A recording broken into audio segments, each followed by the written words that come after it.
meeting number 80 of the House of Commons Standing Committee on Natural Resources. Since it's now 6:30 p.m., I need to interrupt the current proceedings before the committee. Pursuant to the order made by the House on Monday, December the 4th, 2023, the committee is meeting at this hour to consider Bill C-50 at clause by clause. Because of this interruption, the debate on Mr. Falk's sub-amendment stands adjourned. I would like to provide members of the committee with a few comments on how the committee will proceed with the clause by clause. As the name indicates, this is an examination of all the clauses in the order in which they appear in the bill. I will call each clause successively, and each clause is subject to debate and vote. If there are amendments to the clause in question, I will recognize the member proposing it who may explain it. I would like to remind committee members that pursuant to the order adopted by the House on Monday, all amendments had to be submitted to the clerk of the committee by 4 p.m. yesterday. As a result, the chair will only allow amendments submitted before that deadline to be moved and debated. In other words, only amendments contained in the distributed package of amendments will be considered. When no further members wish to intervene, the amendment will be voted on. Amendments will be considered in the order in which they appear in the package each member received from the clerk. In addition to having to be properly drafted in a legal sense, amendments must also be procedurally admissible. The chair may be called upon to rule amendments inadmissible if they go against the principle of the bill or beyond the scope of the bill, both of which were adopted by the House when it agreed to the bill at second reading, or if they offend the financial prerogative of the Crown. Amendments have been given a number in the top right-hand corner to indicate which party submitted them. There is no need for a seconder to move an amendment. Once moved, you will need unanimous consent to withdraw it. During debate on an amendment, members are permitted to move sub-amendments. Sub-amendments must be provided in writing. These sub-amendments do not require the approval of the mover of the amendment. Only one sub-amendment may be considered at a time, and that sub-amendment cannot be amended. When a sub-amendment is moved to an amendment, it is voted on first. Then another sub-amendment may be moved, or the committee may consider the main amendment and vote on it. Finally, pursuant to the order adopted by the House, if the committee has not completed the clause-by-clause consideration of the bill by 8:30 p.m., all remaining amendments submitted to the committee shall be deemed moved. The chair shall put the question forthwith and successively without further debate on all remaining clauses and amendments submitted to the committee, as well as each and every question necessary to dispose of the clause-by-clause consideration of the bill. And the committee shall not adjourn the meeting until it has disposed of the bill. I would like to welcome our two witnesses who will assist us in our debate tonight. From the Department of Justice, Barbara Winters, Legal Counsel. Point of order, Chair. And Department of Natural Resources, Corey Anderson, Director, Point of order, Sustainable Jobs. I thank the members for their attention and wish everyone a productive clause-by-clause consideration of Bill C-50.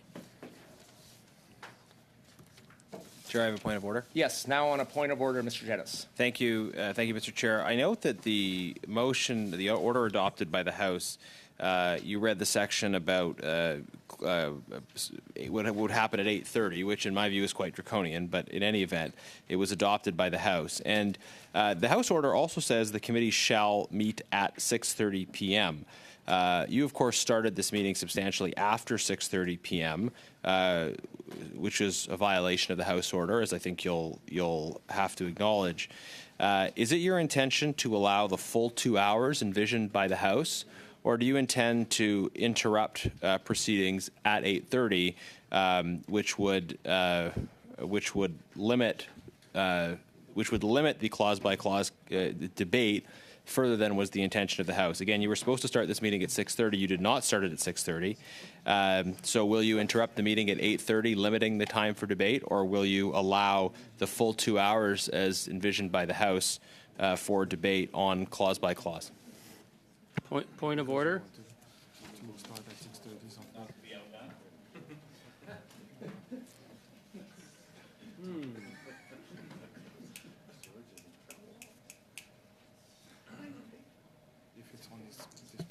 Mr. Angus, is it on the point of It's order? on Mr. Jennison. I'm Okay, very go glad. ahead. I'm very glad he raised it. I did notice at the time that it started, and I think it's really important that it's on the record. However, we do have many people here, many more than are normal. I know that it takes a lot to set it all up.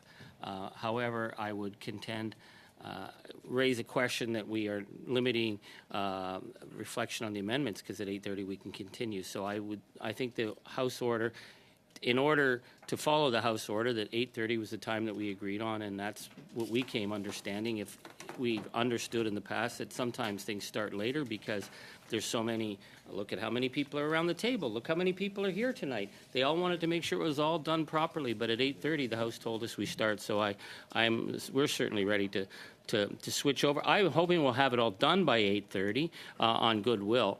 So 8:30 may not be necessary, but that's all dependent on what people do. But I'm more than willing to start moving into the second phase, because I think Canadians expect us to get something done. So I appreciate your ruling, Speaker. Yeah, thank you. The same point Thank of order, you. Chair. Chair. I'm going to first, there's a point of order and a point of order to the point of order. So I'm just going to deal with the first point of order. Due to some technical challenges, we did start a few minutes after 6:30, but the House order is very clear that at 8:30 we will be moving forward. It's similarly clear about 6:30. Thank you, Chair. Mr. Jenness, for your point of order. That is the ruling of the chair. Point of order, Chair. Yeah. Next. So that ruling's been made. Do you have a point of order Well, on something on the- else, Mr. Patzer? Yeah, but it's on that point of order, though, Chair. And I mean, there is precedence from many other committees where, due to technical difficulties, as you allege, that when committee starts late, that committee is extended. So I'm generally curious to know that if you will afford that same luxury here, as Mr. Jenness clearly stated that the order from the House says start at 6:30. Doesn't say try to start at 6:30. It says start at 6:30. And because of technical difficulties, we started later. And so it says it gives us for 2 hours. So will you give us the full 2 hours, or will you not give us the full 2 hours? So, Mr. Patzer, thank you for the point of order, and I'll let other colleagues also know. I've stated previously the chair's ruling on what it is, and at 8:30 we will proceed with the House order.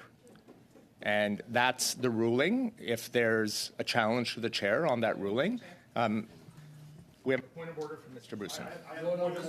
I'm going to go, Mr. Bruson. So, Mr. Brock, I'll ask you. I can only manage Mr. Bruson. I'm going to go to your point of order. Mr. Brock, if you have a point of order as well. So, Order at the same Mr. time. Bruson, Mr. Chair. on the point of order, please. Chair. Mr. Chair, Point of order, Chair. If the Point Conservatives... of order, Chair. So, Mr. Chair, I am Point unable to of speak. order, Chair. Mr. Brock, I'll ask you to turn off your mic until you're recognized, colleagues. I think I'm going to take a moment here to remind all colleagues over the last number of months, when we have multiple point of orders, you will be recognized. When multiple members turn on their mics and intervene, it is very difficult for our translators to translate. We've stated this meeting after meeting for the last 2 months. I would ask all members to respect and give every member an opportunity to participate. I will scan the room and acknowledge point of orders as they come. And I just want to make sure that all members know one member speaks at a time so the interpreters can do the tremendous job that they've been doing. Mr. Brock, I will recognize you after I recognize Mr. Bruson. Mr. Bruson, you have the floor. Point of order. Point of order. So Mr. Bruson has not spoken, Mr. Falk. We'll deal with the point of order by Mr. Bruson. Mr. Brock hadn't spoken. He was prior to. Mr. Falk, I'll ask you to turn off your mic, and I'll recognize your point of order once Mr. Bruson starts. I would ask you do not interrupt Mr. Bruson until she has the opportunity to make her point of order. Then I will recognize you, sir. Thank you. Mr. Bruson on the point of order. Point of order, Mr. Point Chair, of order. you have- Point of order. You said once she talked, you would recognize me. So point of order. So, Mr. Falk, Okay. I'm going to ask you. So here's the Mr. deal. Falk, Here's the deal, Mr. no, Chair. I'm going to ask you to turn off your mic. No. No. I'm going to ask you to turn off your mic. You were Chair. not recognized. Mr. Bruson. You've recognized me. You're talking Will, to me. Mr. Bruson will have an opportunity to present your point of order. Well, Mr. Brock was prior Okay, to the point. and then- Mr. Clerk, let's ask the So clerk. I will Mr. ask Clerk, you to let's- turn off let's your ask the mic, clerk. Let's ask the Mr. clerk. Falk. Let's ask the clerk. Mr. Falk, I'll ask you to turn off your mic, please. And allow Mr. Bruson to present your point of order. Thank you. I hope we'll be afforded the same luxury. Mr. Bruson, on the point of order. Mr. Chair, I believe you've made a ruling. My question is, are they challenging the chair? In which case, let's put it to a vote. Thank you. Thank you, Mr. Bruson, on the point of order. Colleagues, if you are challenging the chair, please express that. If you're not, let's move forward on the previous decision that's been made. Now I'll go to Mr. Brock on the point of order. Thank you. And for the record, my colleague, Mr. Falk, was absolutely correct. Both the chair and the clerk looked at me simultaneously at the same time that Mr. Patzer raised a point of order. I inferred from that I would be recognized immediately after Mr. Patzer, but I wasn't by the chair, who prioritized a member of the Liberal Party.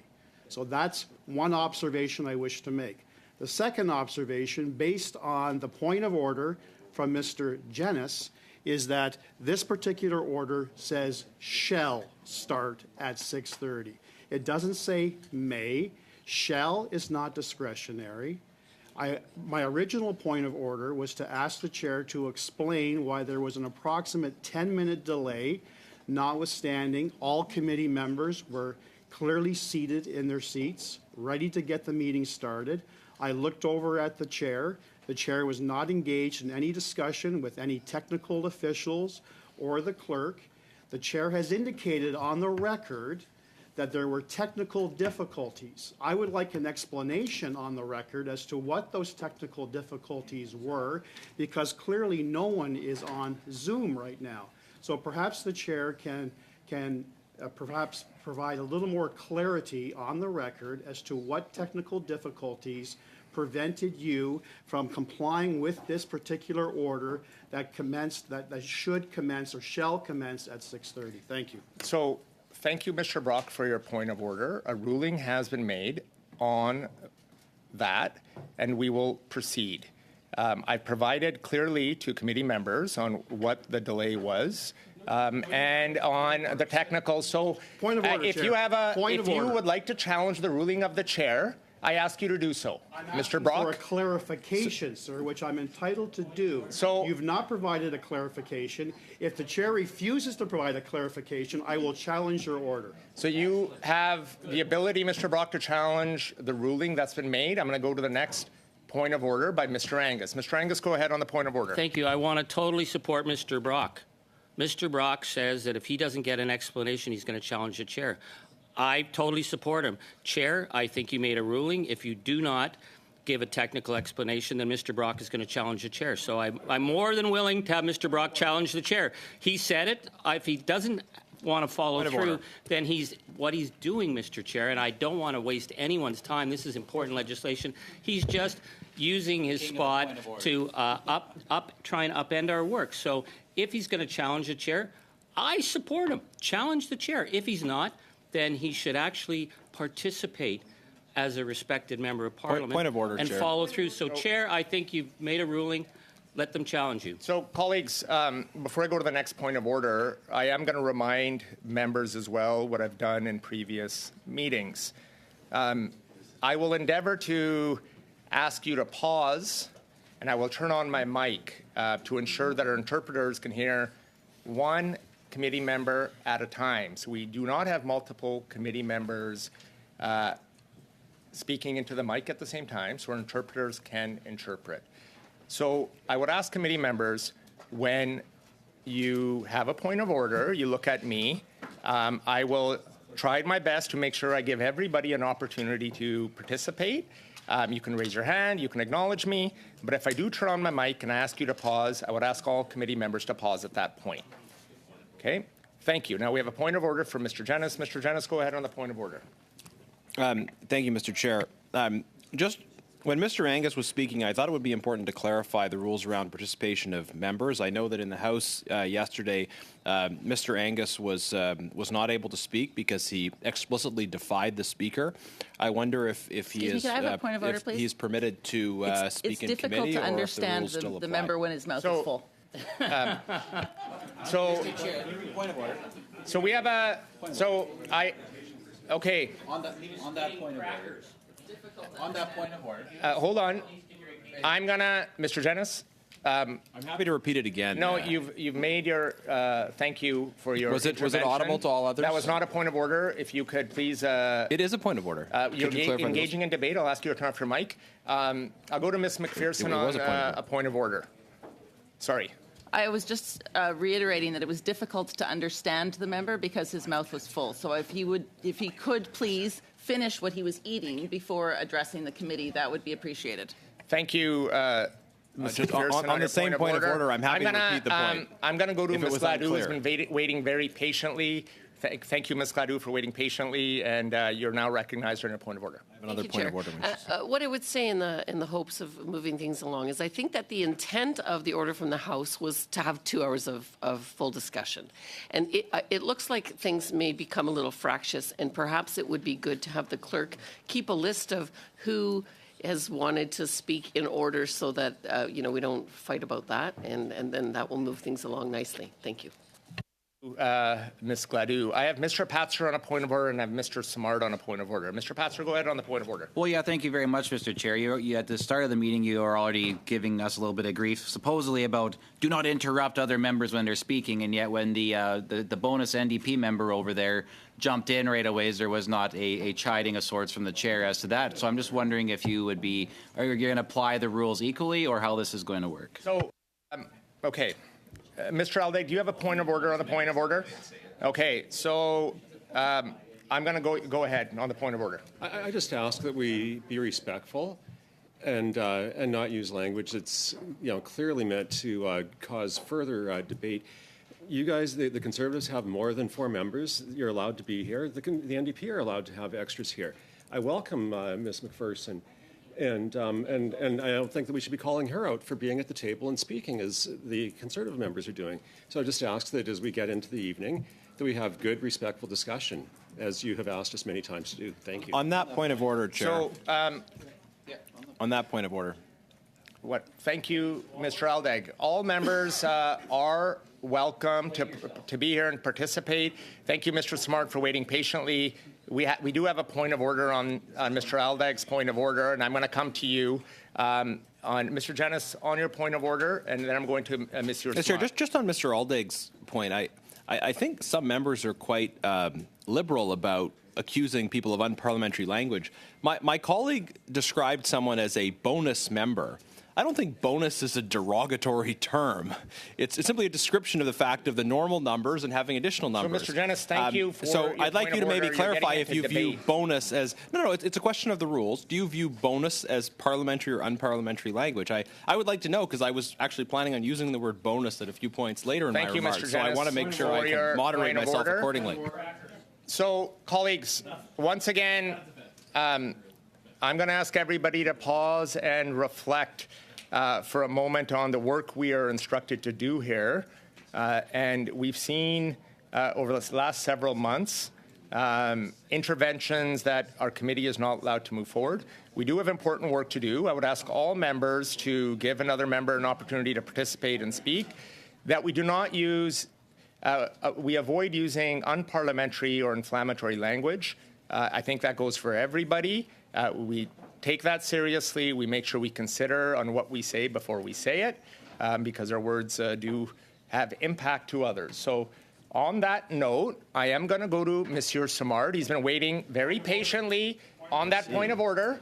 Monsieur Simard's been waiting, and he's acknowledged his hand a number of times. I'm going to go to Monsieur Simard on the point of order. Monsieur Simard on the point of order. Please go ahead. Thank you very much, Mr. Chair. I would like to encourage all my colleagues to take a very deep breath and to concentrate on the work that we need to do this evening. And I would say, Mr. Chair, my Conservative colleagues seem to indicate that they want to have specific rules, and I congratulate them for that. They want to know if we're going to have the full 2 hours that are allocated to the study of this bill. And I also want to know that, but so that we're able to function well, will we accept that there's extra people speaking from each party than what is habitual? Normally they have 4 voting members. Does that mean that all Conservatives are entitled to speak this evening? That means 2 people from the NDP. I would like to have that clarification to start with. And on the other hand, there are many things in this bill that we want to speak about, and specifically the issue that has to do with Canada and Quebec's records for the labor force, and we won't be able to do that if we have 2 hours and everyone is raising points of order. I don't think that we're going to be able to delve into the amendments and study this bill further. So this evening, if we see people who are raising points of order repeatedly, that shows that they're not really interested in studying the bill, and what they're trying to do is to hinder the work of the committee. Either we go quickly to the study of the bill and we speak to our amendments, or we're going to waste our time with procedures that don't lead to anything. So I'd like to ask everyone to take a deep breath and to do what we do best here, to be legislators and not to act in a very silly way. And I've been saying this. I'm just going to ask everybody to pause for a moment, because I was waiting for interpretation, and I just want to get clarification from the clerk as well.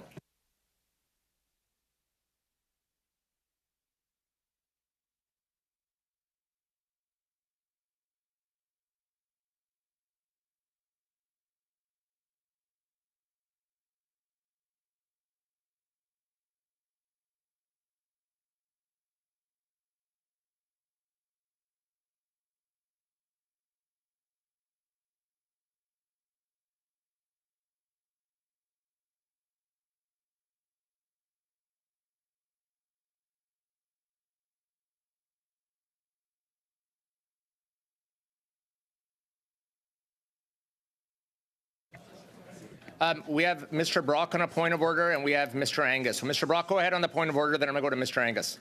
Thank you, Chair. And I listened very carefully to my colleague, Monsieur Simard, particularly the latter end of his point of order in terms of taking a deep breath.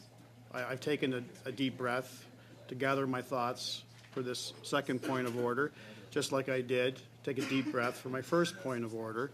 I don't rush into points of order, Chair, so I'll take his words at face value.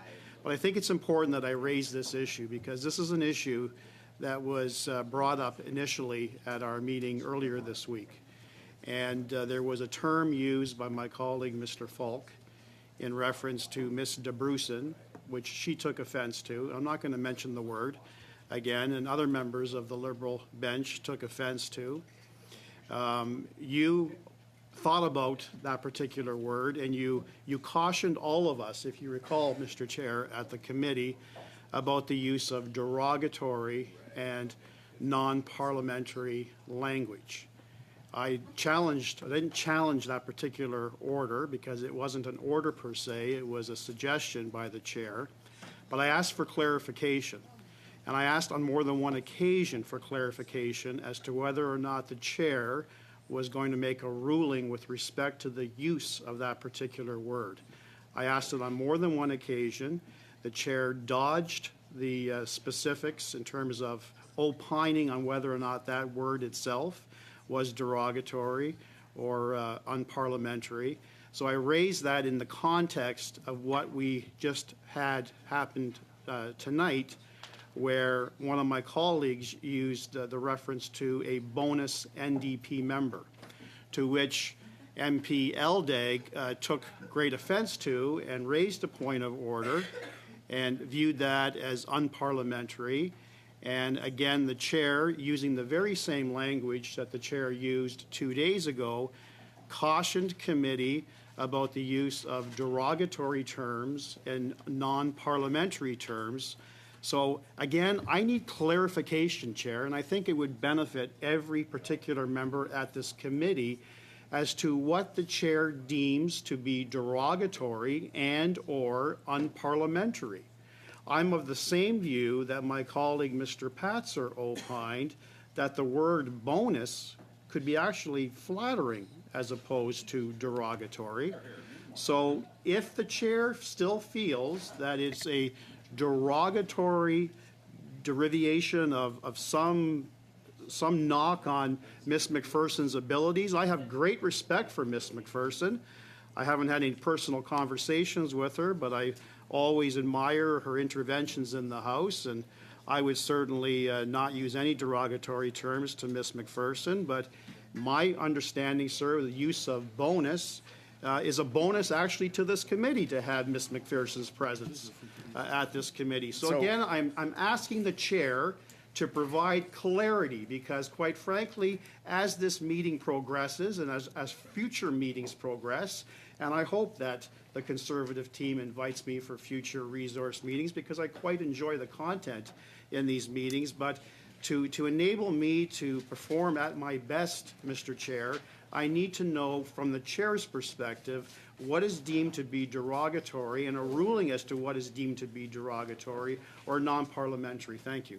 Thank you. I would also remind members not to use a point of order for extensive debate on issues that have been ruled upon or previously ruled upon. Point of order. Mr. Brock, I will finish, and this is for everybody. It's not one member directly, but as per a previous meeting or today, I just want to make sure that that we all here respect each other and use language that is respectful.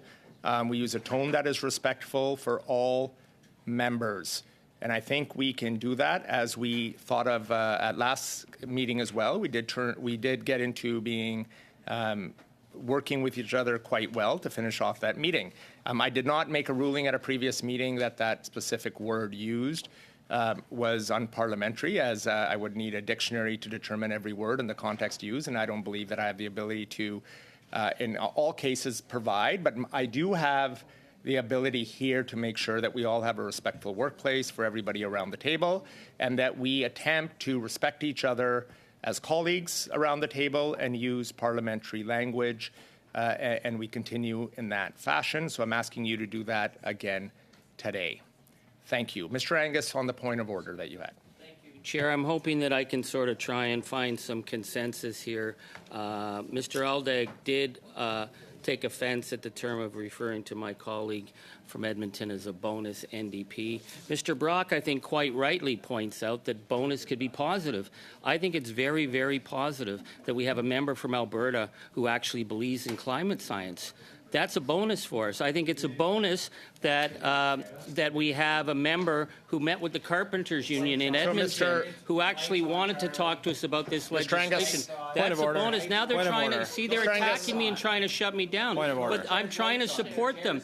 The bonus of having a member from Alberta who actually cares about workers, who doesn't use tactics, and also doesn't speak with crackers in her mouth. So, Mr. Angus, I would thank you. I think she's a real bonus to our committee tonight. Mr. Angus, thank you for your point of order. Colleagues, as I just reminded all colleagues, let's not use our point of orders for debate. I really don't want to have to cut you off. I want to make sure that our interpreters can interpret. So when I do ask you to pause, hold, or I turn on my mic, please try to address your point of order looking towards me so you can see if my mic, that my mic is on. I do want to welcome Ms.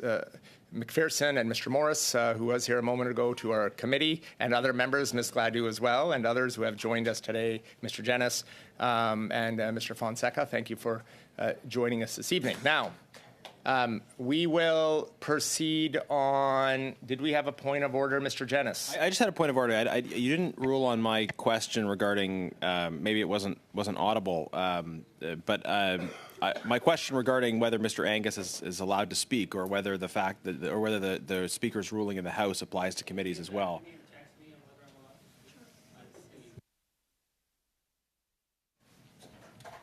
Mr. Jennings,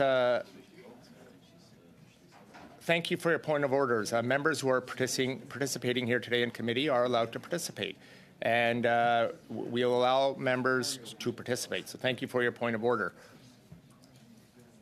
Okay.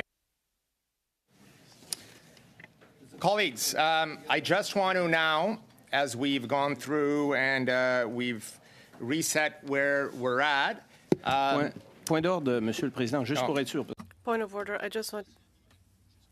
I hope that we're going to begin afterwards, but I'd like to have a clarification. You didn't answer my question.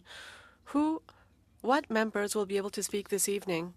Is it only the voting members, or can any member of a party speak this evening? I didn't receive an answer. If there are two members of the bloc, can both bloc members speak this evening?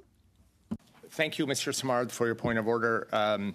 All members can participate unless there's a vote. So voting members can only participate in a vote that have been recognized and been registered with the clerk, and all other members can participate. Thank you for asking for that clarity, Mr. Simard. Okay, colleagues, there is a change to make in the package of amendments, so I just want to start off at this point just to allow committee members to know about the change. PV-1 on page 25 of the package should be moved after Lib-3 on page 27. So I can once again, just for all members, PV1 on page 25 of the package should be moved after Lib-3 on page 27. Point of order, Chair. I just want to make sure everybody caught that. If there's any concerns, let me know, but I just want to make sure. Okay. Mr. Brock, on a point of order. Yes, with respect to that last statement by the chair, can you provide some context as to why that move is being made?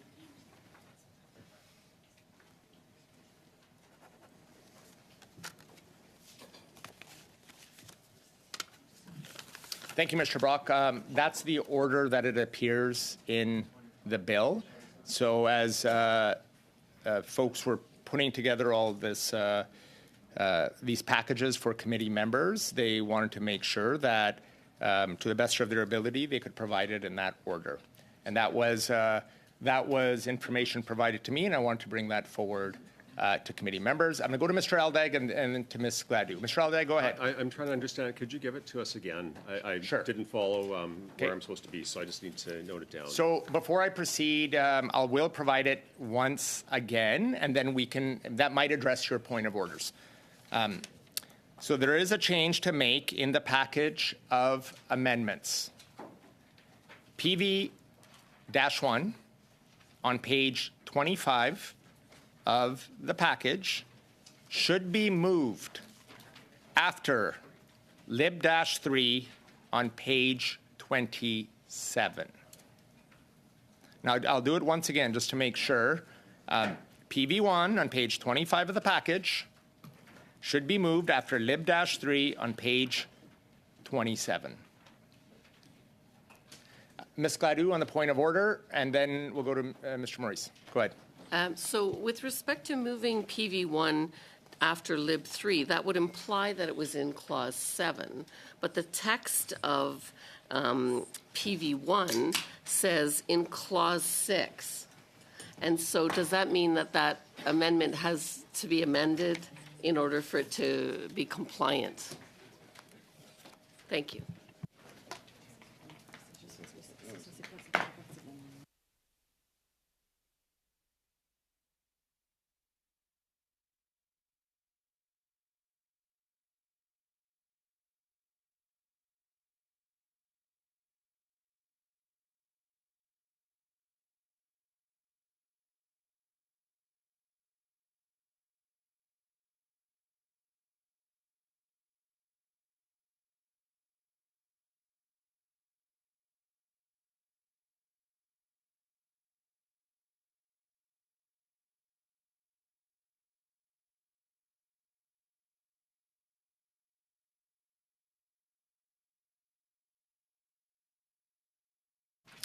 Ms. Gladue,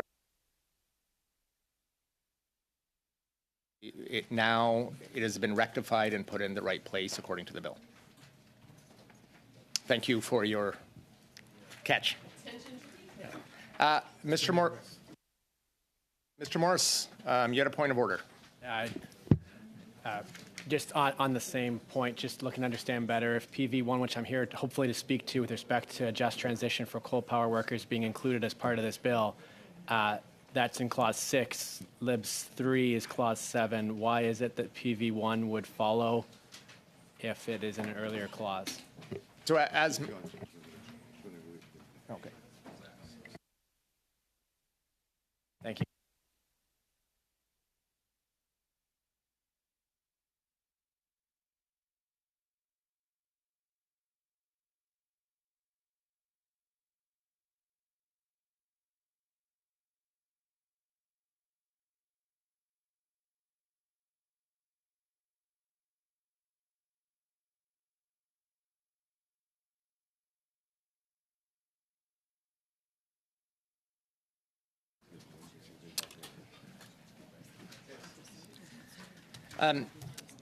So, colleagues, pursuant to Standing Order 75-1, consideration of Clause 1 and of the preamble are postponed. The Chair calls Clause 2. Since there are a few amendments to Clause 2, the interpretation clause, I suggest that we postpone the study of Clause 2 until the end. This will allow us to first consider and make a decision on amendments that could have an impact on the definitions. As a reminder, House of Commons Procedure and Practice, 3rd edition states on page 773 that the interpretation clause of a bill is not the place to propose a substantive amendment to a bill unless other amendments have been adopted.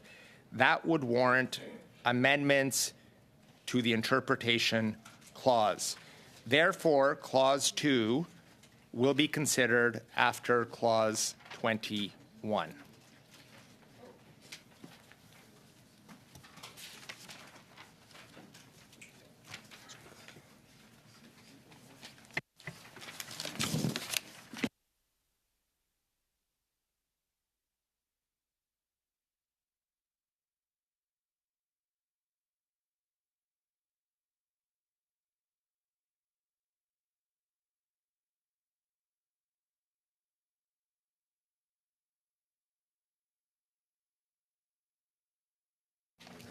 Okay, colleagues, we are on to Clause 3, CPC 4. Page 11 of the package. Page 11 of the package. Do we have a mover for that?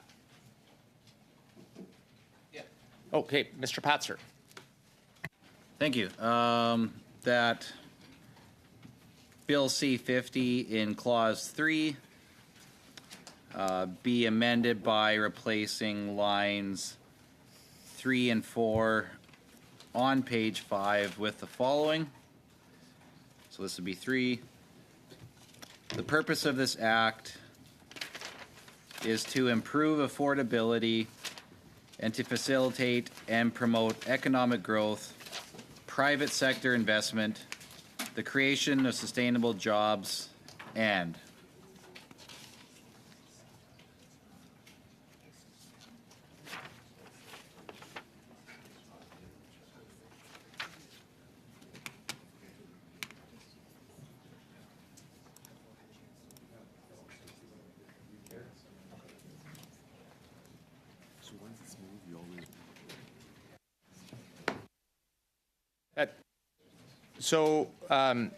thank you, Mr. Patzer. I just want to let colleagues know if CPC 4 is adopted, BQ 4 cannot be moved due to a line conflict.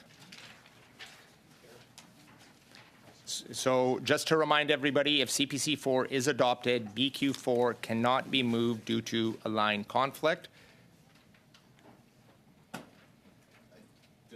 Still have the floor. Sorry, I thought you were done, Mr. Patzer, no. because you... Yeah, no, that's okay. Okay. Sorry. So I'll ask other colleagues to hold because I thought Mr. Patzer was maybe finished. Mr. Patzer, go ahead and finish, and then we'll proceed.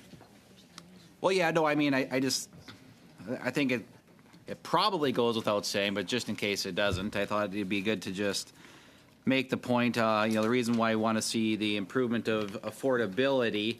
We've definitely seen after 8 years that affordability has become an issue for the overwhelming majority of Canadians, and certainly economic growth and private sector investment is of utmost importance to natural resource development in this country. And we've seen a fleeing of private sector investment in this country over the last 8 years. So I just think that it's important that we make sure that there's language in this bill that would be supportive of affordability, supportive of facilitating and promoting economic growth.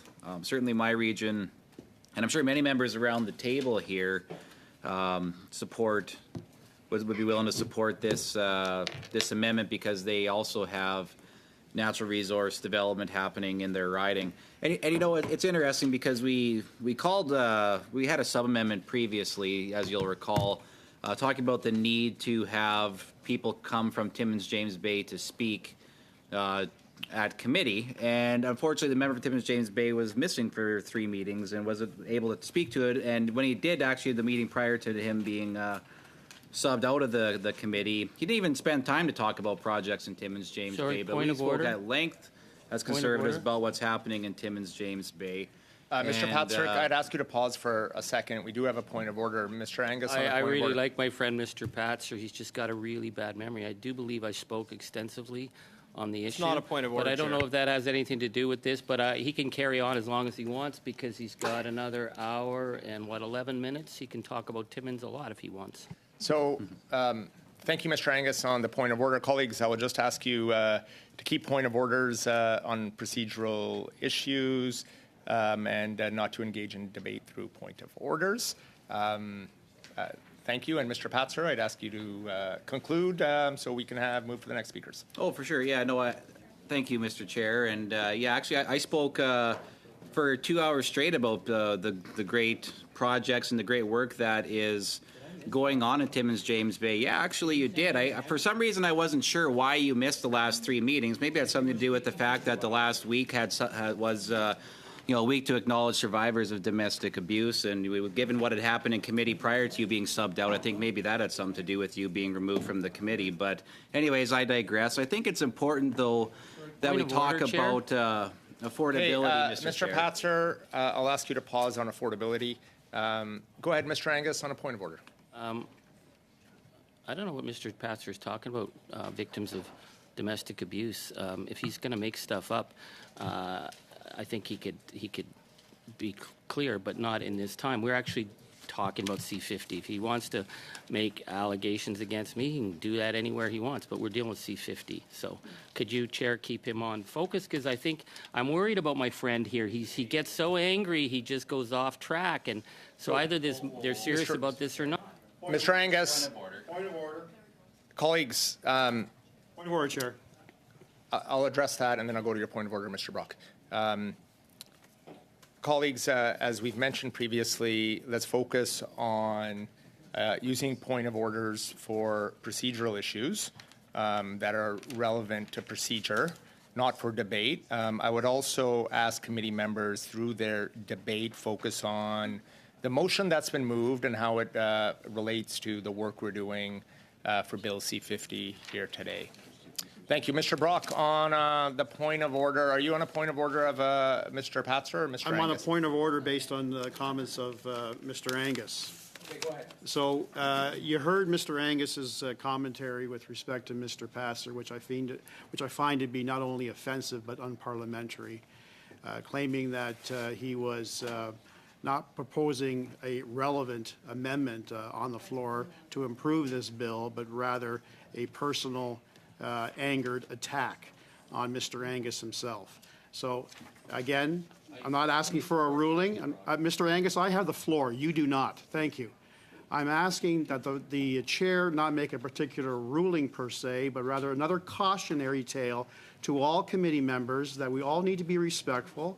We're all elected officials. We are all honorable members of Parliament, and we should conduct ourselves accordingly and show respect. Thank you. Thank you, Mr. Brock. I think you've clearly stated in a point of order what the expectations for everybody on the committee should be, and that we focus on the bill and the clauses per hand. Ms. Gladue, you have a point of order. Go ahead. No, actually, I don't have a point of order. I just want to be on the speaking list after Mr. Patzer finishes. Yes, we have a number of people on the speaking order. Ms. Gladue will put you down. Thank you. Patzer, you were at affordability, I believe, in your moving of your amendment. Go ahead.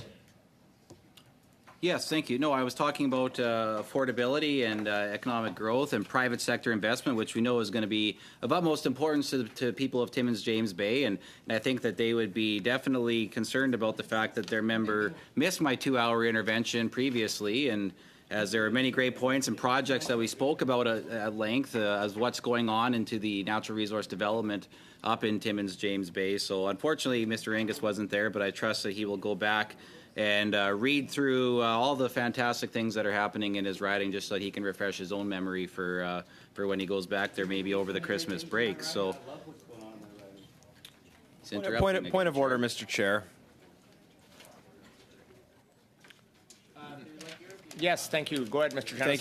Thank you, Chair. I think it's clear why the speaker had stopped Mr. Angus from speaking in the House, given his constant interruption and contribution to disorder today. But I do hope that you, as chair, can encourage Mr. Angus to not be shouting at my colleague while he's intervening. I recall some of the things that Mr. Angus used to said if someone so much as whispered or sneezed when he was speaking. So I hope you will preserve some pretense of fairness and allow my colleague to speak uninterrupted. Thank you, Mr. Janice, on your point of order. Mr. Angus, go ahead on a point of order. Well, I was certainly interested in hearing what my colleague knew at all about Timmins James Bay, but I would like to apologize in advance to any European soccer player that I might offend by asking my colleagues to stop rolling around on the pitch and demanding a red card and just stick to the amendment that's at hand. We have work to get done. We're going to be here all night. So I'd like to know if they're going to move this amendment or they're going to talk about it. Thank you, Mr. Angus. Colleagues, I'll just ask us to get back to where we were. We have a number of people on the speaking order that we allow a member to finish off and move their motion and be able to do that. So Mr. Patzer has a point of order of Mr. Angus, who had point of order you. So I'll go ahead. Well, he did. So it's on his point of order, as I was saying. So, for him to come in here and to allege that Conservatives are a bunch of European soccer players, you do know what the context of what it is that he is actually saying. He's alleging that we're all a bunch of flopping, whining, and crying, and like, oh, Mr. Chair. Sorry, Chair. Point of order. That's not point what's of order. going on, but point that's of what order. he's alleging. Point of order, Chair. I didn't hear that. Could he repeat that about what Conservatives are like? Because this is not a point of order. This is a point of debate. This is a point of debate. So, colleagues. Point of order. Colleagues. Let's focus on the work at hand today. I mean, if somebody said I was like Messi as a great soccer player, I would take that as a compliment, personally. But what I'm would like everybody to focus on is not getting off track on the work that needs to be done here today. Is the clause by clause on Bill C-50. So I'll ask all colleagues to, as Monsieur Simard said very eloquently earlier, to maybe take a deep breath, to reflect, so we can move forward on the work at hand that we've been asked to do. So, on that, I'm going to go back to you, Mr. Patzer, so you can continue on. If there's a procedural issue, please identify it so we can deal with the procedural issue. If not, let's work. Let's not engage in lengthy debate. Let's get back to where we were, because you have the floor, sir, to speak on the motion you're bringing forward. So go ahead. Well, my procedural question that I was getting to in my point of order, Mr. Chair, was around deliberately inflammatory language by members of this committee, of which Mr. Angus has egregiously breached that numerous times in the past, and I would just expect, Mr. Chair, that you would be judicious in the way that you handle the conduct and behavior of members of this committee, and that it apply fairly and equally to all parties. So I just thank want you for to... thank you for your point of order, and I'm going to go now. Well, I didn't say I was on a point of order, but... Back to you, because you have the floor. Yeah. Okay, go ahead.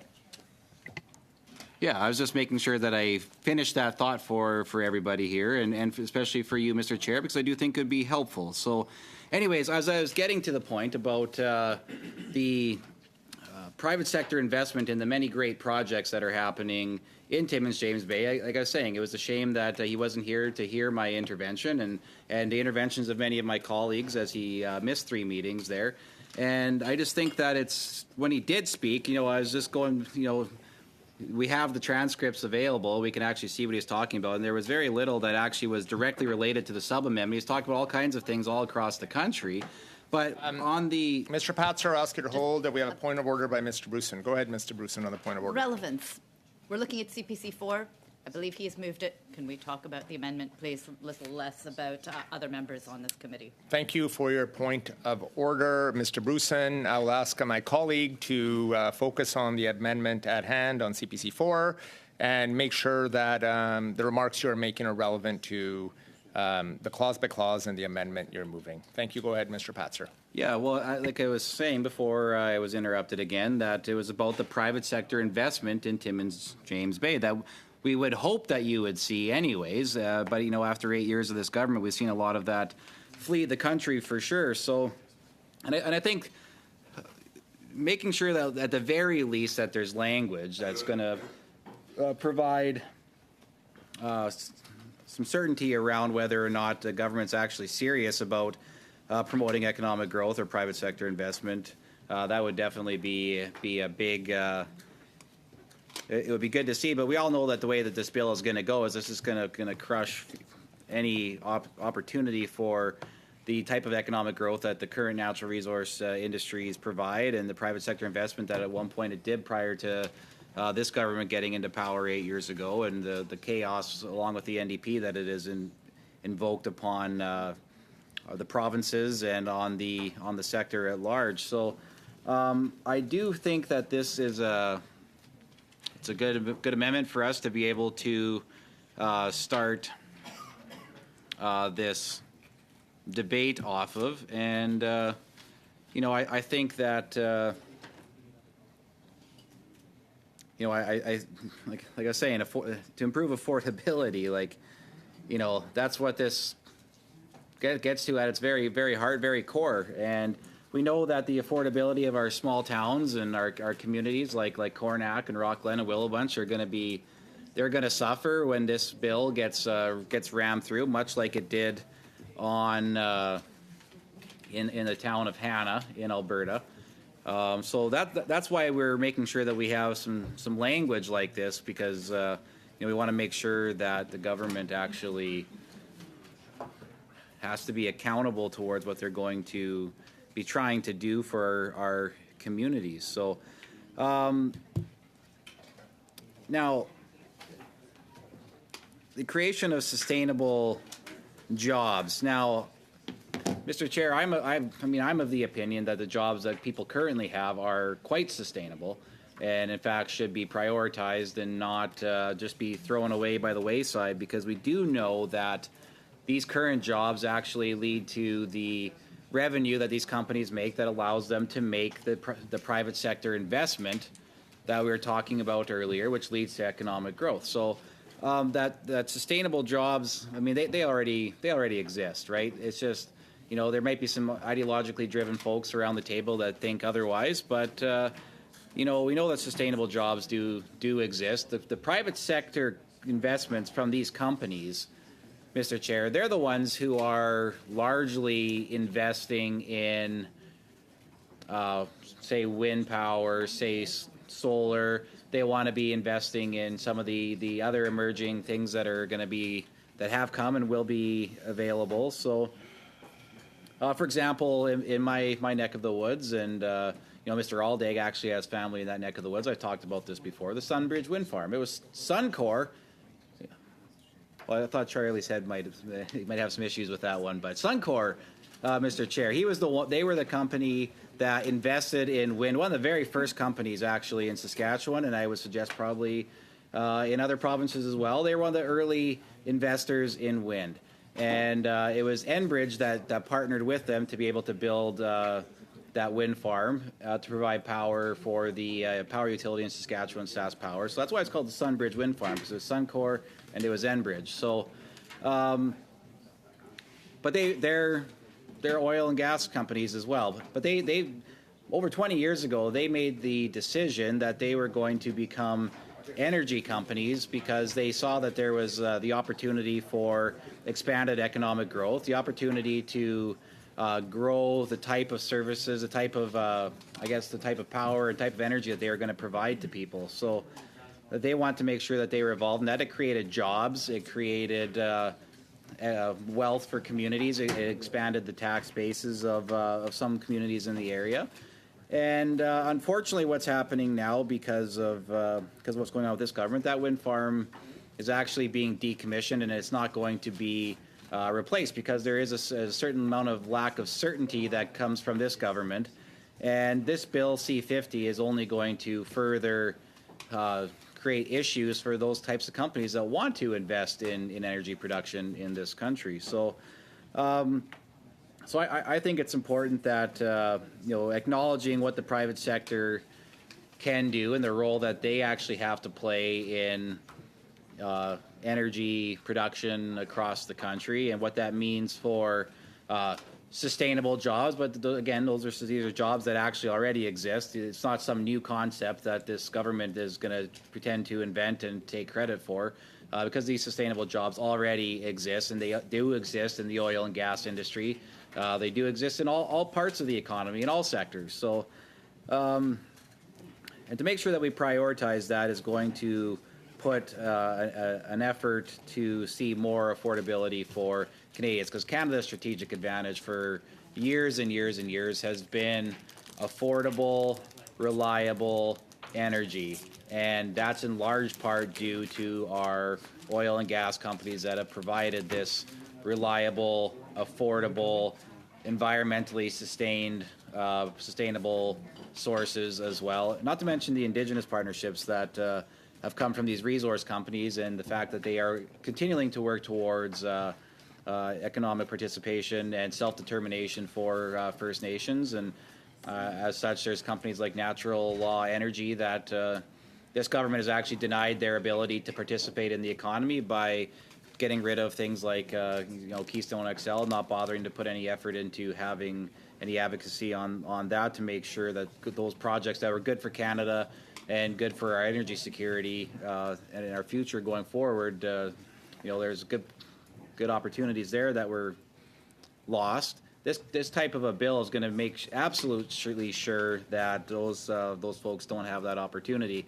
But at the very least, we could do is put in some friendly language around affordability, prioritizing economic growth, private sector investment in the creation of sustainable jobs, because this is actually a just transition bill is what this is. So, we could say that this bill is not going to do anything about sustainable jobs, but we're still going to put the reference in there because we do think that those jobs already do exist and the government should prioritize those jobs. But so I hope that the colleagues all around this table will be voting for this amendment. I know I'm excited for it and looking forward to seeing what other people think. Thank you, Mr. Patzer. We'll now go to Mr. Jennis. Go ahead, Mr. Jennis, then I'll move to the next speaker after Mr. Jennis. There's a number of speakers who want to intervene on this amendment. So go ahead, Mr. Jennis. Well, thank you, Chair. And this is my first chance to speak in the context of this bill. So I'm grateful for that opportunity, and I'll be speaking, of course, to the amendment. But I do also want to move a sub-amendment that I believe the clerk has. I submitted it in writing. So I'll go ahead and state that sub-amendment. Okay. So the requirements have been met. I gather it will be distributed when it's translated, but I've met the requirements, so I'll go ahead and read out that amendment. The amendment is to add after the word sustainable jobs that provide powerful paychecks to Canadian workers. And I think this is an important addition to the excellent amendment from my colleague, Mr. Patzer, and I think it really underlines what the bill should be about. So we are in the purpose section of the bill. We're describing what should be the purpose of the bill. Sadly, I don't think it is the purpose of the bill as written. That is, I don't think it is the purpose that the minister had in mind when proposing this bill. I don't think it's the purpose that the government had in their thinking when they put this bill forward. The government's approach to our economy is sadly not about creating more private sector investment, creating sustainable jobs that provide powerful paychecks to Canadian workers. That is not the approach of this government, but it should be. So we are in the process of looking at amendments for this bill, putting forward this amendment to the purpose, and of course we will have other subsequent amendments that give greater voice and life to that amendment that will shift the purpose of this legislation and shift it to where we should be. So I want to, in my remarks on this amendment, I want to talk about where we are right now with this government and with this with the current purpose of the bill, and I want to talk about where we should be. So here's where we are. We have a piece of legislation that this government is increasingly embarrassed about. We know they're embarrassed about it because they have put forward an unprecedented, draconian programming motion in the House that does not even allow this committee to hear from any witnesses. No workers, no companies, no affected families, no First Nations. Nobody will be able to address the committee on this bill because of a motion adopted in the House that narrowly prescribes, no ministers, by the way. We won't hear from ministers. We have a draconian Mr. Genis, motion. I'll ask you to pause for a second, hold that thought.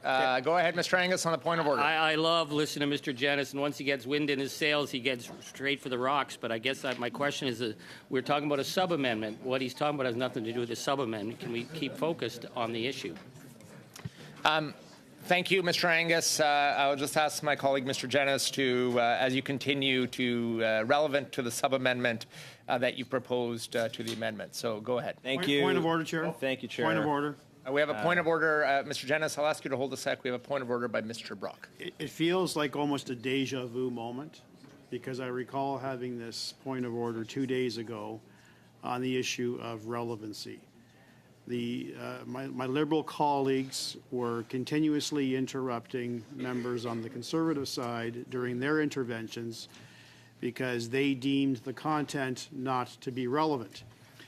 I ultimately raised the point of order and brought to the Chair's attention, as well as every member of this committee, that in a legal context, which I view committees to be quasi-judicial in its format, the word relevancy is subjective. It's not objective. And what is relevant in the eyes of Mr. Bruson, Mr. Sorbera, Ms. Lapointe, Mr. Eldag, Mr. Forsaca, ultimately it is up to the member who's speaking, in this case my colleague Mr. Genis, who is getting to the point. The fact that he's not getting to the point as expeditiously as Liberal members would like is not the point. The point of the matter is his content is very relevant to the overall bill itself. And if he be afforded, and most chairs do this, most chairs afford a very wide ambit and a wide latitude to the members who are intervening, in this particular case on a sub-amendment, to get to the relevancy aspect. So I'm asking the chair to not rule without allowing Mr. Genis to fully flesh out and articulate his points in relation to the sub-amendment, because I've always believed Mr. Genis to always have relevant points, and he may not describe the relevancy initially in the first couple of minutes, but eventually he gets around to it. So I'm asking the chair to provide that latitude to all members of this committee, but in particular to my colleague, Mr. Genis. Thank you.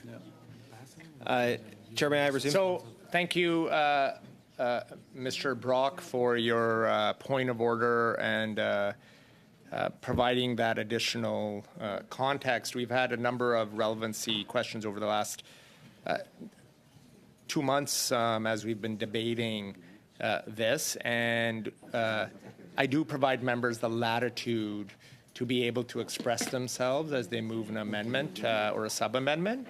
But I would just remind members, members do have the right across the floor and around the table to make a point of order if they do believe there's something potentially that's not relevant, that we focus on the relevancy of the motion at hand.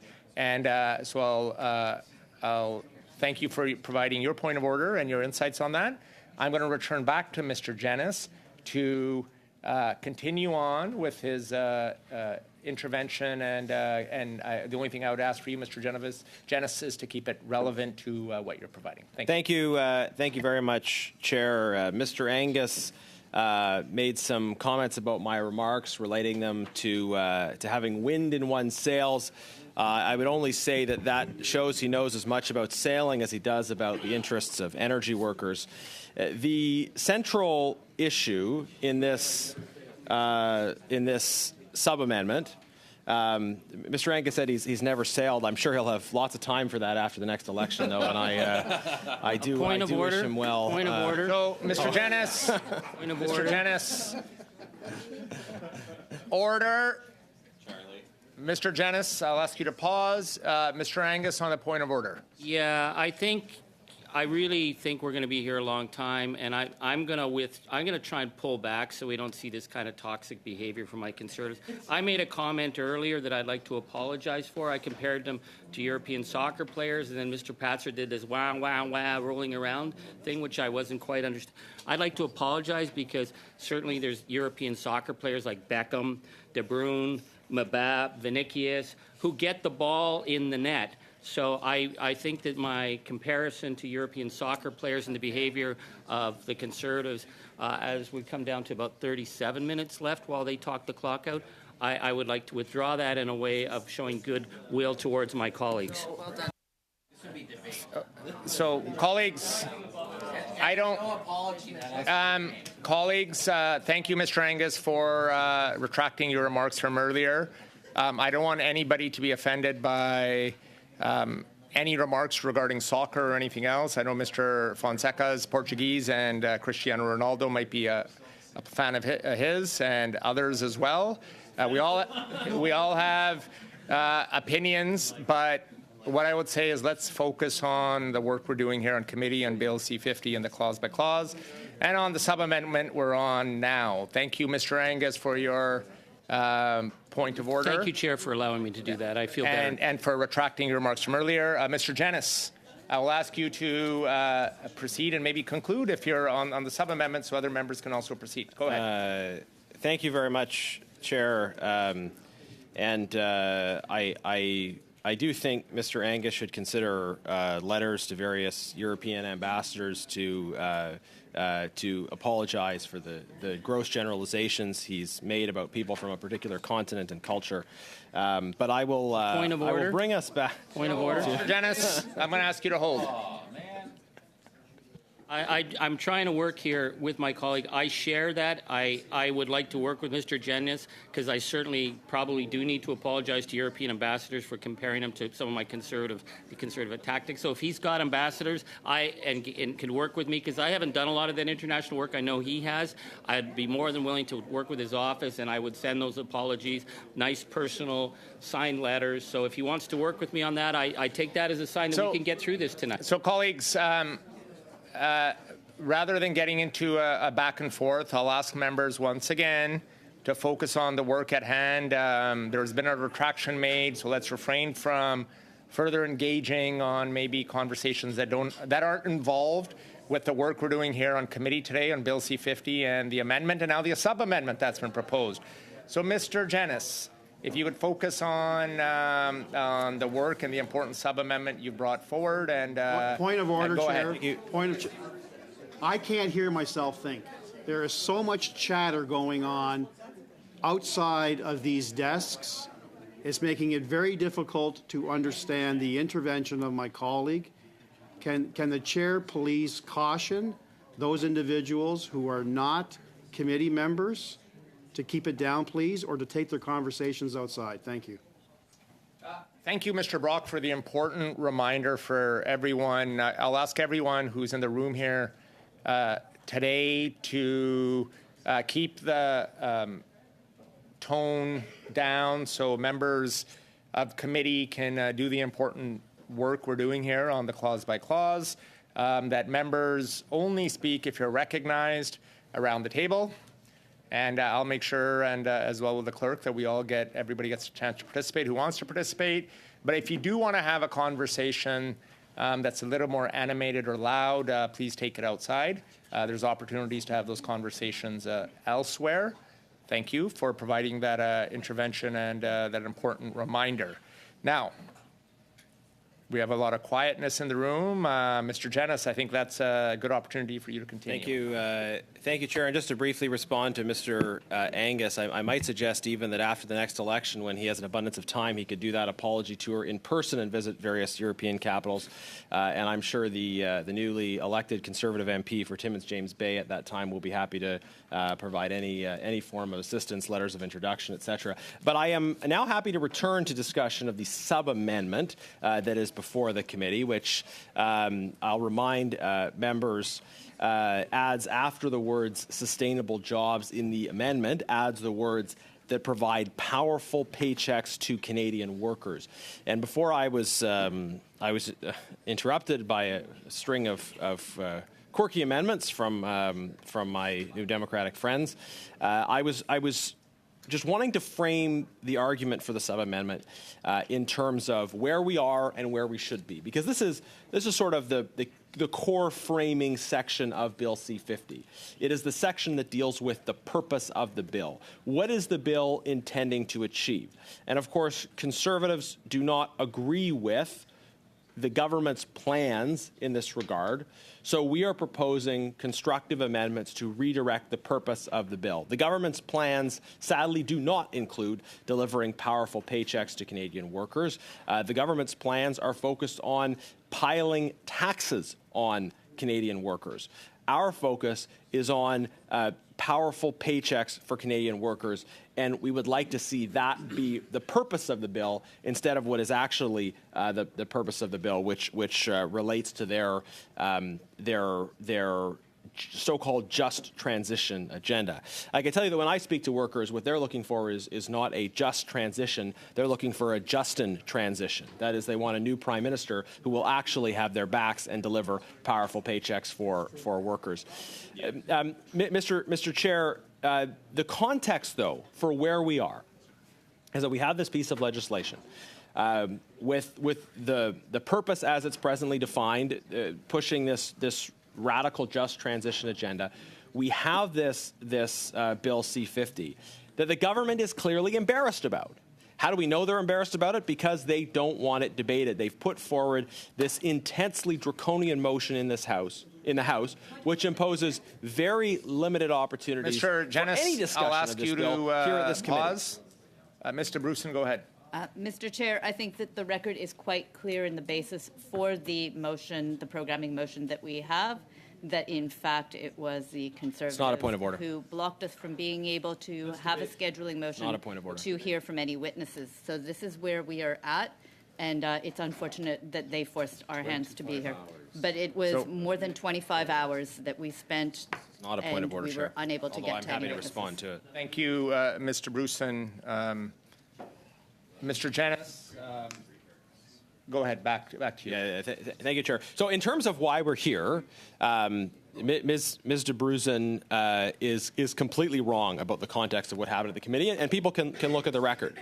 We had an extended meeting in which Conservatives were trying to put certain arguments on the table with respect to scheduling, and were constantly interrupted. I think, in fact, if you look at who was speaking during that time, you'll see that most of the talking was done by Mr. Angus and Ms. DeBruzen, with some contribution from various other Liberal members. Conservatives were trying to speak. Point of yes, order. we were trying to put some points on the record. And we were, Mr. as you're about to see, Mr. Janice, I'd ask constantly you to interrupted pause. by spurious points of order by Janice, Mr. Angus. Mr. Janice. Exhibit A. I'll ask you to pause. Mr. Angus, go ahead on the point of order. Yeah, it's just that for people who are watching who've actually followed this, they're going to be wondering if Mr. Janice is. No, they're trying to shut me down again. Hold a sec. Yes. Colleagues, I'm not sure what Mr. Angus is about to say on his point of order because I can't hear when other members are speaking towards me. When you're recognized, please turn on your mic and speak. And if you're not recognized, I don't need folks telling me what is or what is not a point of order. But I do want to hear the member and give him an opportunity to procedurally let us know on the point of order. So, Mr. Angus, I'll ask you very quickly, Chair. I would like to ask you, during all those meetings where the Conservatives interrupted continually, did I not have the floor and I was not allowed to speak? I remember you keep saying at the beginning of each meeting I had the floor, but then I was not allowed to speak. So I think for the historic record, you were there, Speaker or Chair. I was trying to speak. I wasn't allowed, but we're down to now less than 30, about 37 Chair, can I have the floor minutes, back? and I'd like to Mr. actually Dennis speak is to the still sub-amendment. not getting to the point. So I don't. Chair, this is not a point of order. Till 8:30. So But I obviously think not a it's point of fair order. to recognize, and so I'm asking you, Speaker, just to clarify who had the form at that time. This is obviously not colleagues, a point of order. we've had an extensive debate over the last several months of members trying to participate who had the floor and the chair's ruling on who did have the floor. And Mr. Angus, you were an individual who did have the floor, and eventually were able to provide your important remarks. But I will ask members today to allow other members to participate and make sure members can participate in these important proceedings and bills, clause by clause, in Bill C-50. As members want to be able to participate, I'll ask all members to allow members to participate. And Mr. Janice, you have the opportunity to participate and to maybe conclude your remarks. Well, thank you, Mr. Chair. You know, this whole situation is quite shocking. Unlike some people around this table, I come from a riding where energy workers live. I actually represent energy workers in this House. And I am constantly interrupted and shut down on spurious points of order. Point of order. Okay, And the we chair have- refuses to enforce the rules. Mr. Janice. And Mr. Janice. I am not being allowed to speak at this committee in defense Janice. of hardworking people in my riding. Yeah, Mr. Janice. And Chair, I am trying to ask get these you to important points on the pause. record, and you are not allowing members, especially conservative members, especially Janice, members who represent I energy will- workers, you have to you're not respect allowing us the to chair. speak, Chair, and it's unacceptable. Mr. Janice, I'd like to be able to I'll speak ask on behalf you of my to pause. constituents. I'll ask you to pause. And I've asked, we have a point of orders. So when I ask you to pause, when Mr. Janice, this is not a debate. The NDP don't want to let I'll conservatives ask you speak. to turn off your mic. Will I be able to And- speak, Chair, without interruption? We have a point of order. Okay, this committee has process and procedures that not. That you never enforce or Mr. follow. Janice, I will ask you to turn off your mic and respect committee members at this committee meeting and allow me to allow members to participate. So we have 2 points of orders. I'm going to go to Mr. Cervera for the first point of order and then Ms. McPherson for the second point of order. Go ahead, Mr. Just, Cervera. Chair, I'm always interested in listen intently to all the members when they speak and raise their points of orders or on points of debate. I would only ask, out of respect to the interpreters, when we do speak, we don't need to scream into the mics.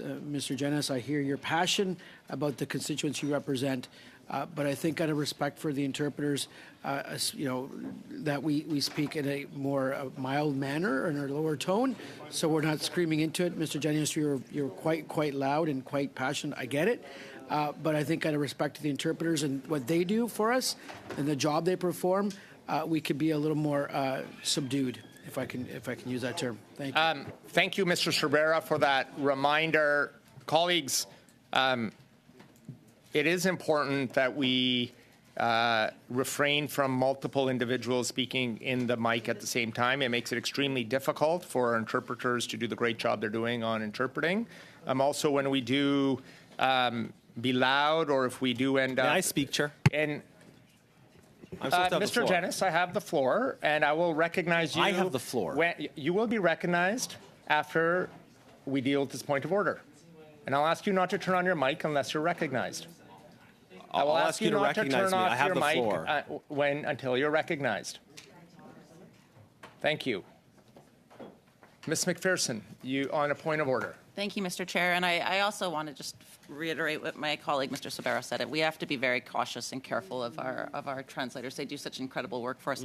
But the point of order that I wanted to raise, Mr. Janice implied by his comments that he was the only Albertan in this room. And Mr. Chair, I know you are an Albertan. Certainly I'm an Albertan, and I represent the oil workers in my province as well. In fact, my husband works at Enbridge, is part of the energy industry. And in fact, I have many members of my family. My father was a truck Chair, this is driver not a point for of a long order. time and has been in the oil industry. But, My brother works Chair, in the oil this industry. member can add herself to the So I do want to list. make sure that that's She on the wants to record, speak, that she can there add are herself to the many Albertans list. represented in this room. Order! Order! She wants to speak. If you're going to allow that, then we are going to do the same thing, Chair, and this is going to turn into bedlam. Order. Rules have to be enforced. Order. One member speaking at a time. Order. You want to say something interesting, though. Like, put yourself on the list. Point of order, Mr. Chair. Point of order. Point of order, Mr. Chair. You'll be recognized, Mr. Brock. I'll ask you to turn off your mic until you're recognized.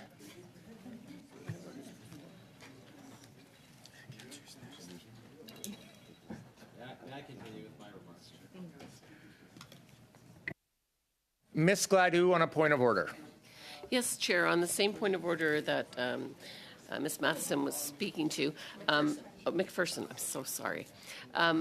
I just wanted to point out that as the member for Sarnia-Lambton, 30% of the energy workers in the country, 28,000 workers, are in my riding, and I certainly represent them. I'm certainly extremely concerned about the legislation, so I just wanted to make that clear to anyone who would wonder how many energy workers might be represented here around the table. Thank you. Thank you, Ms. Gladue. Colleagues, we have many of the members, I'd say all the members here, have energy workers who work tirelessly every single day. I know Mr. Desjardins is here, he is, and another fellow Albertan and many others. Mr. Blakey here. So, colleagues, this is important legislation for Bill C-50 on sustainable jobs that we're working on. We're in a clause by clause as a reminder. We're on a sub-amendment from an amendment as a reminder. And we need to proceed getting back to where we were so we can get to this supplement. But I do want to go to I do want to go to Mr. Brock on a point of order before I proceed to any other point of order. Thank you, Chair. I'm asking the Chair to enforce rules of decorum. During that latest exchange, I had to hear Mr. Angus shut out and refer to me as nothing more than a visitor. Yeah. I am a duly elected, honourable member of Parliament. I'm asking for an apology and I'm asking for a retraction, Chair. Yep. I don't need any more peanut commentary from you, Mr. Blakey. So, colleagues,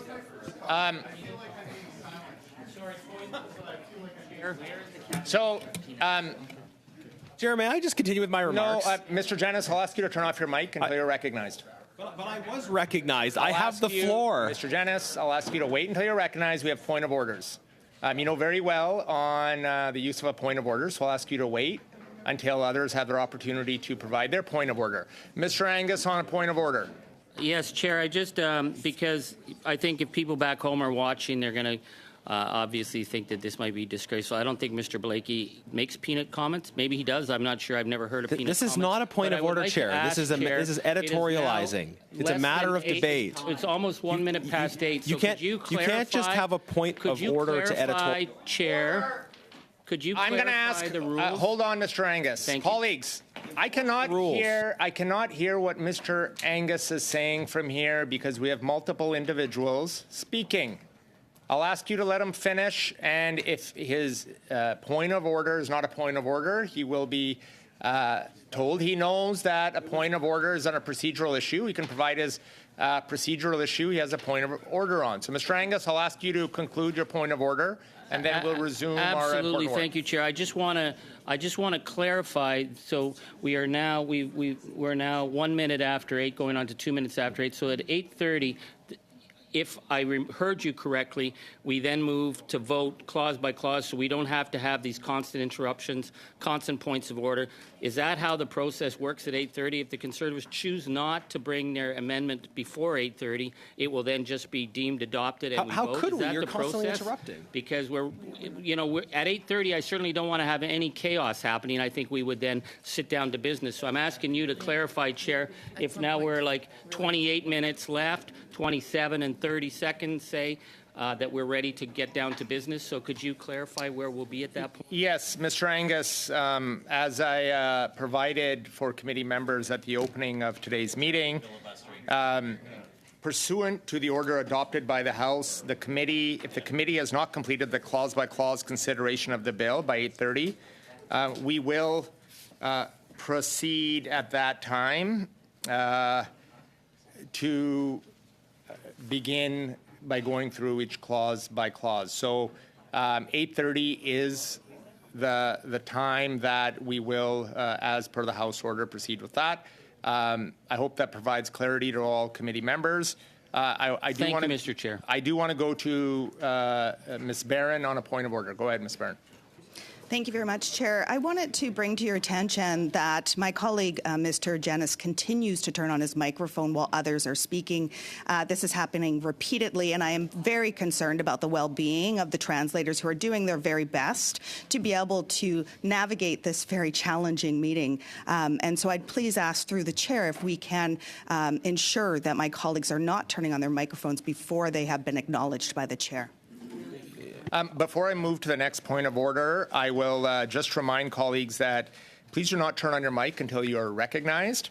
When I do turn on my mic, this red light comes on. That means I would like to speak. I've asked members to pause or hold their thought so I can acknowledge another member so they can have the opportunity to provide their point of order and engage. We do not need multiple mics on at the same time because our interpreters, it is extremely difficult to translate when multiple mics are on and we have multiple individuals speaking into the mics. So thank you, Ms. Barron, for that reminder. I hope everybody can follow those simple rules and we can proceed accordingly. Mr. Falk on the point of order. Yeah, thank you, Mr. Chair. Earlier in the meeting, you indicated that we needed to be careful about our language, about the use of unparliamentary language. Just a few moments ago, Mr. Angus used unparliamentary language when he referred to Mr. Brock as a visitor. He didn't rule. As a visitor. And Mr. Brock has asked for an apology and for Mr. Angus to withdraw his statement. And I think Mr. Angus knows the drill very well from his experience yesterday in the House when the Speaker asked him to withdraw his comments, and he chose not to withdraw it, and then the Speaker asked him to remove himself from the House, that he would no longer be heard. And Mr. Chair, I would expect you to maintain that same decorum here. Thank you, Mr. Falk, for your point of order, colleagues. I'll just ask everybody to focus on the study at hand and the clause-by-clause work we're doing on Bill C-50, that we do not engage in unparliamentary language towards one another, that we ensure that we have a respectful workplace for everyone, that everybody gets an opportunity here to participate. And I hope we can do that as we move forward. Thank you for your patience. Okay. Thank you, Mr. Falk. Mr. Blakey on a point of order. Mr. Chair, on the same point of order, in fact, I'm very happy as a visitor to this committee to have the opportunity to speak at this table and to say that I don't find anything objectionable about the language of visitors. We know that there are some MPs who are regular standing members of standing committees, and then there are other MPs who from time to time come, sometimes as subs, sometimes as something else. So I wonder, Mr. Chair, if Mr. Brock would like to give us some guidance on the word he would prefer that we use for MPs who are not regular committee members, but who nevertheless are appearing at committee. I'm satisfied to use the word visitor. I don't think there's anything unparliamentary about that. I would say that when I made a little comment, and just the first comment of the evening, in fact, Mr. Brock said he didn't need to hear any more comments from me. Well, in fact, I hadn't made a single comment, which leads me to believe that he thinks I should be making no comments. And I often hear Conservatives get quite righteous around tables like these about being silent. I have the floor. So for me to make my first comment of the evening and be told by Mr. Brock I should shut up because he doesn't want to hear any more from me, paraphrasing,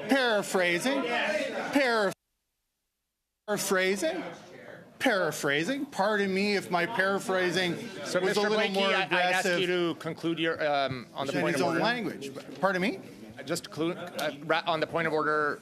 Well, yes, if we could just hear from Mr. Brock on what language he would like to use to describe what I, at one time, until very recently, would have called a visitor to committee, so that we can designate non-permanent members of committees in the appropriate fashion. There's clearly a lot of them here tonight. I think the concept is going to come up again. Why don't we have an agreement on what term properly denotes the concept?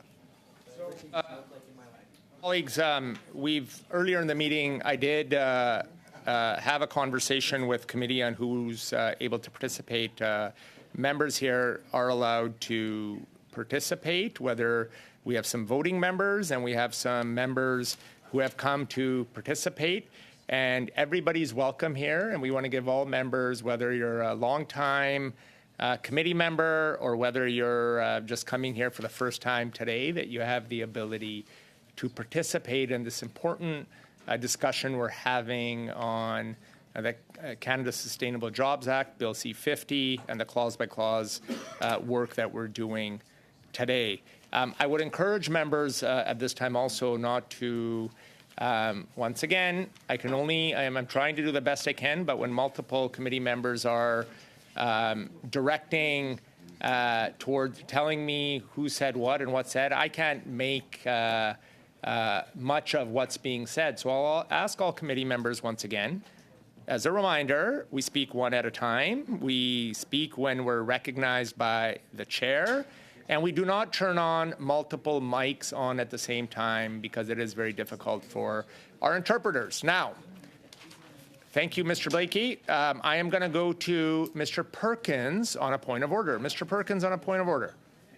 Just on the same point of order, and I'm just test driving this side. Don't get worried, guys. On the same point of order, just to clarify, and it's not my first time at this committee, I'm an associate member of this committee, as are all of the Conservative members. We're registered as associate members in addition to being legitimate ones. So, in answer to Mr. Blakey's question, the full-time permanent members, whatever you want to call them, that we are associate members, so that are invited, as you said, Mr. Chair, to participate in any.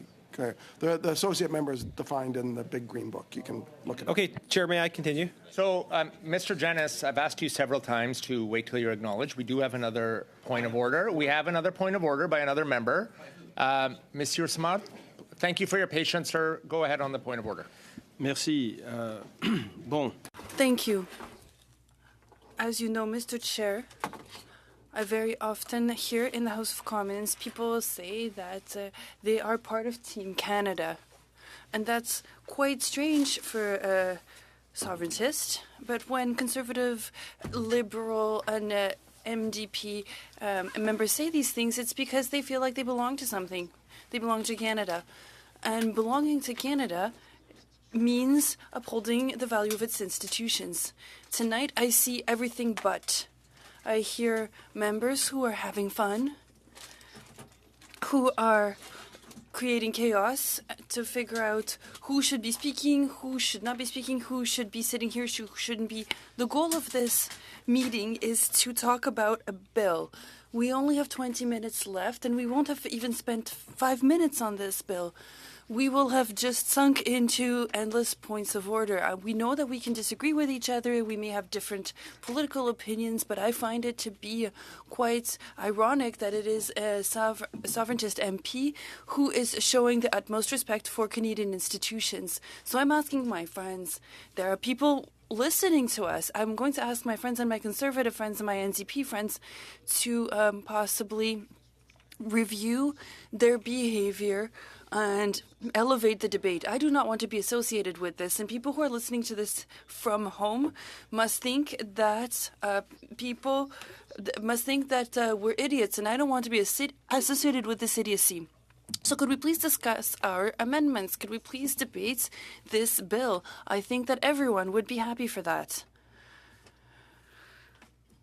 Thank you, Mr. Simard, for that important point of order.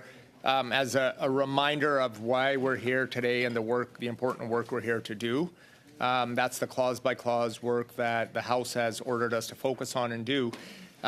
We are on, just as a reminder, if anybody's maybe missed where we are, we're on CPC 4, which was moved by Mr. Patzer, and Mr. Jennis has moved a sub-amendment. Mr. Jennis, now, I will recognize you to continue on your sub-amendment, and I'd ask you to keep it relevant to the sub-amendment, so if you could be succinct, so other members could also participate on your sub-amendment. Go ahead. Thank you, Chair. This is extremely frustrating. That is... to have the constant interruptions by the NDP. So I'll ask Mr. Jennis Hold. We have a point of order from Mr. Blakey. Dan, I'll just wait for it to quiet down, Mr. Chair. I understand that there are thousands of amendments being considered by the committee tonight, and apparently they may have been created with generative AI, and I appreciate Conservatives have to get intelligence wherever they can find it, but I'm wondering if there's any resources for the committee to be able to use AI to do analysis of these amendments, or if we're stuck with analog analysis for digitally created trouble.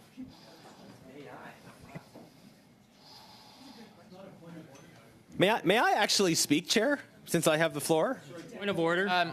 So, colleagues, I'm very frustrated with these constant NDP interruptions. Mr. Jennis, I'll ask you to hold. I have the floor. We have a point of order. Mr. Blakey, you are correct. We do have a large number of amendments, potentially over 19,600. So we have a tremendous amount of work to do this evening. I'm hoping we can get to that work. I think as parliamentarians, we are all well equipped and sent here by our constituents to do this work, and they've elected everybody around this table that they have the confidence in all members here to be able to work through these important amendments. So I'll ask us to refocus on make sure that we get there. So now, before I go back to you, we do have another point of order. Do we have, Mr. Angus, we had a point of order for you, and go ahead. Thank you, Chair. And I think, I want to do this in the best goodwill possible. We have gone 6 weeks where the Conservatives did everything to stop witnesses, but now we're getting down to this. We only have 15 minutes and 31 seconds left before we switch into the new time. So, and I don't know if the Conservatives are going to use chat box to replace them as they get tired, but with 20,000 amendments. So I'm more than willing to see if Mr. Jennis is ready to bring his sub-amendment to a vote so we could actually show goodwill, because I believe, and correct me if I'm wrong, now that we're 15 minutes and 10 seconds away from the clock changing, that at that point we just vote on it anyway. So I think my colleague, Mr. Jennis, has now 15 minutes and 3 seconds to actually show some goodwill, show some leadership, and actually say he's ready to vote on the sub-amendment. We could vote on the sub-amendment and move on, and I think it would actually show some goodwill. And I don't know if they're getting their punchlines from chat box, but they're not that funny. We're now 14 minutes and about 41 seconds left. So I'd like to know if Mr. Jennis is ready to speak to his amendment, speaking, because Chair, now we're coming down to 14 30 seconds. Mr. Angus, thank you. Thank you, Chair. Colleagues, we do have at 8:30 we will be moving forward, so we do have roughly 14 minutes or so before that comes. So if anybody is watching at home on where we're at, that's where we're at, and then we will be moving to getting into the next stage at 8:30 as ordered by the House. Now, Mr. Jennis, you have the floor. Go ahead. Thank you, Chair. So here's what's happening. I'm trying to speak All right, in defense of workers Mr. in my Jennings, riding. I'm going to ask you to pause again. And then go ahead. Constantly interrupting. Mr. Blakey on a point of order. Thank you very much, Mr. Chair. I know from time to time members will take exception to something that's in a sub-amendment and then may like, therefore, to move an amendment to the sub-amendment in order to try and find more conciliatory language that more people around the table can agree to. I wonder if you might be able to just take a moment.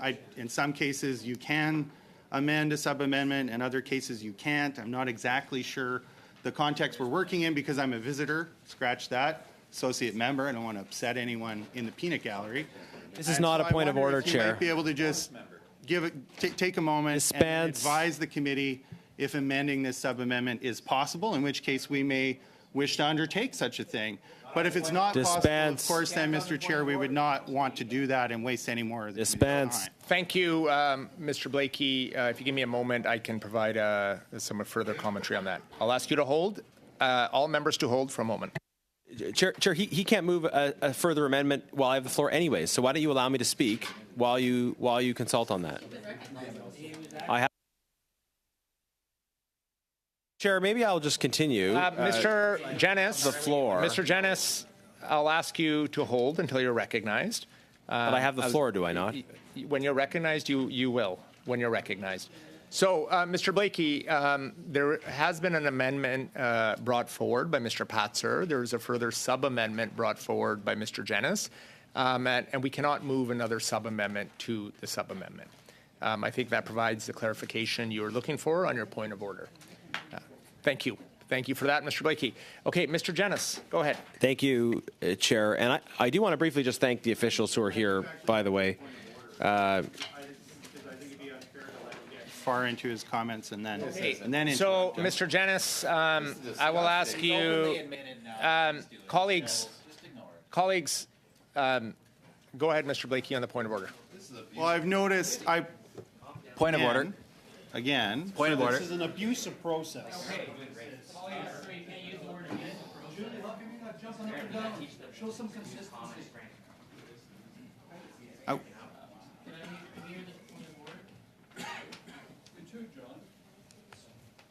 Are we done, folks? Do we want to have some I'll more? continue. When you're recognized, I have the floor. You'll be given the opportunity to speak. Mr. Blakey, go ahead on the point of order. I don't know what members are talking about when they say there's an abusive process. I don't know exactly what they're indicating, but I wish that they would hear me out and then they would be able to know whether I'm asking legitimate questions or not. Now,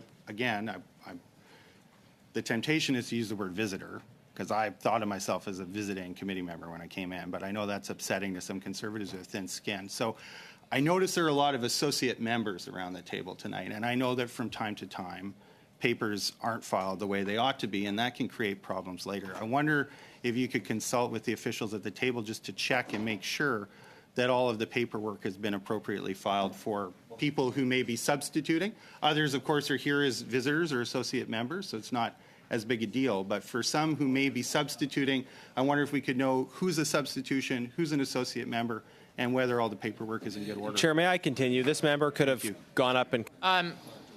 Thank you. May I have the floor? Mr. Blakey, you're asking, I believe, on who the voting members are on committee before we proceed to any votes and who other participating members are. If you give me a moment, I'll get clarification on that. In the meantime, Chair, may I speak since I have the floor?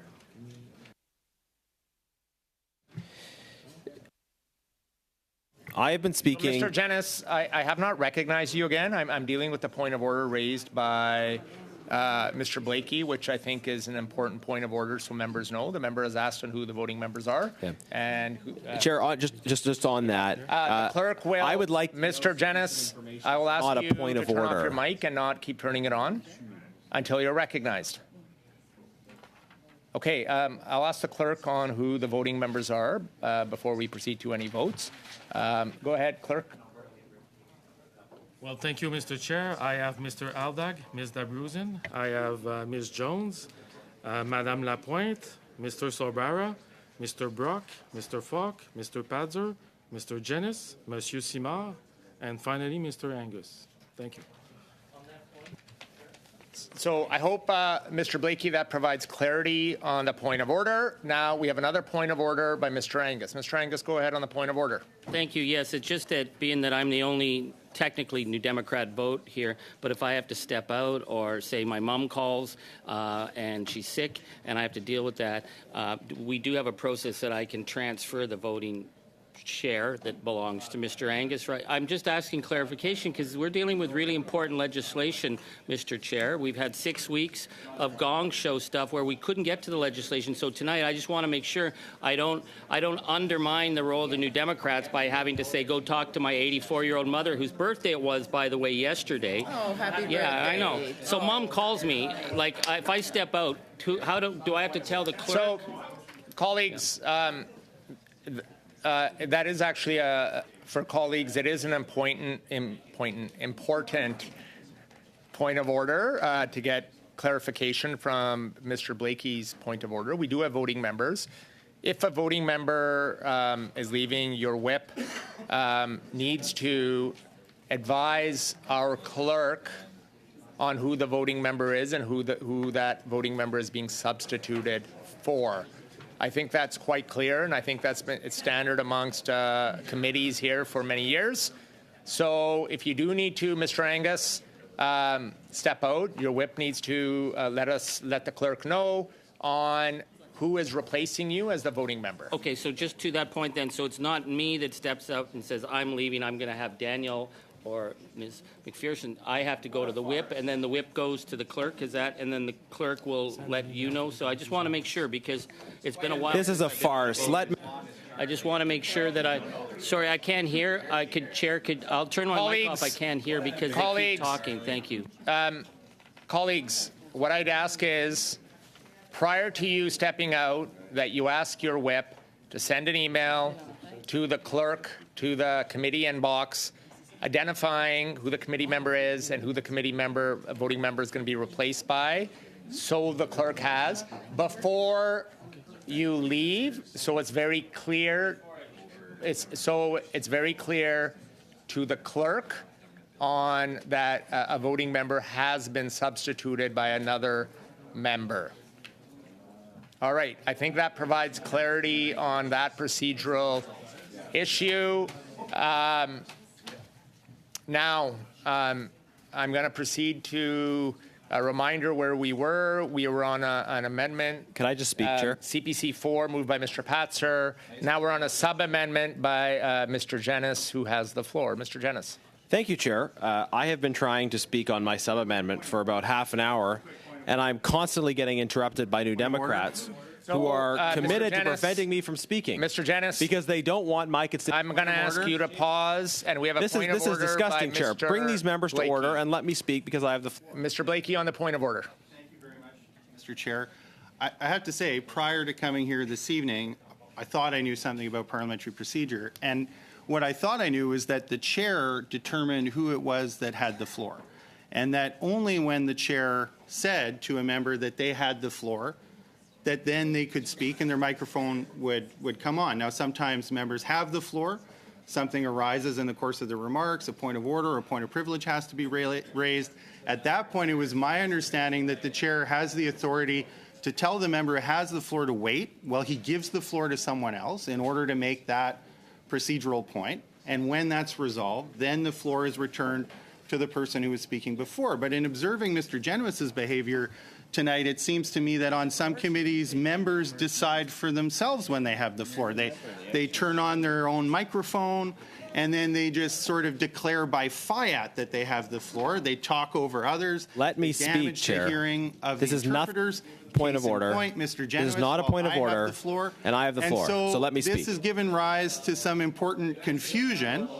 And I wonder if you could explain to members, and maybe I'm the person who doesn't understand how it works, but if I do understand how it works, there's a lot of others around this table who apparently don't. Could you take this opportunity to please explain to all members, associate and This is not a point of order, committee, Chair. how it is that it's determined who has the floor, when that changes, and who's in charge? Thank you, Mr. Blakey, for your point of order. Colleagues, as we proceed, as I have indicated previously, that Mr. Patzer moved an amendment, and then preceding that, Mr. Jenis moved a sub-amendment. But what happened with Mr. Jenis, as he's provided remarks, you've asked me, Mr. Blakey, right now on how I determine on who has the floor and who has the right to speak. So Mr. Jenis has the floor because he's moved a sub-amendment. I, as the chair, recognize members if they have a point of order, while another member is debating their sub-amendment. And so members throughout this meeting have had a number of point of orders with a number of different speakers, and I've done my best to my ability to recognize every member by creating a speaking list and a speaking order. And what I hope to do, and I hope members will, colleagues here will follow, is that you do not turn on your mics unless you are recognized. I've also indicated to members actually for the last several months, in the proceedings of this important bill, that when I turn on my mic, this nice red light comes on.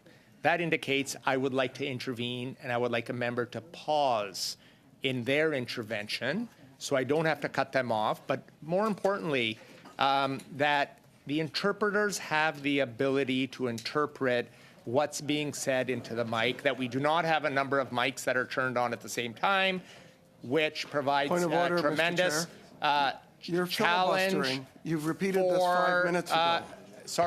That provides a tremendous challenge for interpreters. Mr. Perkins, I did not recognize you, sir. If you have a point of order, once I'm concluding, so once again, I will recognize you. Everybody will have an opportunity to participate. Right now we have a speaking order. I know Ms. Gladue and others are waiting to participate.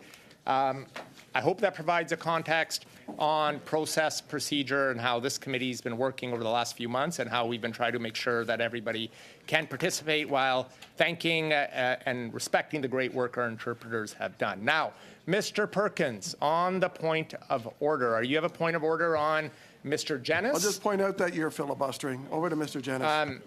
That's not a point of order. I'm providing a ruling from a member, Mr. Perkins, but thank you for your...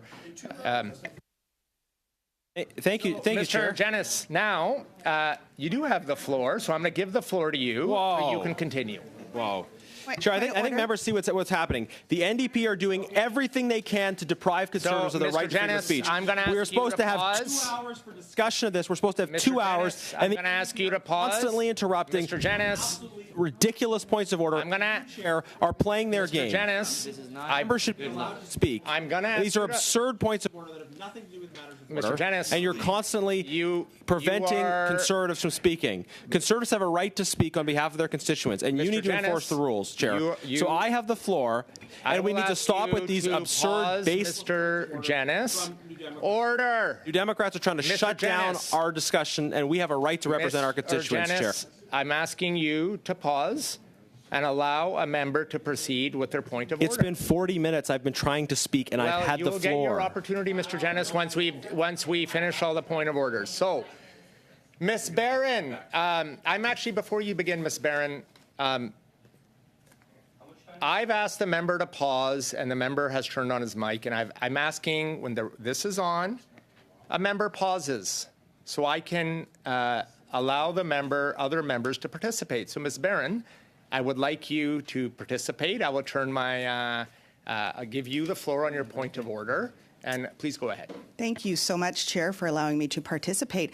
My question, Chair, is that as somebody who doesn't normally sit on this committee, I know that there's processes and procedures around what is an appropriate point of order and what is and isn't an appropriate point of order. Now, I notice my colleague continues to interrupt my colleague, Mr. Blakey, as he has a very, very clear point of order around process and procedure on this committee. Ms. Barron, and is being interrupted. Sorry, I would ask you to, I have to interrupt. And pursuant to the order adopted by the House, if the committee has not completed the clause-by-clause consideration of bill by 8:30 p.m., all remaining amendments submitted to the committee shall be deemed moved. Chair, I have a point of order. Put the question forthwith and successively, without further debate, on all remaining clauses and amendments submitted to the committee, as well as each and every question necessary to dispose of the clause-by-clause consideration of the bill. Point of order, The Chair. committee shall not adjourn the meeting until it has disposed of the bill. I want to take this moment to thank our witnesses, Point of order. Anderson and Barbara Winters, for joining us this evening. Point of order, Chair. And thank you, and enjoy your evening. We will move to the clause by clause now. Chair. And Point of order. Chair, I have an issue to raise. so, colleagues, we are on the sub-amendment of CPC 4. If just for clarity, I'm going to ask a committee to just pause for a moment just to get clarity. Chair, I just have an issue to raise.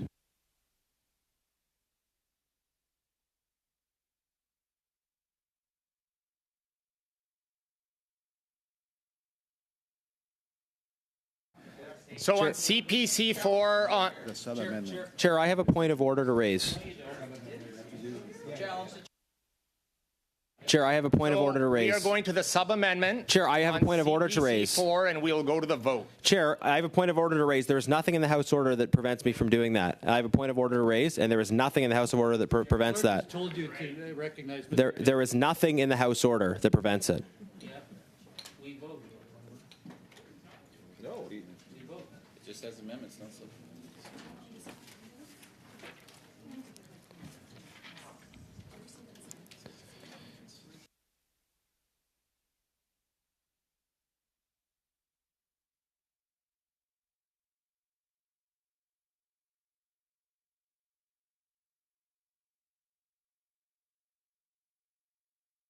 So, Mr. Janice, it cannot be used as debate if That's it's correct. a point of order, specifically on the point of order. Go ahead. Yes. Thank you, Chair. I believe that this committee should have gone to at least given the full 2 hours. So I would move that the committee report to the House that the privileges of all members of the committee were violated when the Chair limited debate on clause by clause of Bill C-50 to less than 2 hours in violation of the House order adopted on needs to Monday, read the motion, September Chair. 24th, 2023. This is a question of privilege, and clearly the House order does not preclude members raising questions of order or privilege. Here is the issue. The House prescribed, I think, a very narrow and draconian, but nonetheless specific framework by which the Natural Resources Committee would consider the issues before it, namely Bill C-350.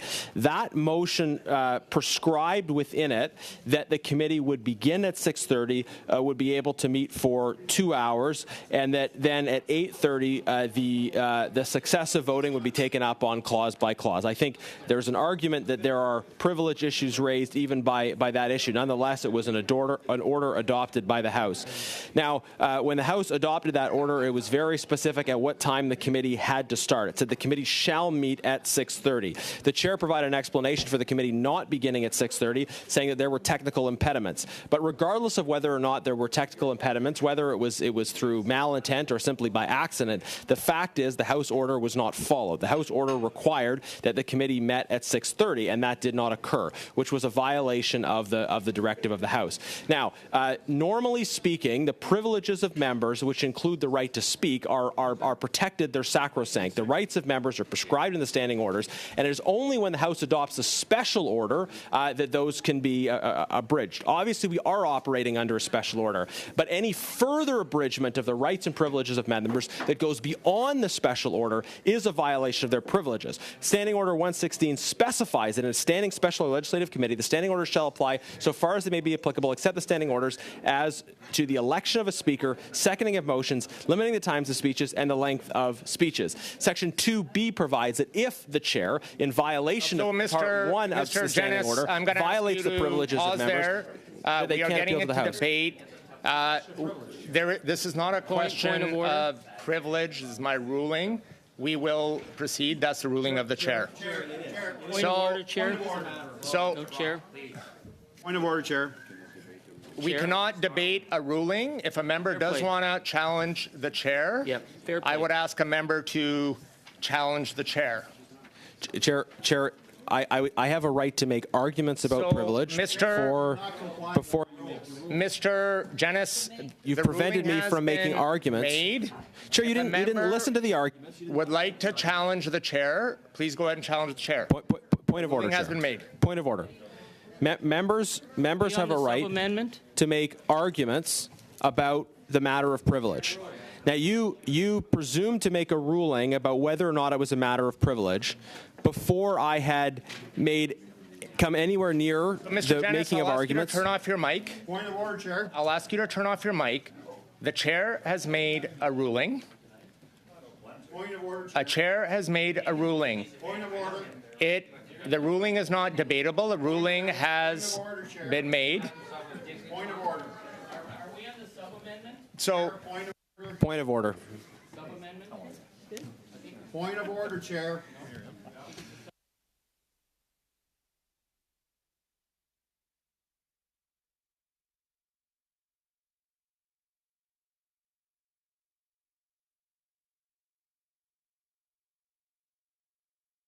So, Mr. Brock, go ahead. You cannot debate the ruling that's been made. If you want to challenge the chair on the ruling that's been made, you can do so. On your point of order. Go ahead. Go ahead. I have a point of order. House of Commons, Procedure and Practice, Chapter 20, page 1060. The chair of a committee does not have the power to rule on questions of privilege. Only the Speaker has that power. If a member wishes to raise a question of privilege during a committee meeting or an incident arises in connection with the committee's proceedings that may constitute a breach of privilege, the committee chair allows the member to explain the situation, which you have denied the privilege of Mr. Jenness from doing so by interrupting him.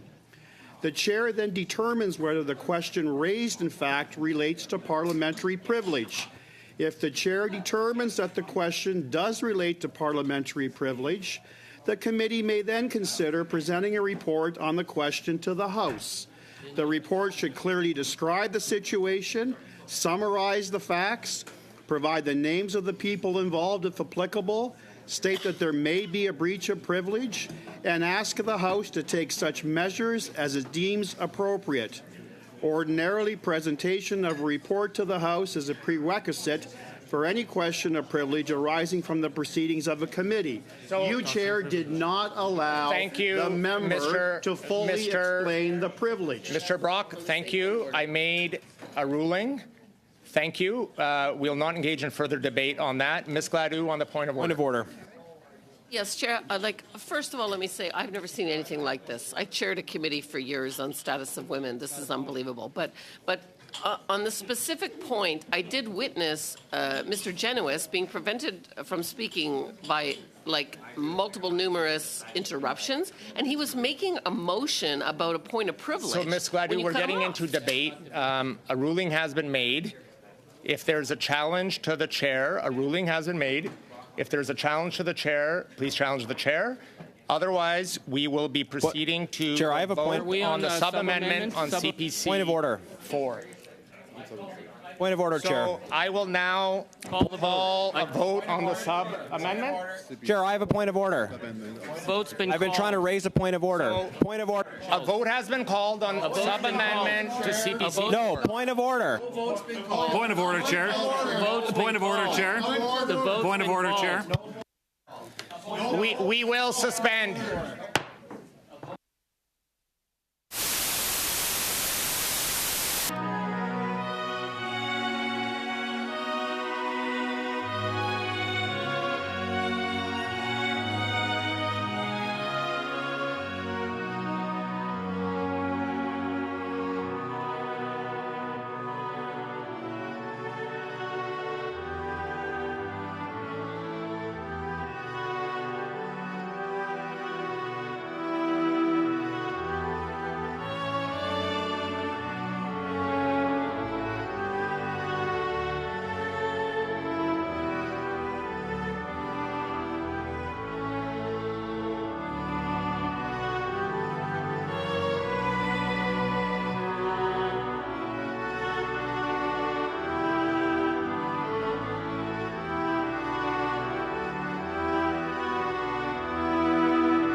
Point of order.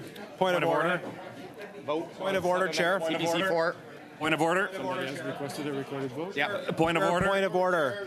There's a point of We will order. proceed to the vote. Chair, there's a point of order on the floor. There was a point of order on the floor, Chair. Point of order. There was a.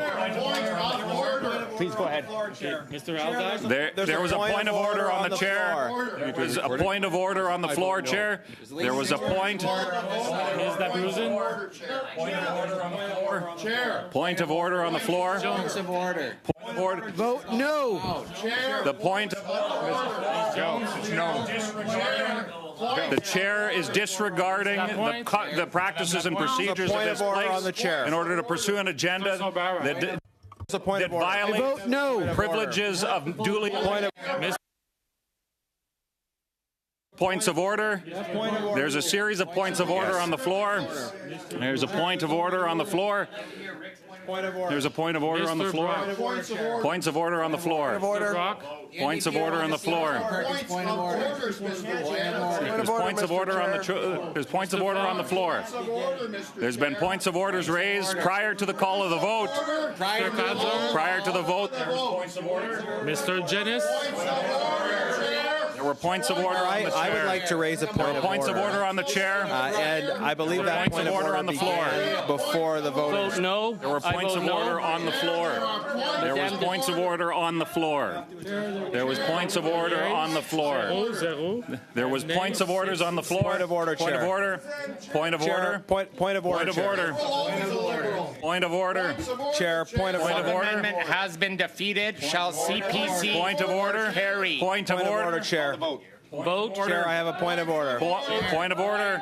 Chair, I have a Point of order. Point of order. There are Point of order. Chair, you There's have to points allow of the order points on the of order. floor. There's points of order on the Chair, you have to floor. allow the points of order. There is points of order on the floor. Chair, there is Chair, points there of are points order of on the order floor. There is points of order on the floor. The privileges of duly elected members are being violated. Chair, follow Points the of rules. order on the floor. Chair, The order from the House does not overrule the practices. The practices of this place cannot be overruled by an order of the House. There are points of order on the floor. There are points of order. There's a point of There order. are points of order on the floor. Mr. Fogg? Point of order, Chair. There are points of order on the floor. There are points of order. There are points of points orders of on the order, floor. Chair. Chair, I have a point of Your order. I'd actions are like to causing raise. unnecessary disorder. And there are points of order Chair, on the points floor. of order. There are points. Chair, points of order. actually Points of even know order what on the I'm voting floor. on, Chair. Rules, Chair. There are points of Chair, order on follow the the floor. rules. The actions of the chair causing disorder and clear and blatant disregard for rules and practices and recognition of the privileges Chair, of what are members we duly voting on? elected to this place. I have a point of order. Mail, now you're stealing privilege. Shall DQ 4 Points of order. carry? Points of order. Challenge the chair. There's points of order. Challenge There's the points chair. of order. No. Point of order. Challenge the chair. Challenge the chair. Mr. Aldag? The chair, which is a dilatory motion. There's a challenge. Ms. Dabruzin? Which is a dilatory motion. Dilatory motion. There's a dilatory motion. Ms. Jones? This is unbelievable, Mr. Chair. Clearly, the rights and Unbelievable. privileges of members of this place are being blatantly Madame Lapointe? disregarded by Mr. Sobara? by the partisanship of a chair. I vote Point of no. Order. Point of order, Points Chair. of order. Point of order. Point of order. There's a point of order on the floor. Is that okay if I just jump on? Mr. Fox? Points of order on the Chair. fall. There is The points order of that came order. from the Mr. House allows Fatser. members of Parliament to move points of order. Chair. Mr. Include Fatser? that. It's right there. Mr. Jennings? Point of order, Chair. I Point don't of actually know order. what we're voting on, Mr. Clerk. I Point don't of know what order. you're even trying to call the vote on. Point of order. So, Point of order. I vote no. Point of order. Point of order. What is the vote on, Mr. Clerk? Point of- I don't point of like. order. We're trying to Point raise of order. points of order, and I don't even know what the vote Point is of order. on. Point of order. Like we're trying to raise points Point of of order. order. I don't even know what you're calling of order. which votes on, Chair. Point of order. Chair, point of order. The clearing blatant disregard for the rules and procedures of this place Point of order. Point of order. Point of order. Point of order, Chair. Point of order, Chair. Point of order. Point of order, Chair. Chair, Point of there's a order, point of Chair. order. Point of order, Chair. Point of order, Point of Chair. order, Chair. BQ4 has not been carried. Point of Point of order. Order, Chair. Point of We'll order, now move Chair. to CPC. Point of order, Chair. 5. Point of order, Chair. Point of order, Chair. I don't even know what we're voting on, Chair. Order, Chair. If CPC, okay, shall Order. CPC 5 carry? Chair. Point of order. Recorded vote. CPC 5. CPC 5. Yeah. Point of order. Point of order. Mr. Aldag. Point of order. Point of order. Point of order. Point of order. Point of order. Mr. Chair, Point of order. Authority right now. Point of order. Ms. Jones. Point of order. Madame la Point of order. What are we voting on? Point of order. Mr. Sobara. Point of order. Point of order. Mr. Chair, point of order. What are we voting on? Point of order. Mr. Brock. Point of order. Mr. Falk. Point of order. Mr. Padzer. Point of order. Point of order. Mr. Jennis. Point of order. Mr. Clerk, I don't know what we're voting on. I have a point of order. Angus. No. It's not even being read. Point of order. Yeas pool 0 0. Point of Nays order. count 6. Point of order. Point of order. Point of order. CPC 5 negative. Point of order. Chair, we're trying to raise points of order. 5 carry. Point of Points of order be raised constantly while I was trying to speak, Point and of order. now you're not letting us. Recorded vote on BQ 5. Point of order. Point of order. Point of order. Mr. Aldag. Chair, what are we voting on? I have a point of.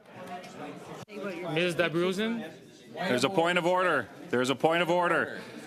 Ms. Dabruzen. Like, There's a point of order. There's a point of order. Ms. Jones. There's a point of order. Unreal. Point of order. Madame. Chair, point of order. Mr. Sorbara. Point of order. Point of order, Mr. Brock. Chair, point of order. Mr. Chair, Brock. you have. Point of order. Mr. Brock. Point of order, Chair. Mr. Falk. Chair, point of order. Mr. Partisanship cannot trump. Point of order. Mr. Jennis. I don't know what we're voting on, Mr. Clerk, and I have a point of order. Madame I sit right beside you. Partisanship Told what we're voting on. Point of order. We can't vote if we don't know what we're voting on. We have points of order, and we can't hear what.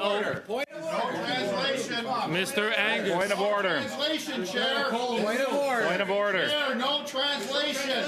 Point of order. Point of order. Chair, no translation. Point of order. No translation. Chair, come on. Point of order. Point of order. Where were we at on the? Mr. Angus. Point of order. Chair, I have a point. Point of order. Point of order, Chair. Point of Point of order, There was Chair. clearly a point. There was clearly a point of order on the floor prior Point to of the order, call Chair. of a vote.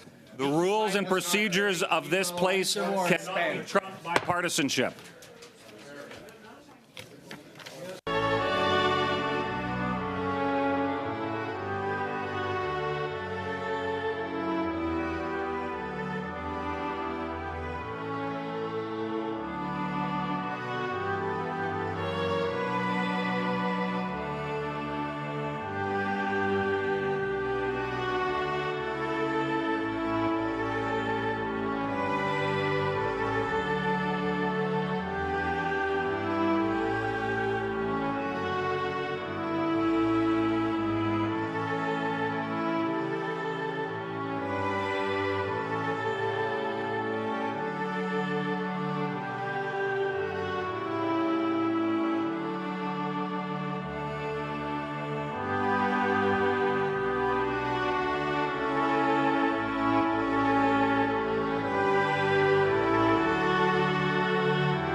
Shall CPC 6 carry?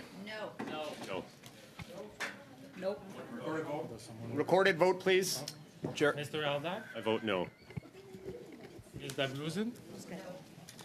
Ms. Jones? No. Madame Lapointe? No. Mr. Sorbara? No. Mr. Brock? We. Mr. Falk? Yep. Mr. Padzer? Yes. Mr. Jenis? Yes. Monsieur Simard? Non. Mr. Angus? No. Okay. Yeas pour 4, 4, nays contre, 7, 7. Point of order, Chair. So, I have a point of order to raise. shall clause 3 Chair, carry? I have a point of order to raise. Sorry, Chair, do you not hear I have a point of order to raise? I have a point of order to raise, Vote's Chair. been called. Vote's been called. Chair, there's a point of order on the floor. Yes. The vote's Chair, been there's a called. point of order on the floor. It was raised before you called the vote. Recorded vote. Go ahead. Chair, sorry, there's a point of order on the floor. Yes. It was raised before you called the vote. I vote yes. Ms. Dabruzen? Chair, I have a point of order to raise that was raised before the vote was called. So I hope you'll recognize that. Ms. Jones? Chair, No. No. Chair, there's a point of order. Madame Lapointe? Yes. Chair, there's a point of Madame order. Lapointe? Oui. We. Mr. Sorbara? Yes. Chair, there's a point of order. Mr. Brock?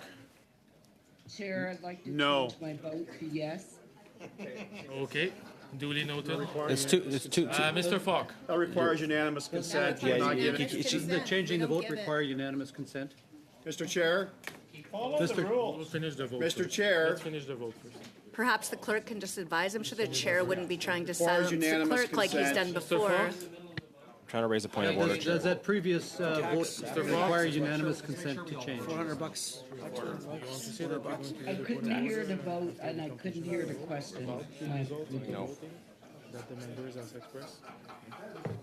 If you couldn't hear the vote, then why did you vote? Yeah, exactly. You voted no. It was very clear. Point of order, Chair. Mr. Falk? Vote no. Yes or no? Well, I'd like to know whether that previous vote requires unanimous consent. Mr. Padzer? Vote no. Vote no. Did vote no. No. She needs unanimous consent to change her vote. Unanimous consent. We're not providing it. No, but will we also be advised about the unanimous consent required for Monsieur a Simard? member to change their vote? Juste m'assurer, on vote sur BQ6 ou... Just to be clear on BQ6. OK, non. I had sought clarification previously on votes, and I wasn't given the opportunity. Monsieur Simard, c'était pour ou contre? For or against, Mr. Small. On est sur la... Mr. Angus?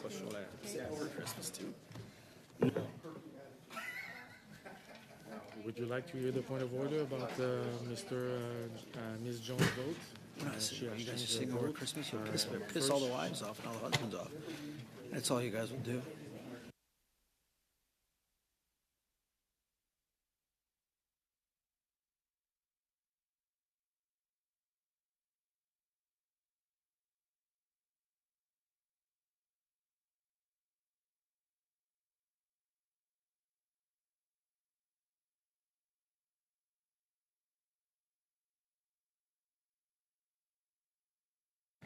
Point of order, Chair.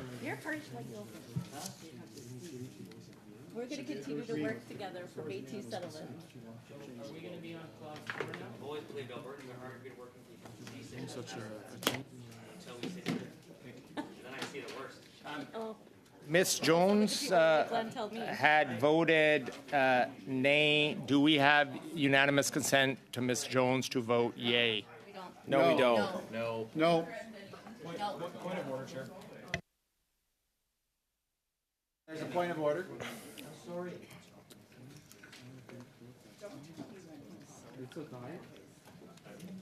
Sorry, it's not a tie. Mr. Angus voted no.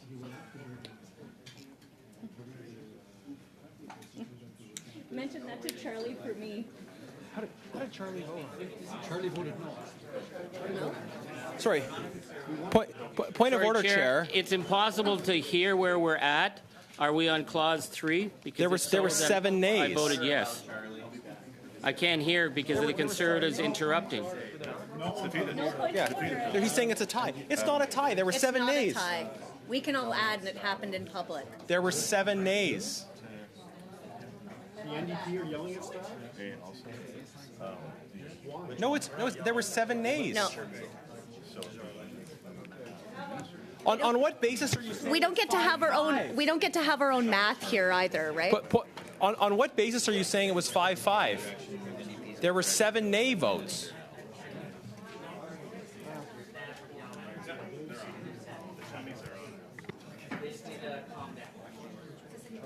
Everybody's calm. Nathan, they're saying it's a tie. Nobody's not. It's not a tie.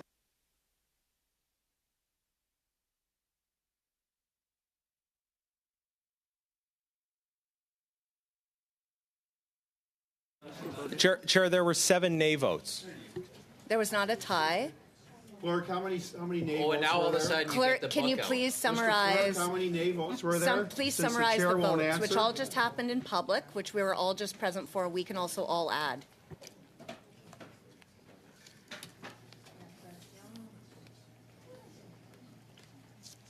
How easy it would have been for you guys 7 to nays. actually collaborate on the schedule on October 30th, Seven's like greater we than proposed. 4. Who would have thought? So that was grade school.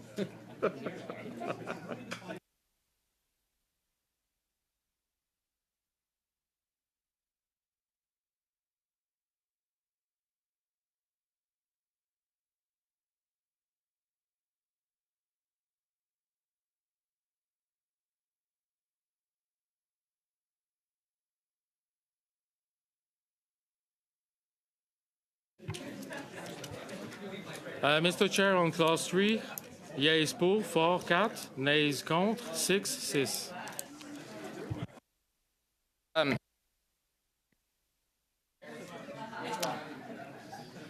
So clause 3 has been defeated. New clause 3.1, BQ6. Point of order, Chair. Point of order. Carry. Chair, point of order. I'd like to raise a point of order, Chair. Members are able to Was the raise vote points of called, order. Chair? Chair, I'd like to raise a point of order, and I've been trying to since prior to the vote was called. Chair, I would like to raise a point of order. Can you Chair, hear can't me? just ignore, you just can't ignore duly hear me? elected members of parliament at this committee, Chair. Chair. Chair, you can't just ignore duly elected I'm trying. members of I'm parliament trying at to this raise a committee. point of order, Chair. Listen to your vice What chair, are we on? Chair. You didn't even say what we're on. Saying no. I vote no. Listen to your vice chair. Chair, I'm trying to raise a point of order, and I've been trying to raise a point of order since before the vote was So for called. clarification, we're in the middle of a vote. New clause 3.1 shall BQ6 carry. Mr. Aldag, I vote no. Ms. Dabruzen, Ms. Jones, Point of order, Chair. No. Madame Lapointe, No. Mr. Sorbara. Point of order, Chair. No. Chair, I'm trying to raise a point of order.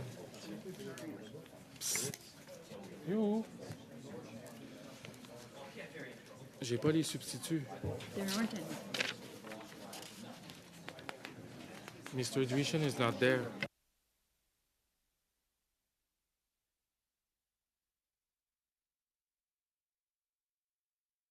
Mr. Brock? One moment, please, Mr. Clerk. Mr. Chair, we had sent in sub-amendments for this because the motion actually allows for sub-amendments. It doesn't exclude them. So we actually had sent sub-amendments in, and this was one of the ones that we had sent. So I'm just curious as to know why that was not acknowledged by the clerk. Good question. On the same point of order, Chair. We didn't even know what we were voting on, so it didn't make it clear. I continue? Mr. Brock? Members are allowed to move sub-amendments, Chair. There's a sub-amendment. Mr. Brock? Clerk, there's a sub-amendment. You said at the beginning that Falk? sub-amendments could be moved. Mr. Clerk, there is a Clerk. sub-amendment on the Mr. Pazzo? floor. Clerk, you need to clarify what the vote is, because no one could hear Ms. when we Stubbs? asked you Duly to filed. clarify it. Point of What order. is Simon? happening here? Didn't hear what the What is going on? Mr. Angus? Nonsense is this? Kangaroo court. Got it. We weren't there. Yeas pour, 1, nays contre, 6, True independence, 6. Mr. Clerk. True independence. So Mr. Chair, the vote does Mr. not Chair, carry. point of order. Mr. Chair, Now, you gotta Mr. get a hold of Patzer, you have a point of order on the sub-amendment. Yes, I do actually, because there had been. So this is BQ 6 or BQ 4? What? BQ 6. Okay, so we had sent a sub-amendment because we are allowed to do that, and it was the sub-amendment that was sent to the clerk said that BQ 6 be amended by deleting the word legislative.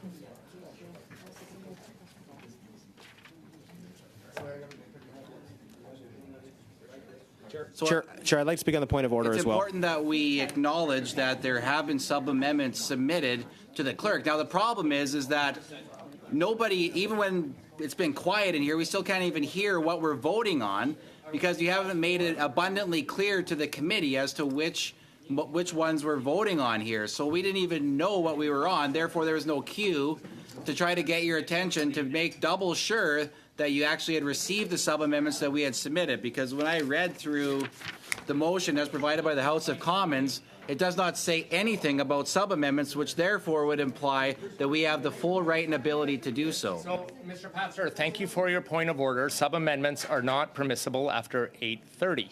It doesn't say that. Where does it say that? Where does it say that? Sub-amendments are not admissible. Where does it say the that? amendments Where does it say provided. that? Where does it say that? What's your authority? Chair, I have a point of So, order. Mr. to raise. Patzer, we have to be on the clause to move a sub-amendment. We Yeah, have to I know, be and on the that's- clause to move a sub-amendment. On the we have to be on the clause of the amendment to move a sub-amendment. Yeah. And your amendments were provided in advance, Yes. but we were not on the clause where you could propose a sub-amendment. We're now in. I proposed the sub-amendment. I just did. After 8:30. No. Tell me where it says that. Mr. Patzer, tell me where it says that your Chair, would you like the sub-amendment clerks is not to just advise us on the admissible. rules Why? since you don't know them? Articulate. So, colleagues, Mr. I'm Chair. going to once again ask members I not to turn on challenge the their chair. mics. I challenge the chair. Point of order. I don't even know what the chair's ruling is. Yeah, good So, point. so what? Pay attention. We are on No, no, clause no, no. 4, so pay attention. That's not what the issue is. What?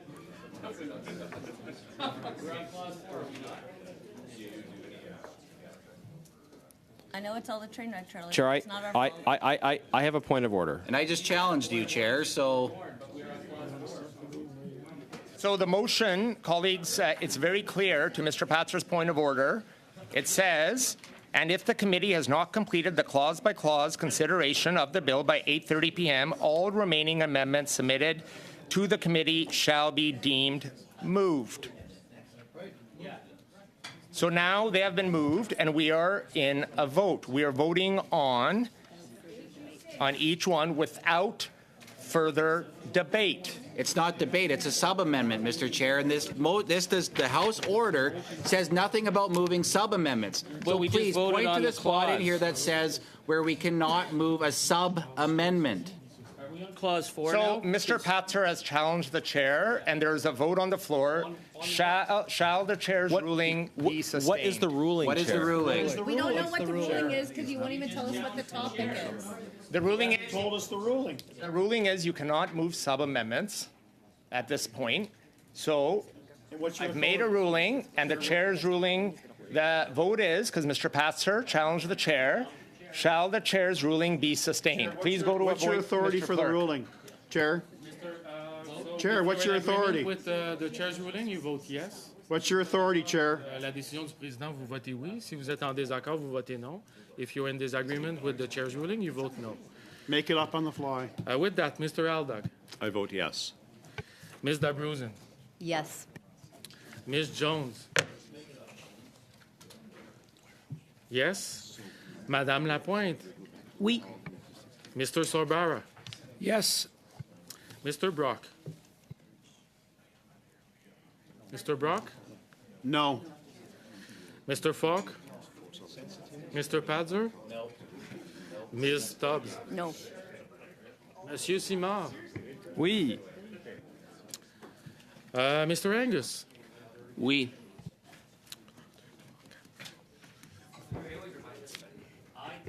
Yeas pour 7, and nays contre 4, 4. Point of order, Chair. Chair, I have a point of order, and you've entertained points of order from other members. Ruling has been sustained. We'll now go to shall clause. Chair, I have a point of order. Yes. What?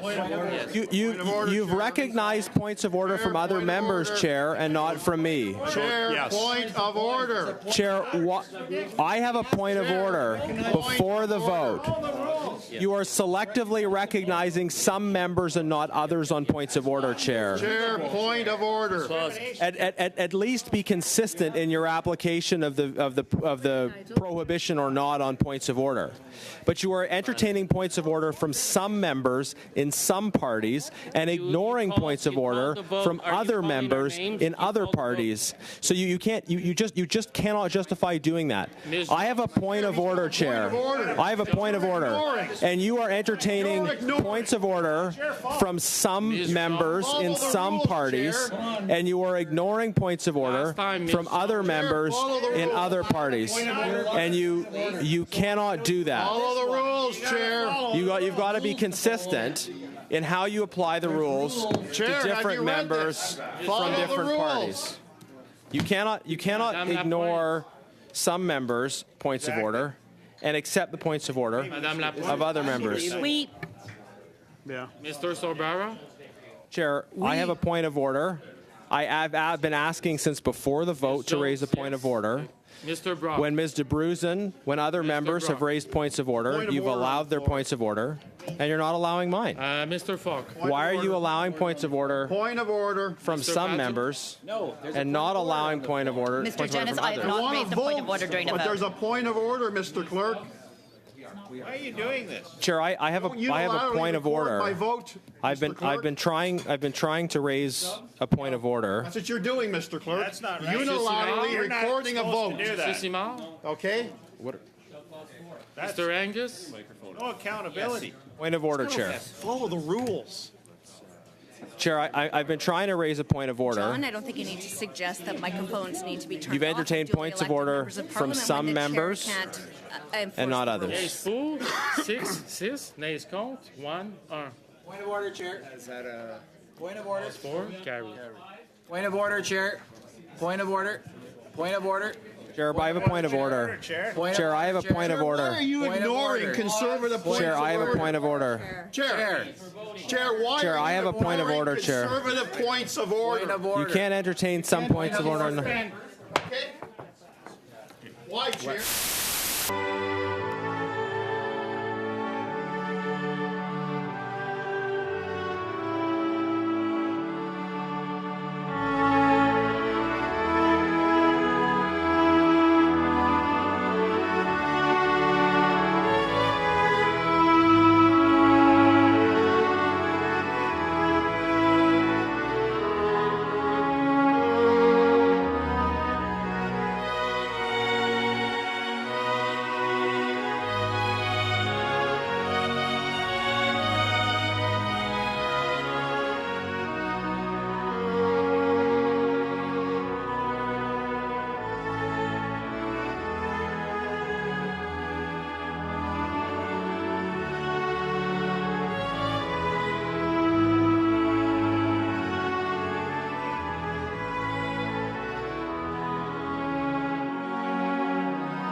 CPC 7. If CPC 7 is adopted, CPC 8 cannot be moved due to a line conflict. Shall CPC 7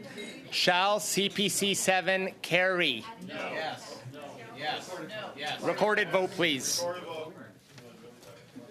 Mr. Aldag. No. Ms. Dabruzen. No. I think Mr. Badaway for Ms. Jones now. Mr. Badaway? No. Madame Lapointe? No. Mr. Sorbara? No. Mr. Brock? Yes. Mr. Falk? Yep. Mr. Padzer? Yes. Ms. Tubbs? Monsieur Simard? Non. And Mr. Angus? No. Yeas pour 4, 4, nays contre 7, 7. Shall CPC 8 carry? Yes. Recorded vote, please. No. Ms. Dabruzen? No. Mr. Badaway? Madame Lapointe? No. Mr. Sorbara? No. Mr. Brock? Yes. Mr. Falk? Yep. Mr. Padzer? Yes. Ms. Tubbs? Yes. Monsieur Simard? Non. Mr. Angus? No. Yeas pour 4, 4, nays contre 7, 7. Shall clause 5 carry? No. Recorded vote, please. Mr. Aldag? Yes. Ms. Dabruzen? Yes. Mr. Badaway? Yes. Madame Lapointe? Oui. Mr. Sorbara? Yes. Mr. Brock? No. Mr. Falk? No. Mr. Padzer? Nope. Ms. Tubbs? No. Monsieur Simard? No. Mr. Angus? Yes. Yeas pour 6, 6, nays contre 5, 5. Supplementment for the next one? Clause 6, Lib 2. If Lib 2 is adopted, CPC 9, BQ 7, and CPC 12 cannot be moved due to a line conflict. Shall Lib Sub-amendment? 2 carry? Chair, I'd asked for a sub-amendment. The vote, is the vote begun? I'd already asked before that for a sub-amendment that was submitted. Mr. Aldag? Yes. Ms. Dabruzen? Yes. Mr. Badaway? Yes. Madame Lapointe? Oui. Mr. Sorbara? Yes. Mr. Brock? No. Mr. Falk? No. Mr. Padzer? Nope. Ms. Tubbs? No. Monsieur Simard? Oui. Mr. Angus? Yes. Yeas pour 7, 7, nays contre 4, 4.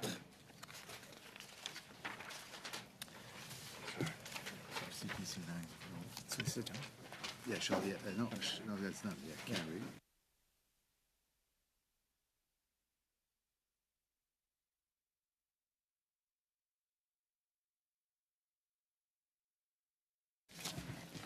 Shall CPC 10 carry? Yes. Yes. CPC 10.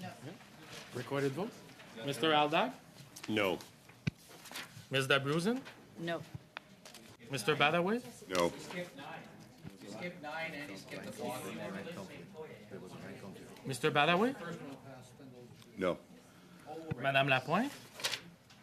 No. Mr. Sorbara? No. Mr. Brock? Oui. Mr. Falk? Yes. Mr. Padzer? Yes. Ms. Tubbs? Yes. Monsieur Simard? Non. Mr. Angus? No. Yeas pour 4, 4. Nays contre 7, 7.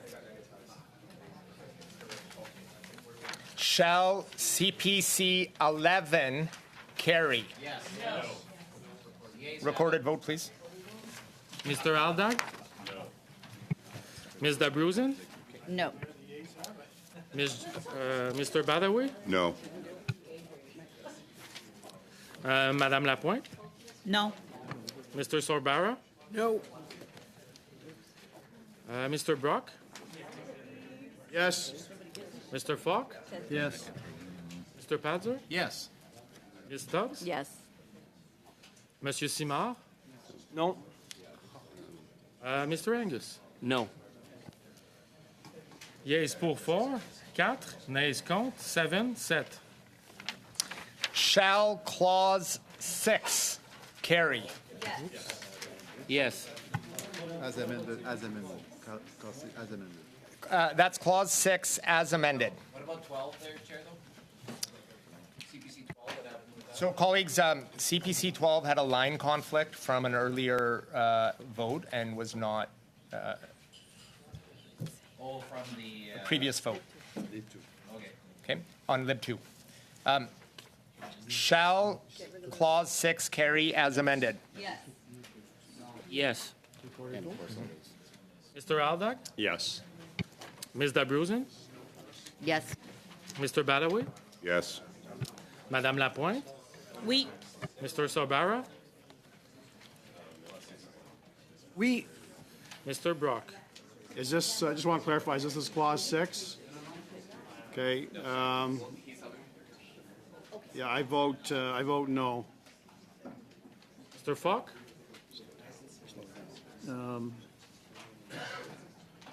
No. Mr. Padzer?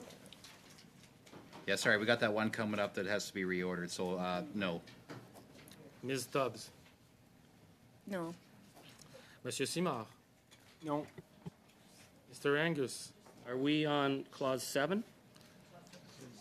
6? Yes. Yes.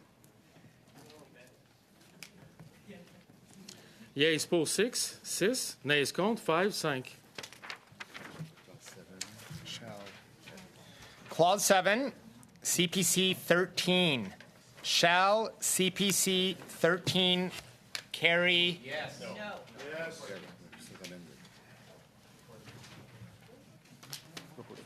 Recorded vote. Mr. Aldag? No. Ms. Dabruzen? No. Mr. Badawi? No. Madame Lapointe? No. Mr. Sorbara? No. Mr. Brock? Just a moment, please. Yes. Clarify, this is CPC 13, clause 7, is that correct? Yeah, my vote is yes. Mr. Falk? Yeah, I'll support it. Mr. Don't you hate when Padzer? you bump your mouse and then it goes away on you? Yeah. Mr. Padzer? Oh, sorry. I am also going to vote in favor of the motion. Ms. Tubbs? Yes. Monsieur Simard? Non. Mr. Angus? Nope. Yeas pour 4, 4. Nays contre 7, 7. Lib 3, if Lib 3 is adopted, CPC 17 cannot be moved due to a line conflict. Shall Lib 3 carry? Recorded vote. Mr. Aldag? Yes. Ms. Dabruzen? Yes. Mr. Badawi? Yes. Madame Lapointe? Oui. Mr. Sorbara? We. Mr. Brock? We have to just see CPC, so what are we giving Committee, up? committee indulgence, please. What number was this? Lib what? This is Liberal Party of Canada 3? Is that correct? Lib 3. Yeah. My vote would be no, thank you. Mr. Falk? I'm just going to see what we're giving up here on 17 here in just a minute. See if the trade is worth it, I Yeah, guess. yeah. We didn't want to rush into the trade. Be amended for replacing. Mr. engaging Falk? all the- Yeah, I'm just confirming what 17, you said 17 would be not eligible then? Lib 3. But if we pass Lib 3, then CPC 7 would die then? No, Lib 3. Okay, what? Who's talking to me here? Okay, Mr. Falk? well, no, I thought I was looking for some clarification. So if, on, Yeas or nay? on this one, if we pass this one, then 17 CPC is not votable? Not supposed to engage in debate, so. Just making sure we got this right. That would be, Mr. Padzer? yeah, that would be a no then. Mr. Falk Yeah. has Mr. Padzer? Yeah, you can answer the question, Chair, it's no problem. Yeah, it's just a point of clarification that he had, but I will also be, I think I'll be voting, yeah, I'll be voting no as well. Ms. Stubbs? Yeah, I think I'll vote no too. Monsieur Simard? Non. Mr. Angus? Yes.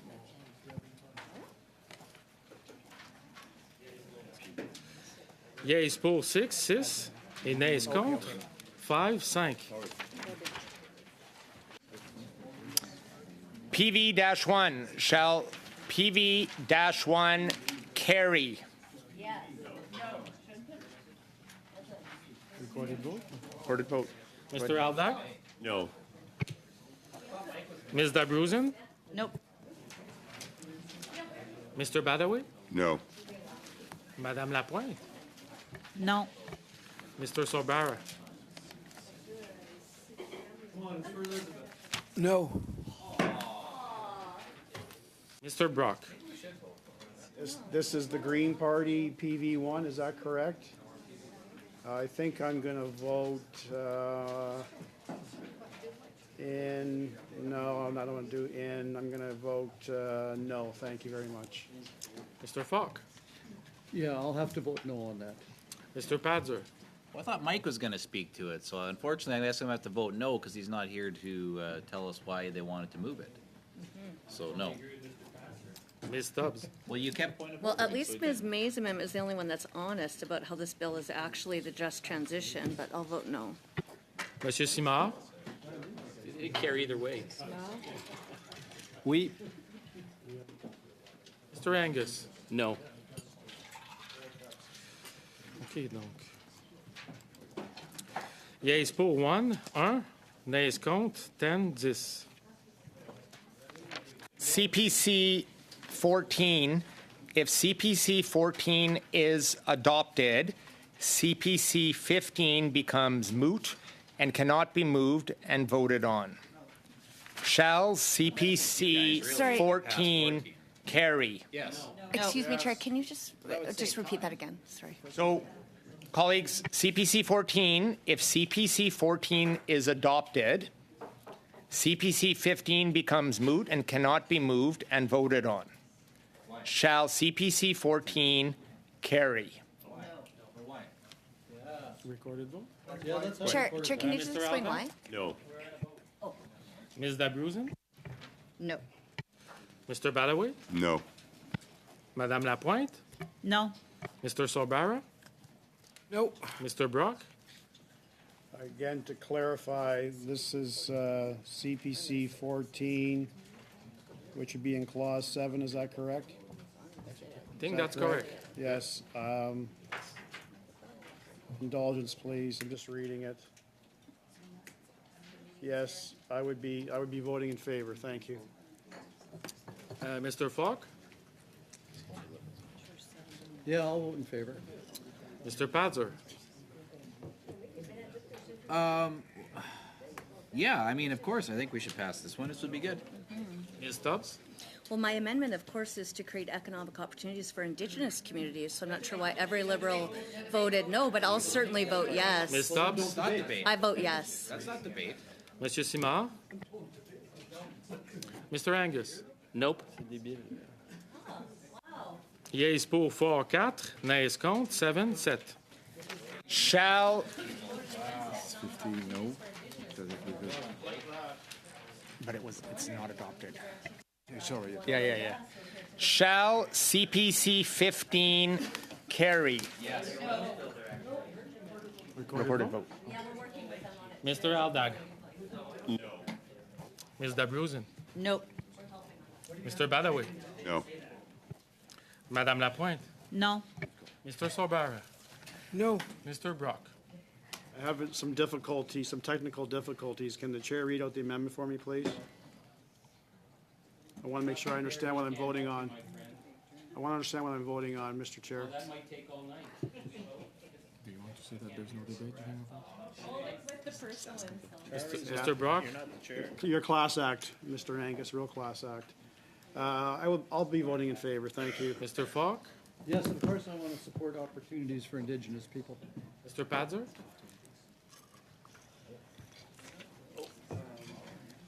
There we go. Mr. Padzer? Yeah, I too will be voting in favor of economic opportunities for Indigenous communities. Ms. Stubbs? I also support the creation of economic opportunities for Indigenous communities. Yes. Monsieur Simard? No. Mr. Angus? The way this is worded, it really makes no sense, so I think I'll have to vote no, but I would have supported anything that was written coherent. Yeas pour 4, 4, nays contre 7, 7. CPC 16. If CPC 16 is adopted, BQ 8 cannot be moved due to a line conflict. If CPC 16 is adopted, BQ 8 cannot be moved due to a line conflict. Shall CPC 16 carry? No. Yes. Recorded vote? Mr. Aldag? No. Ms. Dabrowski? Nope. Mr. Badaway? No. Madame Lapointe? No. Mr. Sorbara? No. Mr. Brock? Again, I'm clarifying, Mr. Clerk, this is Conservative Party 16. I'm hearing so much commotion, I can't concentrate. Mr. Clerk, Mr. Chair, can we have some decorum, please? I just want to clarify, Mr. Angus, thank you very much for your interruptions. The chair actually said he There's only one chair, and you're not it, Mr. Angus. Mr. Brock? So I'm just reading it. Thank you, Mr. Clerk. Not court's indulgence, committee indulgence. I would be voting in favor. Thank you. Mr. Falk?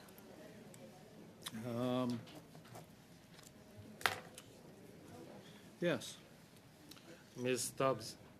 Sorry, Mr. Padzer first. Okay, yes, I was concerned for a second there. You got overlooked. This is kind of like the one we were trying to debate earlier, but yeah, I'll vote yes. Thank you. Ms. Stubbs? Yes. Monsieur Simard? No. Mr. Angus? No. Yeas pour 4, 4, nays contre 7, 7. BQ 8. Shall BQ 8 carry? Recorded vote? Mr. Aldag? No. Ms. Dabrowski? Nope. Mr. Badaway? No. Madame Lapointe? No. Mr. Sorbara? No. Mr. Brock? I'm really surprised that the Liberals have voted this down. I think it's brought by the bloc. Mr. Savard, Clause 7. Mr. Brock? Yes. In the circumstances, I'm definitely going to support that. This is an excellent amendment brought forward by my colleague, Monsieur Le Mr. Simard. Falk? Excellent. This Mr. talks about Simard. economic growth. And Yes. I support it. Mr. Falk? Yeah. Oh, yeah. Mr. Padzer?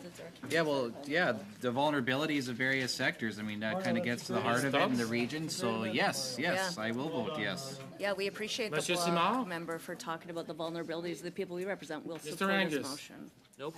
Come on, good chance to collaborate. Yeas pour 5, 5, nays contre 6, 6. BQ 9.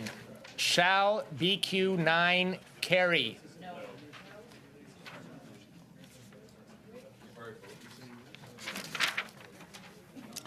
Mr. Aldag? No. Ms. Dabrowski? Nope. Mr. Badaway? No. Madame Lapointe? No. Mr. Sorbara? No. Mr. Brock. I'm sorry to disappoint my colleague, Mr. Simard, but I think in the circumstances, I'm going to have to vote no. Mr. Falk. I'd like to support it as well, but I won't be able to, so I'll vote no. Mr. Padzer. Yeah, I thought we had something there from the last You're on one, a but this roll. time I guess I'll have to vote You're on no. a roll. Mr. Padzer. Oh, sorry, I said no. Ms. Stubbs. No. Monsieur Simard. Oui. Mr. Angus. No. Yeas pour 1, nays contre, 10, 10. CPC 17. Shall CPC 17 carry? Oh, sorry. No, sorry. Correct, it's BQ 10. Shall BQ 10 carry? No. Mr. Aldag. No. Ms. Dabrousin. Nope. Mr. Badaway. No. Madame Lapointe. No. Mr. Sobara. No. Mr. Brock. Indulgence, please. BQ 10, Clause 7, quickly reading it. I think in the circumstances, I'm going to have to, Mr. I'm going to Brock. have to vote no. Mr. Falk. Well, I like that it includes lots of different people, including Indigenous people. So yeah, I'm going to support it. Yeah, yeah, yes. Freedom. Mr. Padzer. Well, I love it. Mr. Padzer. you know, I generally agree with my colleague, but this time I'm going to say no. Ms. Stubbs. You know, since this talks about unionized and non-unionized workers, youth, Indigenous, yeah, I'm going to vote in favor of it. Yes. Monsieur Simard. Oui. Monsieur Simard. Oui. Oui. Oui. Mr. Angus. No.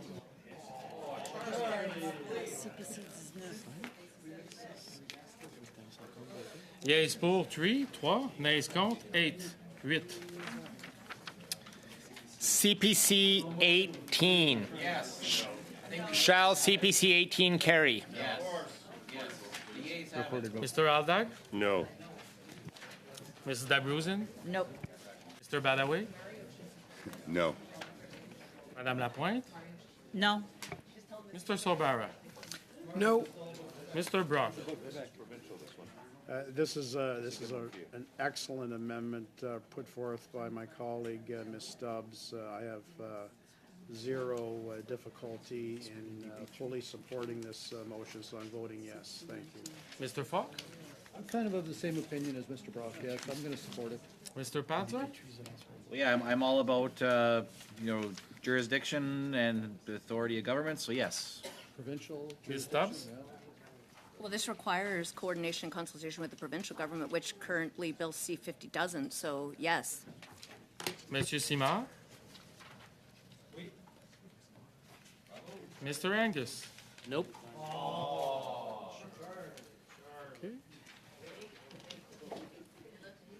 Yeas pour 5, 5, nays contre, 6, 6. BQ 11. Shall BQ 11 carry? Mr. Aldag. No. Ms. Dabrousin. Nope. Mr. Badaway. No. Ms. Lapointe. No. Mr. Sorbara. No. Mr. Brock. Again, I applaud my colleague, Monsieur Simard's efforts, but weighing in on the content and looking at the substantive elements of C-50 and how Clause 7 would be amended, I have difficulty supporting this. So I'm unfortunately going to have to say no to my colleague. That would be a no. Thoughtful deliberation. Mr. Falk. Yeah. Mr. Falk. Yeah, no, I've looked at it too, and I won't be able to support it, so no. Mr. Padzer. Excuse me. No. Ms. Stubbs. No. Monsieur Simard. Oui. Mr. Angus. No. Yeas pour 1, nays contre 10, 10.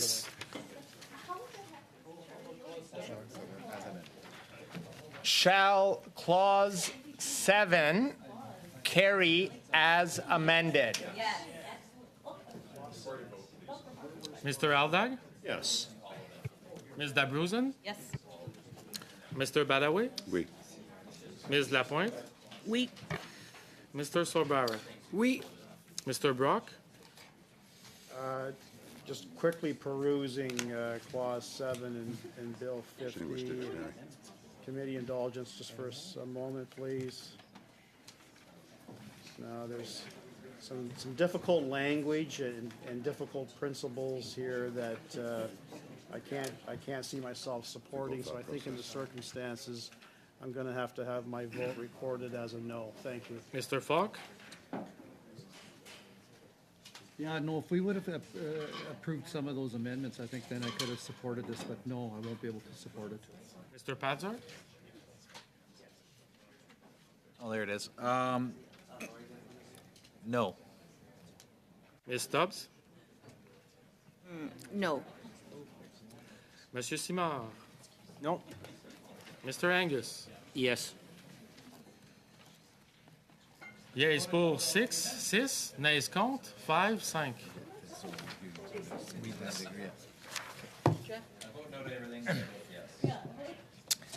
Clause 8, CPC 19. The amendment seeks to increase the number of members of the council from 15 to 20, which would create additional spendings. As House of Commons Procedure and Practice, 3rd edition, states on page 772, since an amendment may not infringe upon the financial initiative of the Crown, it is inadmissible if it imposes a charge on the public treasury, or if it extends the objects or purposes, or relaxes the conditions and qualifications specified in the royal recommendation. In the opinion of the chair, the amendment proposes new spendings, which would require a royal recommendation. Therefore, I rule the amendment inadmissible. Point of order, Chair. Point of order, Chair. Point of order. Point of order. Point of order, Chair.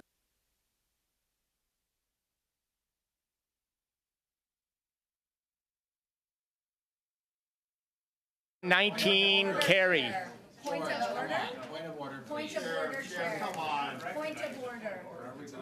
Point of order, Chair. Forget it. Move to the next. Yes. Okay. So therefore, I rule the amendment is inadmissible. Now, I can take a point of order. Go ahead. Yeah. Can you give the rationale for that, since, of course, one of the main problems with Bill C-50 is, in fact, there is no costs outlined in the bill, even as drafted, for what the cost of any and all of these things will be. So how can there suddenly be a rationale and a declaration from you that this amendment won't work because you're asserting that it's going to add costs, but there are no costs outlined in the bill in the first place? So, which is a key problem for it, which I guess we could have discussed if you guys actually allowed this to go through its normal process. Is that but a challenge you're to the not, chair? so we won't. Is that a challenge to the chair? Madam Jabruzin, you'll know when I'm challenging the chair because I'll say so. It was a point of clarity, as I said. So in the opinion of the chair, the amendment proposes new spendings which would require a royal recommendation. Therefore, I rule the amendment inadmissible. Why'd you have to read that? But, Chair, there is no new spending. So now There's no new we will... Chair, there's no There is spending no in the debate. amendment. We'll now proceed to NDP 3. Your ruling, Chair. Okay, we have a challenge There's of no the spending chair. outlined in the bill at all, so therefore how can We you have a assert that challenge there's of an the addition to any? Move on, Chair. Recorded vote. So if you're in agreement with the chair's ruling, you vote in favor. If you're in disagreement with this ruling, you vote against. Mr. Aldag? Yes. Ms. Dabrousin, Yes. Mr. Badaway, Yes.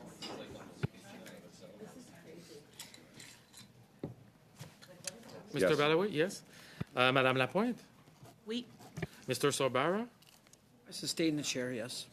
Mr. Brock, The chair clearly read out a statement from a piece of paper handed to him by the legislative clerk. So I'd like to know whether or not that is the chair's ruling and opinion, or rather the legislative clerk. You don't need to tell the clerk to get going, Chair. You're the Mr. chair. Brock. Yay or nay? Chair, is the chair, before I give you my vote, I'd like to know Yes or whether the no, chair is going to Larry? answer Yes or that no? question. Yes or no, Larry? Will the chair answer that question? Yes or no? Mr. Brock, Yes or no, Chair? Will you answer that question? Mr. Chair? Mr. Falk. Mr. Chair, will you answer? I'd like to vote, please. Chair, have we Mr. suddenly Clerk? disappeared into the I'd like ether? to Can you vote. see us here? We're in the middle of, yes, we're in the middle of There's no debate. And their answer, Go to a vote. and my vote is I do not support the ruling of the chair. And the chair refuses to answer my Mr. Falk? question as to whether or not that Next. was his Mr. Falk? opinion or the opinion of the legislative clerk. Mr. Falk, no. Mr. Padzer, This is the chair. We're voting against the chair. We're not sustaining this. Mr. Padzer, Yeah, well, thanks for all the content. This is fantastic. So, but I will be voting no. Ms. Stubbs, Well, I'll vote no. Monsieur He'll Simard, make it up as he goes No. along. Mr. Angus, Mr. Clerk, I think we have a change. oh, and Ms. Barron. Thank you. Yes. What was the submission made? Is it actually? 10, 11. OK. Yeas pour 6, nays contre, 5, 5. NDP 3, if NDP 3 is adopted, CPC 20 Chair, we'd like to know who the voting and members are right now. CPC 27 Point of order, Chair. cannot Point of order, be Chair. moved We'd like to know who the voting due members to- are right now. To align conflict. Answer the question. Also, if NDP 3 is adopted, CPC 20, BQ 12, CPC 24, CPC 25, and CPC 26 become moot, since the committee would have already taken a decision on the composition order. of the members of the council. So, once again, I'm going to clarify this because it is a lengthy, impactful NDP 3. If NDP 3 is adopted, CPC 20 and CPC 27 cannot be moved due to a line conflict.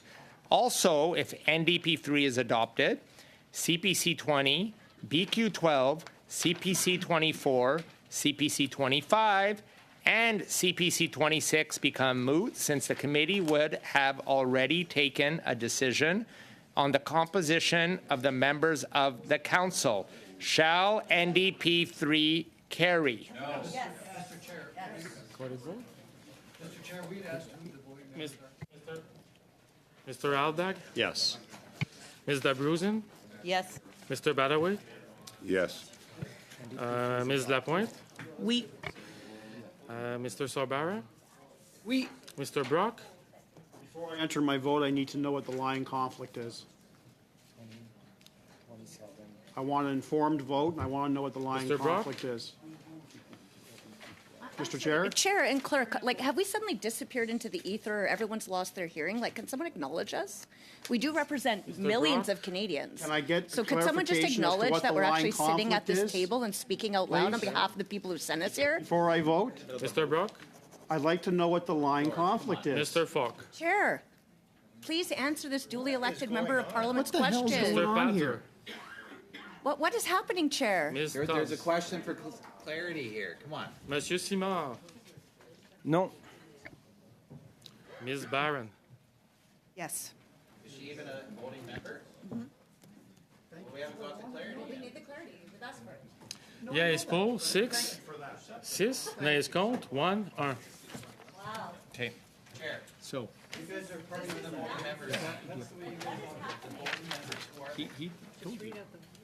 Please read out the voting members, Chair. Like right I had now. no problem answering that. You asked another member of Parliament, you can answer us.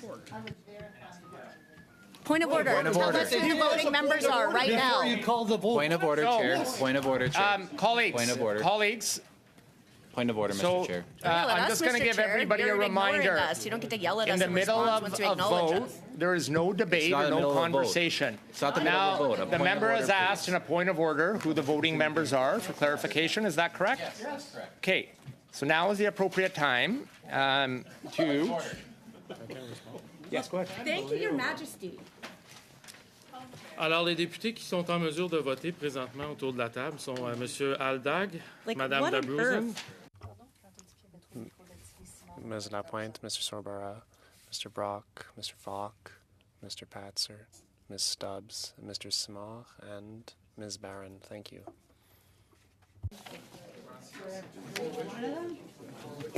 We don't.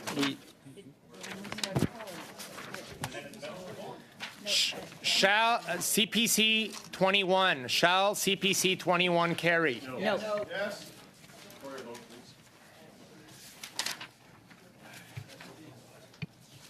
Mr. Aldag, No. Ms. Dabrouzen, Nope. Mr. Badaway, No. Madame Lapointe, No. Mr. Sorbara, No. Mr. Brock, Committee indulgence for a moment, please. I'm quickly reading this. CPC 21, Clause 8, I think you'd have read it by now. replacing, sorry, 22? 21 or 22? Is it 22 or 21? 21, thank you. Mr. Brock, Yes, I think in the circumstances, I can support that, thank you. Mr. Falk, Yep. Mr. Patzer, Yes. Ms. Stubbs, Yes. So you guys don't even know what you're voting on. Monsieur Simard, Wait. Ms. Barron. No. Yeas pour 5, 5, nays contre 6, 6. CPC 22. Shall CPC 22 carry? Mr. Aldag, No. Ms. Dabrouzen, Nope. Mr. Badaway, No. Madame Lapointe, No. Mr. Sorbara, No. Mr. Brock. It's really, really rich for my Liberal colleagues to not support this when Mr. Brock? the whole concept of the last election was all about collaborating with provinces and open and transparency. Precisely. Mr. So Brock? I'm quick, committee indulgence, please. I'm only a visiting member, so I don't have this material in front of me. I have to quickly read this, and they might kick me out, yes. Mr. Brock? So I think in the circumstances, my colleague, Mrs. Stubbs, put forth a very reasonable amendment, and in the circumstances, I can easily support this, so thank you. Mr. Falk? Yes, I'll support it. Mr. Patzer? Yes. Ms. Stubbs? Yes. Monsieur Simard? No. Ms. Barron? No. Yeas pour 4, 4, nays contre 6, 6.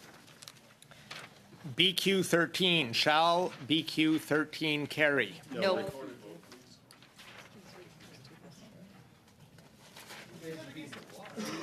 Mr. Aldag? No. Ms. Dabrouzen? Nope. Mr. Badaway? No. Madame Lapointe? No. Mr. Sorbara? No. Mr. Brock? Well, again, They won't even support your motion. very hypocritical. All their policies from the Liberal government is all about climate action, and it's Mr. actually Brock? very surprising that they would not support this. But in the circumstances, I'm going to have to. Mr. Brock? I'm just quickly reading it, Mr. Clerk. Thank you. Just quickly reading it. No, I think in the circumstances, I can't support that. You can No. support that? No. Mr. Falk? Yeah, I would be of the same opinion. I cannot support it. No. Mr. Patzer? Oh, no. No. Ms. Stubbs? No. Monsieur Simard? Oui. Ms. Barron? No.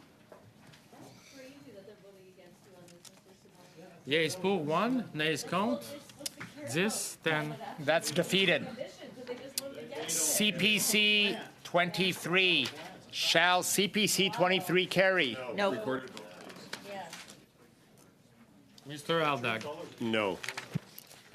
Ms. Dabruzen. Nope. Mr. Badaway. No. Madame Lapointe. No. Mr. Sorbara. Nope. Mr. Brock. Again, Voting against Indigenous folks. again, this is really bad policy for the Liberals to vote against Indigenous nations and constitutional law. Again, all the hallmarks by which they claim that they care about in the House on a day-to-day basis. So again, another excellent amendment put forth by my colleague, Mrs. Stubbs, the Vice Chair of this committee. Quickly reading this because again, I'm just a visiting member, so I have to quickly read this. In the circumstances, most assuredly, I can support this with a yes. Thank you. Mr. Falk. Well, yeah, this talks about working collaboratively with the Indigenous community and abiding by constitutional law. Absolutely, I'll support it. Yeah, I'm surprised the Liberals wouldn't. Mr. Padzer. Yeah. The Liberals Mr. don't- Yeah, I mean, Panzer? this one seems like a no-brainer, so yes. Ms. Stubbs. Yeah, it talks about Indigenous constitutional law, energy and clean technology companies, importantly. So conservatives support it, yes. Monsieur Simard. Ms. Barron. No. Yeas pour 4, 4, nays contre 6, 6. Yes. CPC 22. Yes. Defeated. BQ 14. Shall BQ 14 carry? Nope.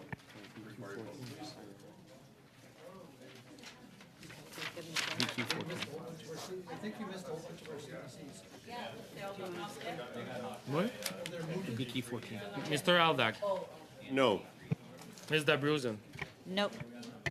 Mr. Badaway. No. Madame Lapointe. No. Mr. Sorbara. No. Mr. Brock.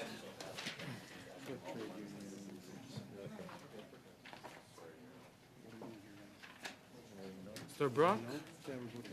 Are you still? I'm still voting. We're in the process of transferring. Committee indulgence for a moment, please. No, the answer is no. Mr. Falk. No, not on this one, no. Mr. Padzer.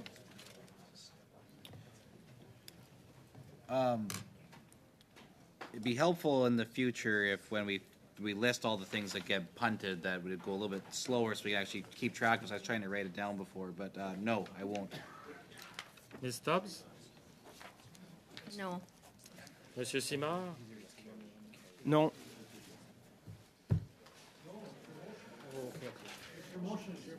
Sorry.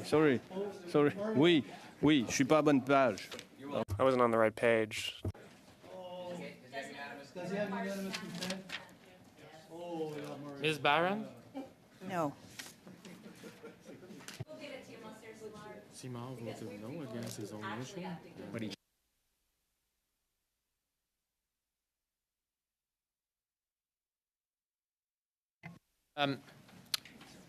Just to confirm, did we have unanimous consent from Monsieur Simard to change his vote? Yes? Yes. Yes. Thank you. Yeas pour 1, 1, nays contre 10, 10. Defeated. That's defeated. Okay, so we'll now move to shall clause 8. Shall clause 8 carry as amended? Mr. Aldag. Yes. Ms. Dabruzen. Yes. Mr. Badaway. Yes. Madame Lapointe. Oui. Mr. Sorbara. Oui. Mr. Daldal. I like hearing your name at this Thank, committee. thank, it was pretty nice. Can you say it again? Welcome. My last name? Yeah, he will if you wait long enough. Daldal. There you go. Wow, Dowdle. Daldal. Dowdle. Yeah, we say Dowdle. It's not, it used to be, the funny thing is my name used to be O'Dovedale. And, yeah, years ago, when they came over from Ireland. And then they changed it from O'Dovedale to Dowdle, which I think that is makes harder, sense. which is harder to say. Well, it's harder to say, yeah. Harder to say, I know. I wish they would have kept it. I know, it would have been a lot easier. But anyway, I'm just subbing in here for a Dowdle. minute here, and Say it again. Did you Mr. say Dowdle. Dowdle? Yeah. I'm going to vote. I'm against this one. Yeah. Mr. Falk. Yeah, no, yeah, no. Mr. I meant to Padzer. say no, just no. Sorry, no. Ms. Stubbs. Well, Mr. Dowdle, you've been welcomed here like nobody's business, given for a month how they kept trying to kick out Garnet Jennis and Arnold Ms. Beerson. Stubbs? But I'm like, Ms. Stubbs? no? No, no. Yeah, so, but anyway, I'll vote no. Monsieur Simard. No. Ms. Barron. Yes.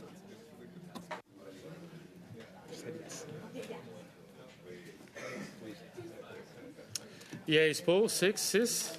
Nays contre, 5, 5. That's carried.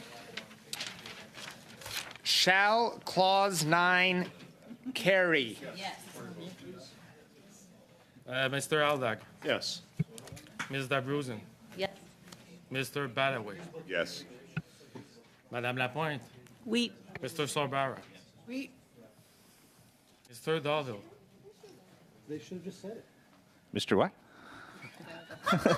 Dowdle. Dowdle, okay. I would have to say, in reading this one here, my answer would be no. Mr. Falk.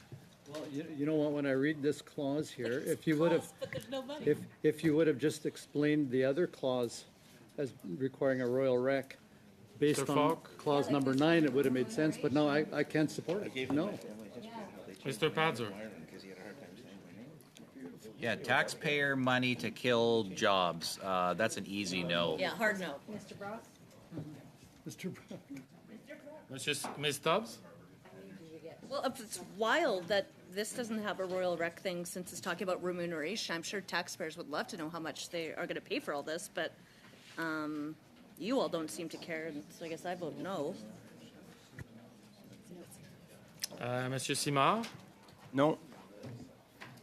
Ms. Barron. Yes. Yeas pour, 6, 6. Nays contre, 5, 5. Yes.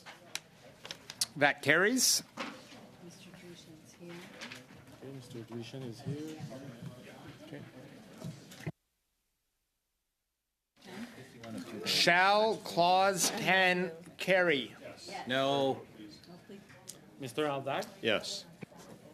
Ms. Dabrousin. Yes. Mr. Badaway. Oui. Madame Lapointe. Oui. Mr. Sorbara. Oui. Mr. Drishan. More taxpayer money for killing those. Mr. Falk. No. More taxpayer money? Mr. Padzer. Which one are we on? No, this is creating bureaucracy, so no. Ms. Stubbs. Again, like clearly more cost, but apparently on this one it doesn't matter. I'll vote no. Monsieur Simard. No. Ms. Barron. Yes. Yeas pour, 6, 6. Nays contre, 5, 5. Carried. Okay. Clause 11. CPC 28. Shall CPC 28 carry? Mr. Aldag. No. Ms. Dabrousin. No. Mr. Badaway. No. Madame Lapointe. No. Mr. Sorbara. No. Mr. Drishan. Mr. Falk. Sorry, this one was which again? Sorry. I missed- CPC 28. CPC 28, yes, yes. Mr. Padzer. Oh, I am sorry. I vote yes. Ms. Stubbs. Yes, Gordon. Monsieur Simard. No. Ms. Barron. No.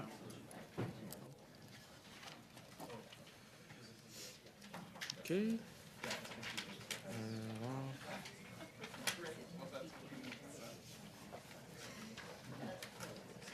Yeas pour 4, 4. Nays contre, 7, 7. Defeated. That motion's defeated.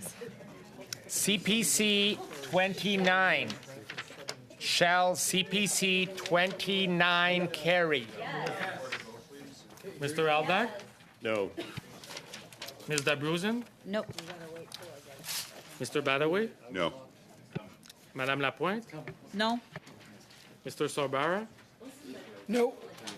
Mr. Drishin, Yes. Mr. Falk, I'll sit down first. yes, Mr. Padzer, Brilliant vote, Ted. Brilliant vote. Brilliant. I will follow his excellent lead and say yes. Ms. Stubbs, Because this would actually implement accountability, yes. Monsieur Simard, Oui. Ms. Barron, No.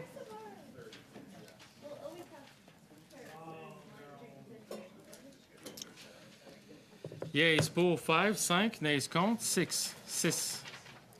Defeated. That's defeated. Okay, CPC 30. If CPC 30 is adopted, CPC 31 and Package A cannot be moved due to a line conflict. Shall CPC Chair, I'd like to challenge your ruling on the 30 line conflict. carry? Chair, I'd like to challenge your ruling on the line conflict. Hello?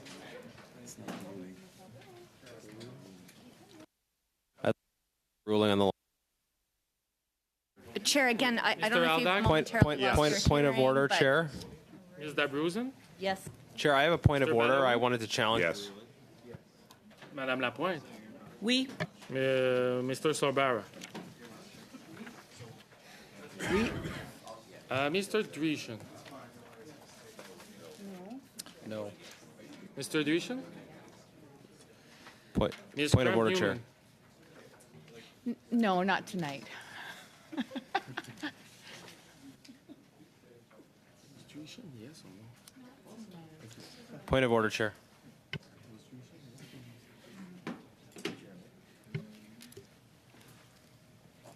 Mr. Padzer,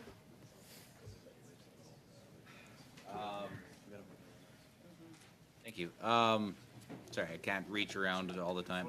No. Ms. Stubbs, No. Monsieur Simard, Oui. Ms. Barron, Yes.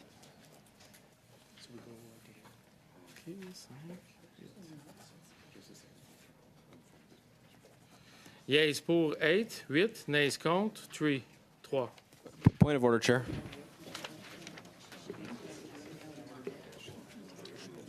Point of order, Chair.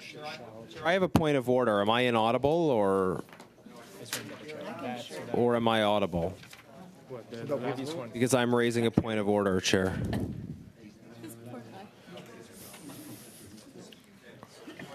CPC 30 has been carried. Shall clause Point of 11 order, Chair. I have a point of order carry I'd like to as raise. amended? We're in between votes. I have a point of order. Chair, point of order. Where Chair, I have a point of You order. won't acknowledge point of orders, points of order when we're in votes. Now we're between We're votes. between votes, Chair. I have a So- point of order to raise. So there's no reason to. Yes. Can't just ignore the Point of order, Chair. There's points Chair, there are of order points of happening order in between votes that started prior to you calling the Chair, vote. point of order. Mr. Badaway, Chair, point of order.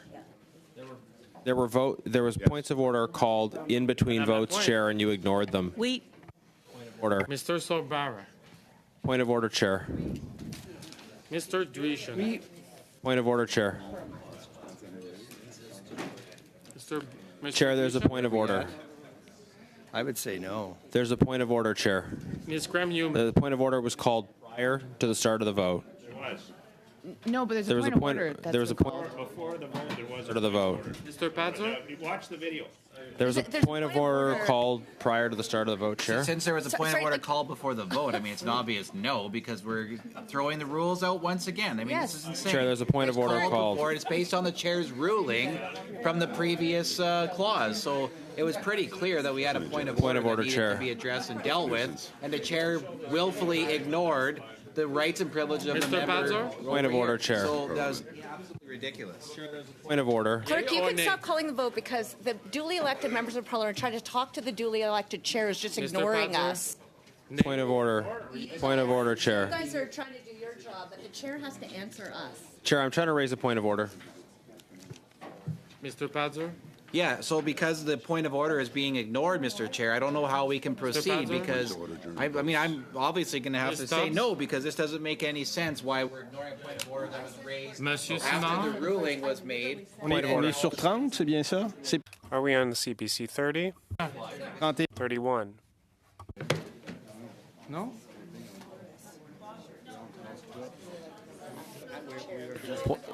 Point of order, Chair. Point of order, Point of order, Chair. Point of order, Chair.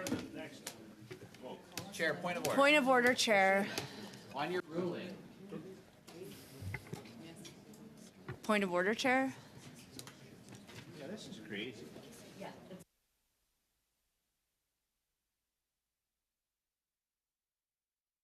On your ruling, Chair, point of order on your ruling. He's literally making it up as we go along, and these guys are The voting is on clause 11. So, Monsieur Simard? No. No. Ms. Barron?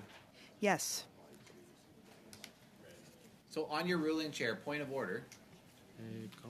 Now the vote's done. A point of order on Yeas your ruling. 6, nays compte 1, 1. Carries. So that was clause 11. Clause Chair, point of order. 11 Point of order. Before the carries. next vote, before the vote, Chair. Point of order. Point of order, Chair. Please acknowledge us. And you acknowledged me with your Please finger in your hand. You gave me a little wave. Please acknowledge So you us, did Chair. acknowledge. We represent millions. Acknowledge us, Chair. Chair. Point of order, Chair. Point of order, Chair.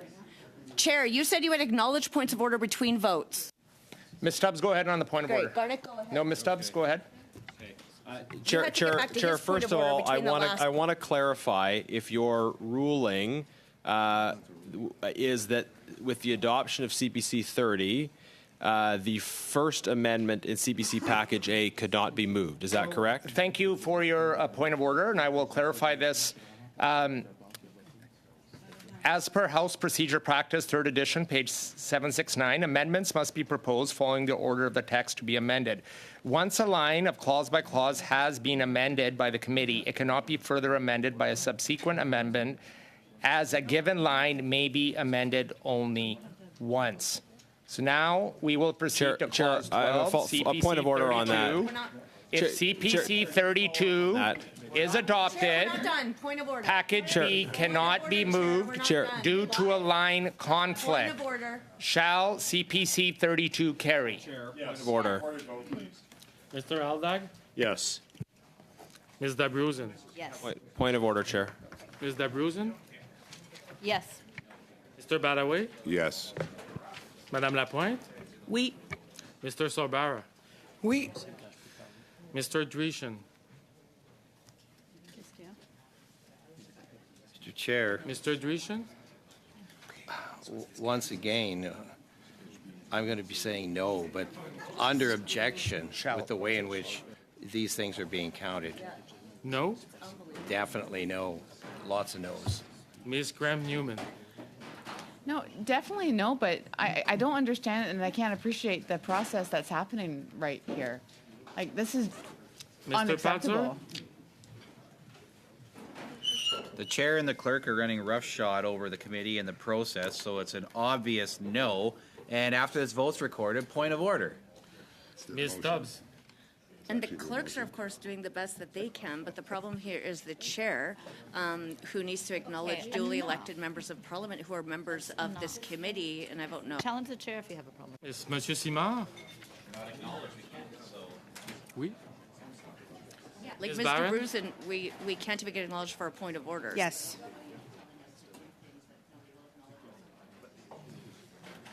Yeas pour 7, 7. Nays contre 4, 4. That carries. Point of order. That carries. Point of Shall order. clause 12 carry as amended? Order. Recorded No. vote, please. Point of order, Chair. What is happening? As amended. Honestly. As amended. Chair, I Chair, said what is point of order happening? before Point you of called us. order. Point of order, Chair. Ms. Dabruzen? Point of order, Chair. Mr. Badaway? Wow. Well, Mr. Badaway? Madame Lapointe? Oui. Mr. Sorbara? Mr. Dreeshen? object to the way in which these votes are taking place, but I will vote no. Ms. Cramp-Newman? The answer is no, but committee rules are being breached as we speak. Mr. Padzer? I would like to have my point of order recognized after this recorded vote, of which I will be voting no. Ms. Stubbs? Well, I don't know. Like, would everybody just like the Conservative members of Parliament and the millions of Canadians that we represent to go home here? Like, I'll vote no, but at what point are the other members of Parliament going to ask for the rules to be applied Monsieur here? Simard? Simplement respecter le greffier, ça pourrait être intéressant. I'm not sure what. Ms. Barron? Yes. Point of order. This is nuts. Yes, Point of pour, order. I six, challenge you, Chair. six. Nays contre. 5, 5. Point of order, Chair. Chair, point of order. Point of order, Chair. I'm not talking to the people Point of beside order, you, Chair. Chair. I'm talking Point of to order. you. Point of order, Chair. Point of order, Chair. Let's just go back to some. So we, that last clause carries. We are on clause 13. Right, point of order. CPC, okay. So in between vote, what, Yeah, Ms. great, Stubbs, go ahead. Mr. Patson, a point of order. Yeah, well, actually, I challenged right. your ruling, is what happened. So there is no, Yeah, I can, because you made the point. You ruled that our Chair, bunch of our amendments were out of order. So therefore, I challenged your so ruling. Mr. Patzer, it's a line conflict, is it not a ruling? It is a line conflict that was explained quite clearly to members. On that point of order, We Chair. are now, we just had a vote. We are proceeding to CPC 33. I'd like to speak to the point of CPC 33 order. is adopted. MP Jennings just called CPC 34 Chair, cannot be MP moved Jennings just called a point due of to order. a line conflict. I'd like to speak to the Shall point of order. CPC Point of 33 order. carry? Point of order. I'd like to speak to the point of order, Chair. Your chair, I challenged your ruling. No. Point of order, Chair. No. Point of order, Chair. Badaway? No. Madame Lapointe? No. Mr. Sorbara? No. Mr. Dreeshen? On the challenge of the chair, then? CPC 33. But I thought that it was presented to the chair that there was a challenge, and I believe that was where we're at. No? No. Ms. Graham-Newman? So we're on, what are we on next? Well, it's no, but I'm just concerned of the disorder and the misconduct that's happening right now. This Mr. is Fazer? disappointing. Motions. Amazing. Point of I order. think you should listen to my colleague here. She raises a very valid point. There was a challenge to the chair that was laid out. I vote no, but there was a challenge to the chair. And the fact that we're not Ms. Stubbs. acknowledging Point that of is order, Chair. ridiculous. Ms. Stubbs? Point of order. Nay? Like, who cares? Like, Point of order. Ms. Stubbs? point of order. Point of order, Chair. Ms. Stubbs? Nay. Nay? Monsieur Simard? Contre. Contre. Ms. Barron? No. Yeas pour, 0. That is- Zero. Nays contre, That is 11. that is defeated. Shall Point of order, Chair. CPC 34 carry? Chair, point of order. Point of order, Chair. Point of order, Chair. Point of order, Chair. Vote, please. Chair, can you not hear us? This is a flagrant violation of my. Chair, perhaps we should suspend so that you can address your hearing. Do you need a break? Chair. Mr. Aldag? Chair, This I'm is sorry. this is a Have we flagrant set the violation of the speaker on privilege. Brusen. there and you can't hear either? Point of order. Mr. Badaway? I'm Madame Lapointe? So figure something else out. Mr. Sorbara? point of order, Chair. Mr. Sorbara? No. Mr. Dreeshen? Is there any way to get this connected to anything? I'm just curious whether or not this is out of order as well. Point- We seem to be. Mr. Does Dreeshen? vote make anything else out of order? Yea or nay? Does it make anything else out of order? Ms. Graham-Newman? No, I just need to have some reflection and pause for a minute just to recognize whether we're talking about the point of order, whether we're talking about... CPC 34, yea or nay? How did we get to it? Is it connected to So any other is it lines? connected to any other lines or is it a standalone?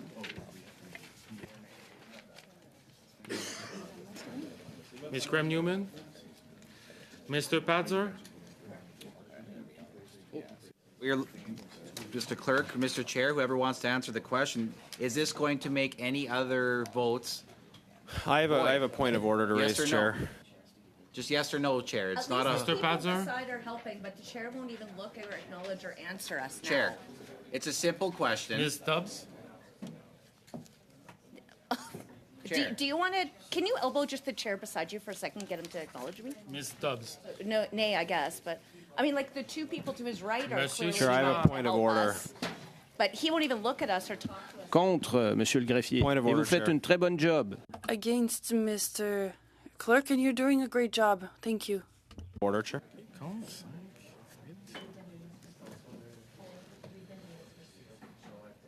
Yeas pour, 0, 0. Nays contre, 8.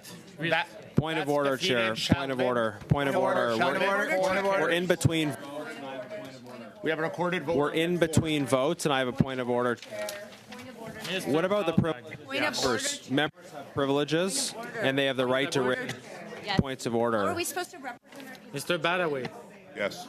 This is a flagrant violation of privileges of members, our Chair. actions observing at emerging, It's a point of order. taking Madame things Lapointe. backwards? Mr. A Sorba? point of order raised before the Yes. Mr. Dreeshen? point of order. Liberal? No. Point of order, Chair.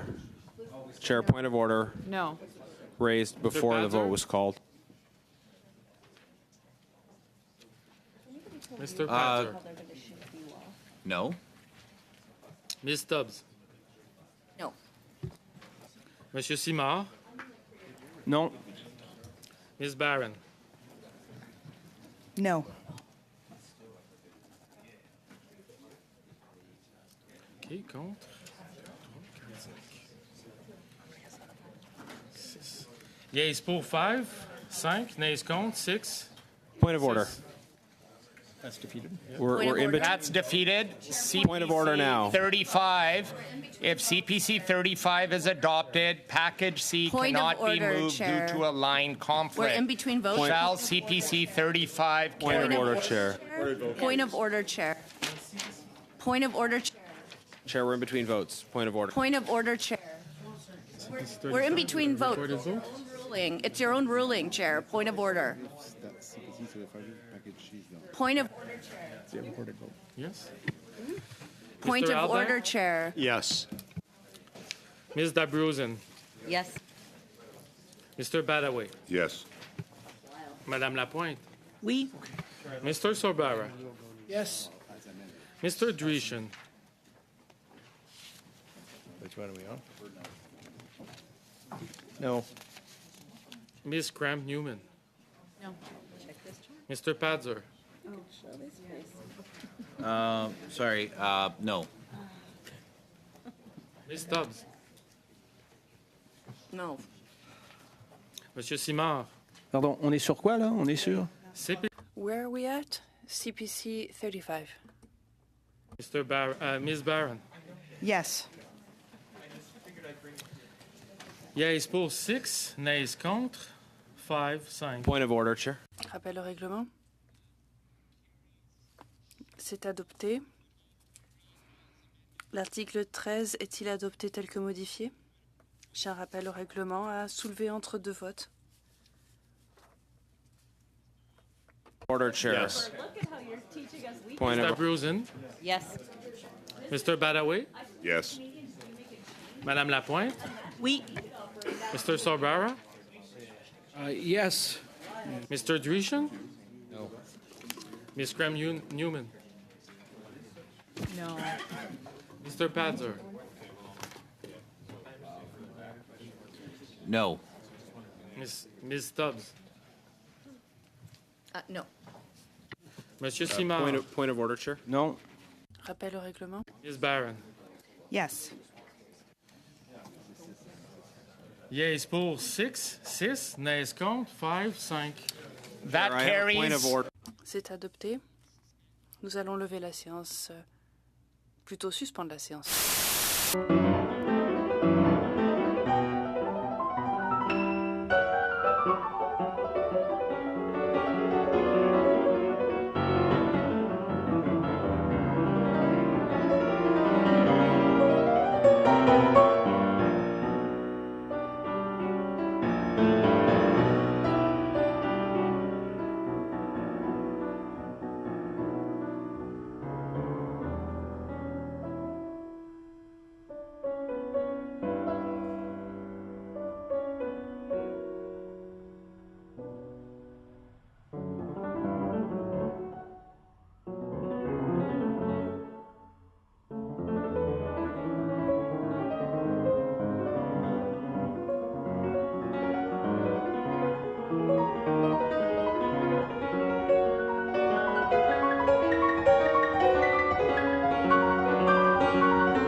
5 est adopté. B15 ne peut être adopté en raison d'un conflit. Est-ce que Lib 15 est adopté? Chair, I have a point of order I'd like to Yes. raise about the meeting. Yes. Mr. Badaway. Chair, I have a point of order Yes. regarding Madame the process Lapointe. for resuming the meeting. J'ai un rappel au règlement sur la reprise de la réunion. Oui. Mr. Dreeshen. Point of order, Chair. Ms. Graham-Newman. Rappel au règlement, monsieur. Point of order. Mr. Padzer. Lib 6, sorry.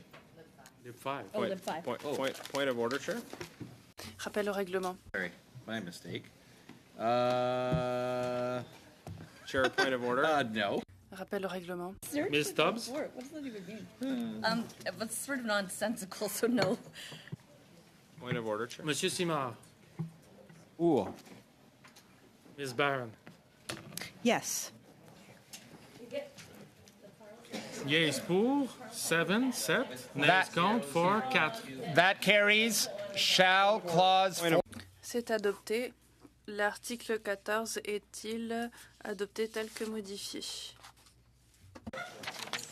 Mr. Aldag. Yes. Ms. Dabrousin. Yes. Mr. Badaway. Yes. Madame Lapointe. Oui. Mr. Sorbara. Oui. Yes. Mr. Dreeshen. No. No. Where are we at? Ms. Graham-Newman.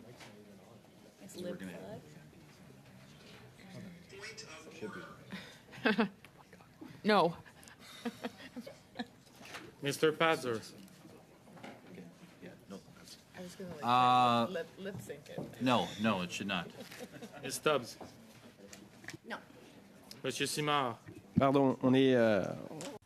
Sorry, did we do Lib 4? Lib 5. Thank you. Sorry. Article 14, L'article. Non, l'article 14, non, c'est ça. Ms. Barron. Yes. Yeas pour, 6, 6. Nays contre, 5, 5. That carries. Clause 15, Lib 6. Shall Lib 6 carry? Okay, but Chair, it's getting a little ridiculous. Like, so what's happening? Mr. Can I Aldag? raise a point of order? Yes. Chair, are you ever going Is to that acknowledge a reason? point of order again? Yes. Mr. Badaway. Chair, are you ever going to? Yes. Chair, are you going to acknowledge a point of order? Mr. Badaway. Yes. Madame Lapointe. Oui. Mr. Sorbara. Yes. Mr. Dreeshen. No. Ms. Graham-Newman. This is a serious violation of privileges. Members do not allow points of order to be raised. It's a no one. I understand that this is a really difficult spot for everyone. Yeah. And there's a lot of disrespect by a lot of people at this table right now, but it's really concerning the lack of procedure that is happening. Ms. Graham-Newman. So I said no initially, Okay. but I'm. Mr. Padzer. It's hard for everyone to hear, Shelby. Yeah, I think she had a great point. I do hope that on a point of order in between this question and the next question, that we'll be able to hear the rest of what she had to say, because I think she has a very valid point that you need to consider. I'm sure the feminists will listen. Yeah, yeah, exactly. If there's a real feminist there, that would be acknowledged. But anyways, Mr. I guess Padzer? I'll be voting no. Ms. Stubbs. No. Monsieur Simard. Oui. Ms. Barron. Yes. Yeas pour, 7, 7. Nays contre, 4, 4. Point of order. Lib 6 carries. Point of order. CPC 36. If CPC 36 is adopted, package D cannot be moved due to a line conflict. Shall CPC 36 Point of carry? order, Chair. Mr. Aldag. Yes. Ms. Dabrousin. Yes. Mr. Badaway. Yes. Madame Lapointe. Oui. Mr. Sorbara. Oui. Mr. Dreeshen. No. Ms. Graham-Newman.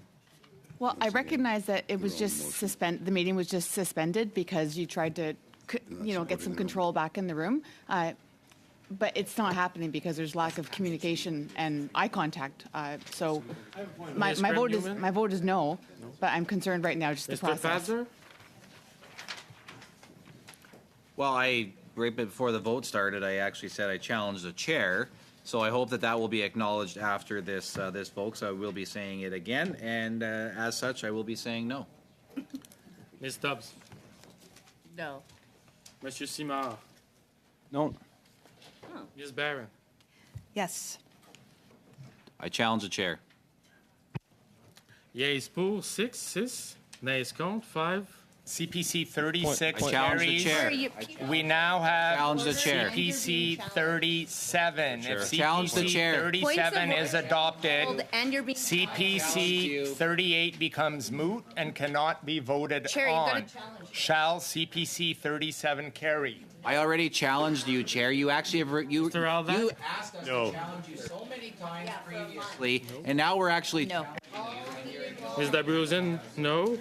Mr. Badaway. No. Madame Lapointe. No. Mr. Sorbara. No. Mr. Dreeshen. No. No. Ms. Cramp-Newman. No. No. Mr. Padzer. This is 37. Yes. Every point of order must be addressed by a chair. I was just, I'm not sure why they're not being acknowledged. Mr. Padzer. Yes. Ms. Stubbs. Ms. Stubbs. Point of order, Chair. I don't, what, like, are you guys all just going to ignore members of parliament here who are challenging the chair and calling points of order? Is it because you feel that we don't have Do you guys want us merit? to just pack up and go home and do this all yourselves? Like, I don't, honestly, how are we proceeding here? Ms. Stubbs. Like, this is a total kangaroo court and bananas. Monsieur Simard. I think it shows that the Ooh. chair is showing that we don't have merit. Ms. Barron. No. Yeah, well, it's just clearly that if anybody has a different view at all, they'll silence and censor us just like they do in law. Yeas pour 2, nays contre 8. That's defeated. CPC 38. Shall CPC 38 carry? You have an outstanding challenge, Chair. Mr. Aldag. Chair. No. Chair. Ms. Dabrouzin. Nope. Mr. Badaway. No. Madame Lapointe. No. Mr. Sorbara. No. Mr. Dreeshen. Mr. Dreeshen. Yes. Yes. Ms. Cram-Newman. Yes, but I'm still concerned about the disorder and the misconduct. Mr. Padzer. I'm still planning to challenge the chair, Mr. Chair, so I hope that you will acknowledge that in between the votes, as that is my right, and I will be voting yes. Ms. Stubbs. Yes. Monsieur Simard. Ms. Barron. No.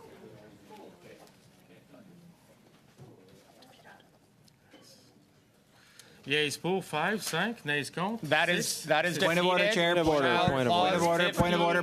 Carry Points of order. as amended. Point of order. Point of order. Point of order. Roll call. Recorded vote, please. Mr. Aldag. Yes. Ms. Dabrouzin. Yes. Mr. Badaway. Yes. Yes. Madame Lapointe. Oui. Mr. Sorbara. Yes. Mr. Dreeshen. Is this PV 2? Clause 15. As amended. No, then. Ms. Cramp-Newman. No. Mr. No. Padzer. But I just. Chair, when you refuse to acknowledge points of order, it obstructs the ability for us to be able to hear what it is that we are actually supposed to be voting on. So if you want this to run orderly, I suggest that you start acknowledging people in between the votes as they Mr. are being Padzer? called out. I vote no. Ms. Stubbs. No. Monsieur Simard. No. Ms. Barron. Yes. Yeas pour 6, nays contre 5, 5. That carries. Clause 16, package E. Point of order. All amendments in this package have a line conflict. As soon as one amendment is adopted, order. no other amendment can be voted on. Also, if one of the amendments in package E is adopted, PV2 cannot be moved due to a line conflict. Shall PV2 carry? No. Point of order, Chair. Where's the acknowledgement of our point of order? Okay. Chair, I have a point of order to raise.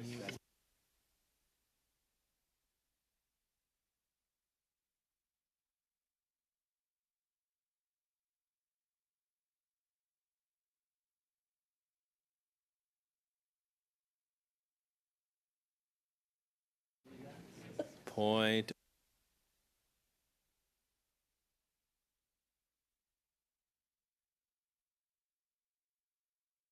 Shall CPC AC 166-1 carry? Yes. Point of order. Yes. Ms. Dabruzen? Yes. Mr. Badaway? Yes. Madame Lapointe? Oui. Mr. Sorbara? Yes. Mr. Dreeshen? No. Ms. Graham-Newman? Absolutely not. Mr. Padzer? Oh, there's a point of order, Chair. Mr. Padzer? Point of order, Chair. I think there's a point of order. Yeah, there's Yeah, there so has many been a few, points of including the order. part where I challenged you, Chair. Yeah, he doesn't That ever part pull is that still. either. But I Mr. guess in Panzer? the meantime, I will have to make my vote stand as a. I guess as a no. Ms. Stubbs? Well, no, no, I guess. I mean, this is sort of ridiculous, Monsieur right? Simard? Non. Ms. Barron? Yes. Yeas pour, 6, nays contre, 5. That is carried. Package F. All amendments in this package have a line conflict. As soon as one amendment is adopted, no other amendments can be voted on. Shall CPC AC 167-1 carry? What page is that on, Chair? What page, Chair? All amendments, package F, all amendments in this package have a line conflict. As soon as one amendment is adopted in package F, no other amendment can be voted on. Shall CPC AC 167-1 carry? Yes. 167-1. Mr. Aldag? Yes. Ms. Dabruzen? Yes. Mr. Badaway? Yes. Madame Lapointe? Oui. Mr. Sorbara? Yes. Mr. Dreeshen? No. Ms. Graham-Newman? Well, Mr. Chair, I don't envy the position that you're in, but I really feel like we're deviating away from the standard practice of democracy in a committee. By all means, I vote. What am I voting? Yea or nay?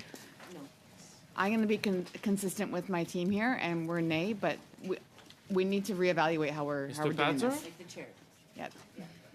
Just one more time. It's in F, but it's CPC. Which one? AC, CPC, AC. CPC A167-1. 167-1. Okay, well, just to make sure that this is happening properly. At least someone around here is.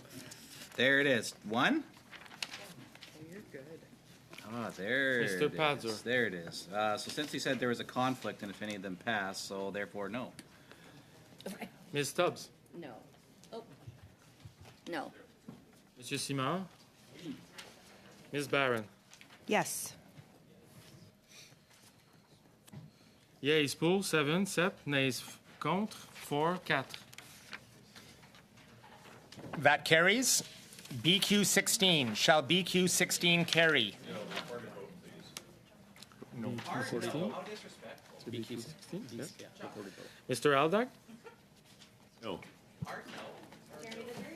Ms. Dabrowski? Nope. Mr. Badaway? No. Madame Lapointe? No. Mr. Sorbara? No. Mr. Dreeshen? Yes. Ms. Krem Newman? Yes. Mr. Padzer? I'm going to vote no. Ms. Stubbs? That's fine. You're a free, duly elected, equal member of parliament, Shelby. No. I am not here. Monsieur Simard? Oui. Ms. Barron? No.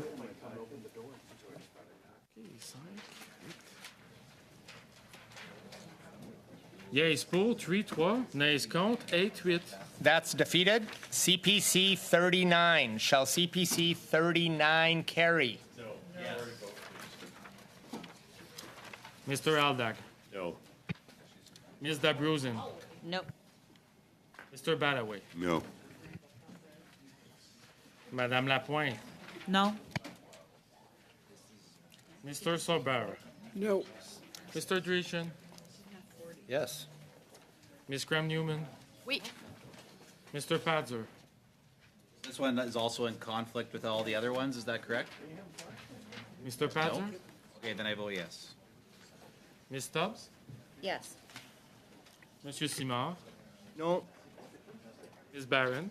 No.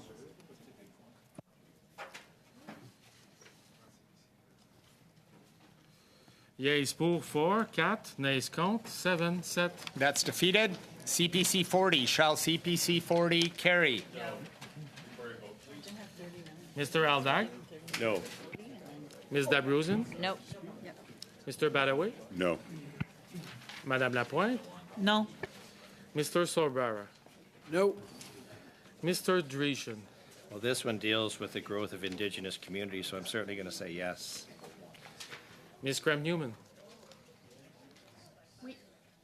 Mr. Padzer? Yes to economic growth of indigenous communities. Ms. Stubbs? Yes. Only conservatives tonight are voting in favor of economic opportunities and economic growth for indigenous communities. Yes. Monsieur Simard? No. Ms. Barron? No.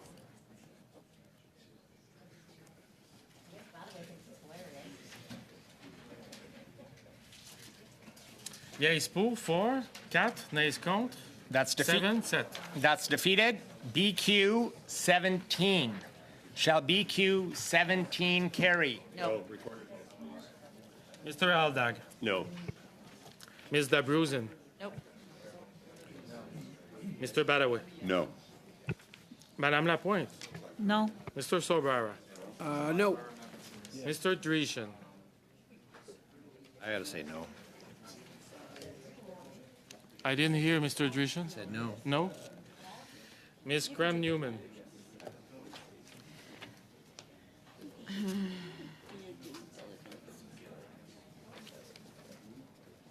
Ms. Graham Newman? BQ 17. Decarbonization. No. No. No. Mr. Padzer? No. Ms. Stubbs? No. Monsieur Simard?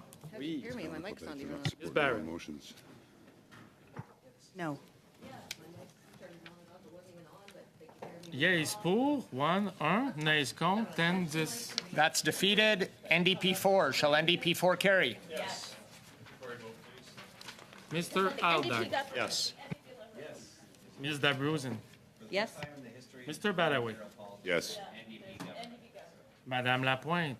Oui. Mr. Sorbara? Yes. Mr. Dreeshen? No. No? No. Ms. Graham Newman? No. Mr. Padzer? To use Mr. Aldag's words, hard no. Ms. Stubbs? No. Monsieur Simard? No. Ms. Barron? Yes. Yeas pour, 1, 1. Nays contre, 10, 10. No. Oh, sorry. 6 against 4. Sorry. No, 6 against 5. That carries. CPC 41. Shall CPC 41 carry? Yes. Mr. Aldag, No. Ms. Dabruzen, Nope. Mr. Badaway, No. Madame Lapointe, No. Mr. Sobara, No. Mr. Drishin, Well, I'm on the side of affordability and reliability of energy markets, so I'm going to say yes. Affordability and reliability of energy markets. yes? Affordability and Newman? reliability of energy markets. Absolutely yes. Mr. Padzer? Well, this is just another common sense conservative amendment, so it's a definite yes. Ms. Stubbs? Yes, for affordable and reliable power, but obviously NDP Liberals are against it because they want to make it expensive and unaffordable and unreliable. Monsieur Simard? Ms. Barron? No.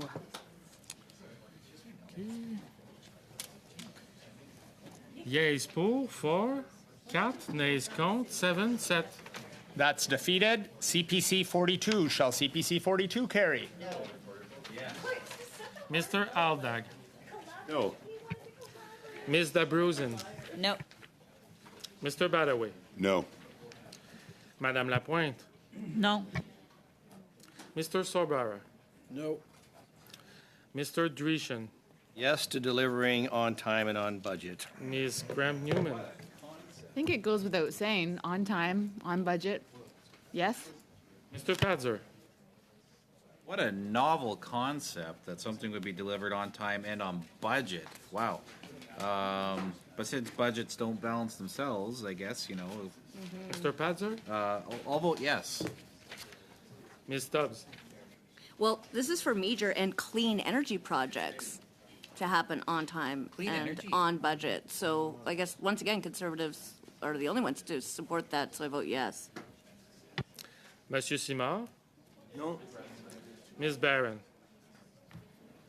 No. Yeas pour, 4, 4, nays contre, 7, 7. That's defeated. Lib 7. Shall Lib 7 carry? Mr. Aldag, Yes. Ms. Dabruzen, Yes. Mr. Badaway, Yes. Ms. Lapointe, Oui. Mr. Sobara, We. Mr. Drishin. No to more bureaucracy. No. Ms. Graham Newman, No. Mr. Padzer. Mr. Padzer, No. I don't, just, Ms. Stubbs, no. Monsieur Simard, We. Ms. Barron, Yes. Yeas pour, 7, 7, nays contre, 4, 4. That carries. PV 3. Shall PV-3 carry? Mr. Aldag, No. Ms. Dabruzen, Nope. Mr. Badaway, No. Madame Lapointe, No. Mr. Sobara, No. Mr. Drishin, I got to say no. Ms. Graham Newman, The just transition, no. Mr. Padzer, Justin's transition. Yeah. Yeah, this would definitely be a no.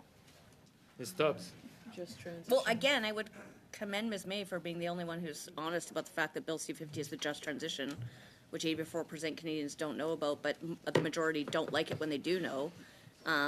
So at least she's the only one being honest here, but I'll vote no. Monsieur Simard, Oui.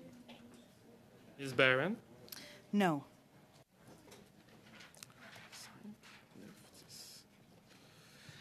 Yeas pour, 1, 1, nays contre, 10, 10. That's defeated. CPC 43. Shall CPC 43 carry? Mr. Aldag, No. Ms. Dabruzen, No. Mr. Badaway, No. You know what that means. Madame Lapointe, No. Mr. Sorbara, No. Mr. Drishin, I agree with ministerial accountability, so I'm going to say yes. Ms. Graham-Newman, We. Mr. Padzer, Yes, you know, I think I'll have to agree with Mr. Drishin Yes, on ministerial Stubbs. accountability and say yes. Yes to ministerial accountability. Monsieur Simard, Pardon, on est sur CPC. Are we at CBC 43? No. Bon. Ms. Barron. No. Yeas pour 4, 4. And nays contre 7, 7. That's defeated. NDP 5. Shall NDP 5 carry? Yes. Mr. Aldag. Yes.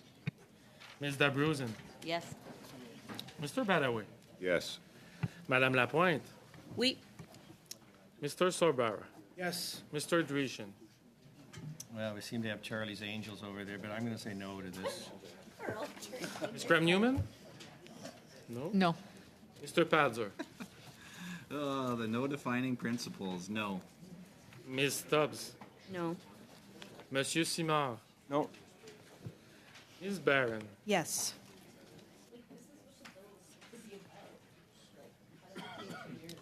Yeas pour 6, 6. Nays contre 5, 5. That carries. NDP 6. Shall NDP 6 carry? Mr. Aldag. Yes. Ms. Dabruzen. Yes. Mr. Badaway. Yes. Madame Lapointe. Oui. Mr. Sorbara. Yes. Mr. Drishin. No, there's more talk, no action. Got to say no. Ms. Graham-Newman. No, merci. Mr. Padzer.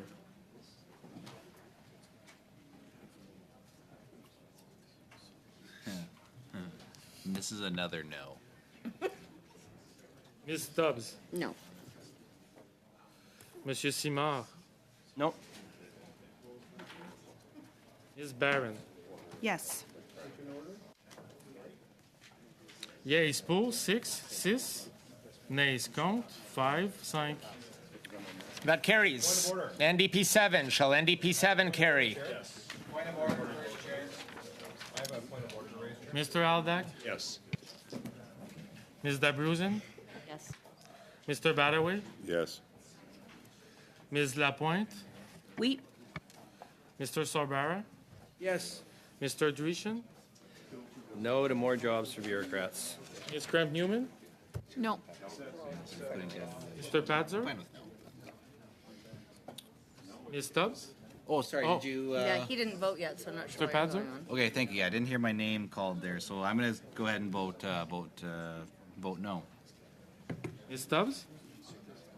Well, the government's internal memos already know that Bill C-50 is going to disproportionately harm Indigenous workers, which is why we actually should be dealing with this bill properly, Ms. but I'm going to Stubbs? vote no.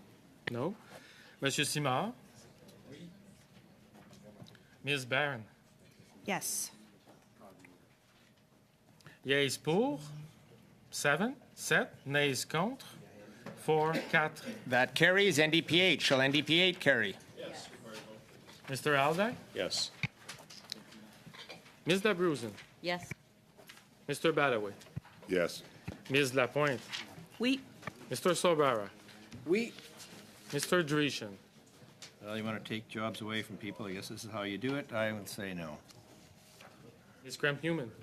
No. Mr. Padzer. Yeah, this is still going to be a definite no. Ms. Stubbs. No. Monsieur Simard. Pardon, on est NPD 8. Are we at NPD 8? Ms. Barron. Yes. Yeas pour 6. 6. Nays contre 5, 5. That carries. NDP 9. Shall NDP 9 carry? Yes. NPD 9? NDP 9. Mr. Aldag? Yes. Ms. Dabruzen? Yes. Mr. Badaway? Yes. Madame Lapointe? Oui. Mr. Sorbara? Oui. Mr. Drishin? No. Ms. Graham-Newman. Yeah, it should have been really made. No, but we have to remember that or recognize that there is a point of order, and I recognize that the chair can decide whether or not there's merit or not to that, but he hasn't even provided the member an opportunity to share whether or not there's merit. So I'm just curious if the chair will be acknowledging that. Graham-Newman? I already voted. Nay. Mr. Padzer? You can add stealing privilege to the list, I guess, so no. Which means silencing the voices. Ms. Stubbs? Well, it's totally bizarre. I mean, I'm going to vote no, but it's like very close to Monsieur Smart's previous amendment that they all voted against. So, I'm going to vote no, but the whole thing's Monsieur Simard? bananas. Yeas pour, 7, 7. Ms. Barron? Yes. Sorry. Yeas pour, 7, 7. Nays contre, 4, 4. That carries. Lib 8. Shall Lib 8 carry? Point of Mr. order? Aldag? Yes. Point of order? Ms. Dabruzen? Yes. Mr. Badaway? Yes. Madame Lapointe? Oui. Mr. Sobara? Oui. Mr. Dreeshen? Are we on Lib 8? Lib 8. No. Ms. Graham-Newman? It's crazy. We're no, but again, on page 1059, every point of order must be considered by the chair. Mr. Padzer? So I'm just curious how is it being considered? Mr. And Padzer? if it's no, that's okay, but let. Mr. Padzer? I'm sure the 60 natural resource workers in Toronto Danforth would be upset about this, so I'm going to Well, that's why vote she doesn't no. care, because they're all in our constitution. Ms. Stubbs? No. Monsieur Simard? Ms. Barron? Yes. Yeas pour, 7, 7. Nays contre, 4, 4. That carries. Lib 9. Shall Lib 9 carry? Mr. Aldag? Yes. Ms. Dabruzen? Yes. Mr. Badaway? Yes. Ms. Lapointe? Oui. Mr. Sorbara? Oui. Mr. Dreeshen? No to extra bureaucracy. I didn't hear Mr. Dreeshen. said no. No. Ms. Graham-Newman? No, merci. Mr. Padzer? Also no. Ms. Stubbs? No. Monsieur Simard? Oui. Ms. Barron? Yes. Yes? Yeas pour, 7, 7. Nays contre, 4, 4. That carries. BQ 18. Shall BQ 18 carry? Mr. Aldag? No. Ms. Dabruzen? No. Mr. Badaway? No. Madame Lapointe? No. Mr. Sorbara? No. Mr. Dreeshen? But we can't do it. No. Ms. Graham-Newman? No. No, merci. Mr. Padzer? This is no. Ms. Stubbs? No. Thanks, Clark. Monsieur Simard? Oui. Ms. Barron? No. Yeas pour, 1. And nays contre, 10, 10. That's defeated. BQ 19. Shall BQ 19 carry? Point of order, Chair. MP Janice is calling a point of order. Mr. Aldag? Chair. No. Ms. Dabruzen? No. Mr. Badaway? No. Madame Lapointe? No. Mr. Sorbara? No. Mr. Dreeshen? No. Ms. Graham-Newman? No. Mr. Padzer? No. Ms. Stubbs? Did you ask me? Ms. Stubbs? You'll forgive, there's obviously hearing problems around here, so I guess I'm just double checking. No. Monsieur Simard? And Ms. Barron? No. Yeas pour, 1, nays contre, 10, 10. That is defeated. Shall clause 16 carry as amended? Mr. Aldag? Yes. Ms. Dabruzen? Yes. Mr. Badaway? Yes. Madame Lapointe? Oui. Mr. Sorbara? Yes. Mr. Dreeshen? Ms. Graham-Newman? No. No. Mr. Padzer? I'm sure the residents of Calgary Skyview will appreciate the undemocratic behavior of their MP, so no. Ms. Stubbs? No. Monsieur Simard? No. Ms. Barron? Yes. Yeas pour, 6, nays contre, 5, 5. That carries. Clause 17, CPC 44. If CPC 44 is adopted, amendments in Package G cannot be moved due to a line conflict. Shall CPC Chair, could you outline those 44 amendments? carry? Mr. Chair, could you Aldag? outline the amendments that would be Yes. impacted? Ms. Dabrousin? Chair? Yes. Mr. Badaway? Yes. Madame Lapointe? Oui. Mr. Sorbara? Mr. Dreeshen? Well, no. No. Ms. Graham-Newman? Not going to give us a chance to go through these. No. Mr. Padzer? No.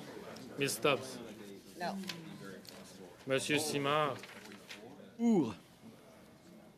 J'ai entendu un bâillement, mais pas le vote. Je vous ai baillé. Heard you yawn. It was a yes yawn. Ms. Barron? Yes. Yeas pour, 7, nays contre, 4, 4. That carries. Shall Clause 17 carry as amended? Mr. Aldag? Yes. Ms. Dabrousin? Yes. Mr. Badaway? Yes. Ms. Lapointe? Oui. Mr. Sorbara? Yes. Mr. Dreeshen? Ms. Graham-Newman? No, but Mr. Chair, I respect your authority that you have, but I'm concerned that the disruptive action and the lack of communication that we're getting is not orderly. Like I'm not disrespecting your role, and I respect your authority in this position. Ms. Graham-Newman? I said no at the No? onset. Yeah. Mr. Padzer? No, until the chair acknowledges a point of order from our side. For this particular one, I'll be a no. Ms. Stubbs? No. Monsieur Simard? No. Ms. Barron? Yes. Yeas pour, 6, nays contre, 5, 5. That carries. Clause 18, NDP 10. If NDP 10 is adopted, Point of order. Chair, what are we supposed to do CPC here? 48 cannot Do be you want us moved to just due to say a point of order with line mics conflict. on or off? Shall NDP 10 Can you not hear carry? us? You just don't give a rip about the rules. Mr. Aldag? They Yes. give zero shits about the people. Ms. Dabrousin? Yes. Mr. Badaway? Yes. Madame Lapointe? Oui. Mr. Sorbara? Yes. Mr. Dreeshen? Well, this is going to slow things down in Charlie's riding, but I'm going to say no. Ms. Graham-Newman? Bad.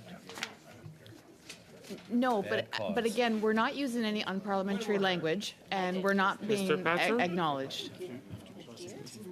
Mr. Patzer? Yeah, they like don't Well, I give feel bad for the people of Timmins James Bay because their MP didn't spend very much time addressing their concerns when we'd actually talked about their amendment in Yes, committee. So remember? therefore, I We will talked say about the no. businesses, the jobs. 2 Ms. hours Stubbs? straight myself, but That MP kept saying it was shut down, and then of course our colleague talked about Timmins James Bay, the businesses and the workers there for 2 Ms. hours. The Stubbs? MP didn't bother, but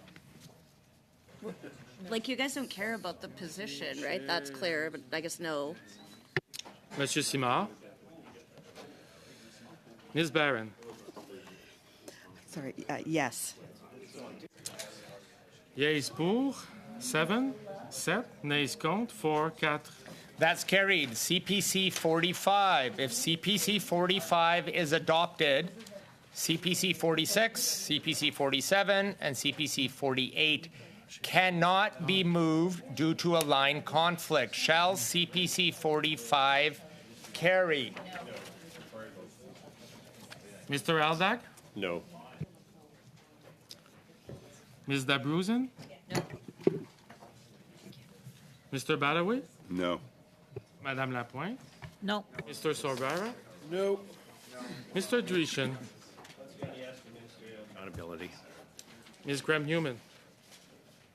Again, yes, but the chair's authority to censor, again, I respect, but we're not even being acknowledged. Mr. Patzer?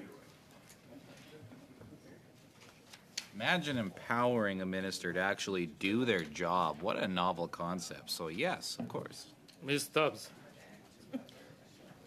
Yeah, and require consultation, but the NDP Liberals, hatred for consultation is on full display, isn't Ms. it? Stubbs? But I'll vote yes. Monsieur Simard? Ms. Barron? No. Yeas pour, 4, 4. Nays contre, 7, 7. That is defeated. CPC 46. If CPC 46 is adopted, CPC 47 and CPC 48 cannot be moved due to a line conflict. Chair, there is a point of order. Chair, point of order. Chair, are you accepting? Are you hearing my point of order here? Mr. Aldag? No. Chair, the point of order is. Dabruzen? I'd like you to Badaway? clarify. No. Madame Lapointe? No. Mr. Sorbara? No. Mr. Dreeshen? Well, yes to getting all the ministers there. Ms. Graham-Newman? Yes, but again, yes, but I recognize that the chair may see that we're being repetitive, but for that reason, all the more reason that we need to acknowledge the point of order. And I know he can use his discretion to not acknowledge us because we're being repetitive, but if he just deals with it, then Mr. we'll Patzer? stop.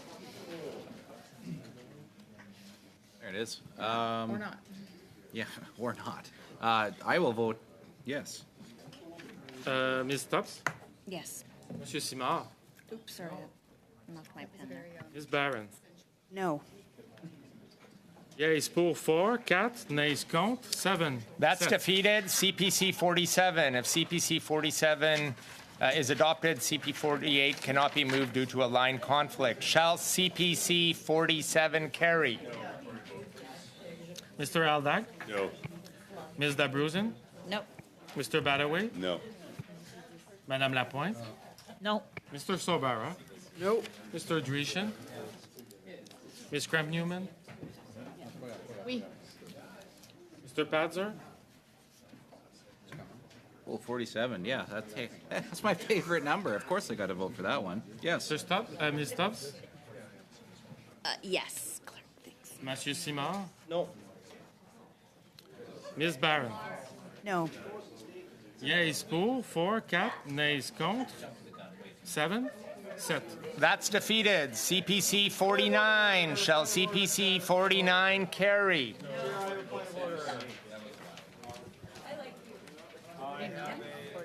Mr. Aldag? No. Ms. Dabruzen? No.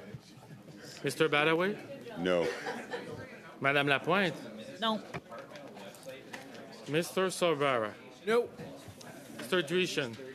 Is this CPC 49 like this? 48. That's No, 49. well, Oh, 49? You said 49, but you Excuse said me? 48. 49. What was the result on 48?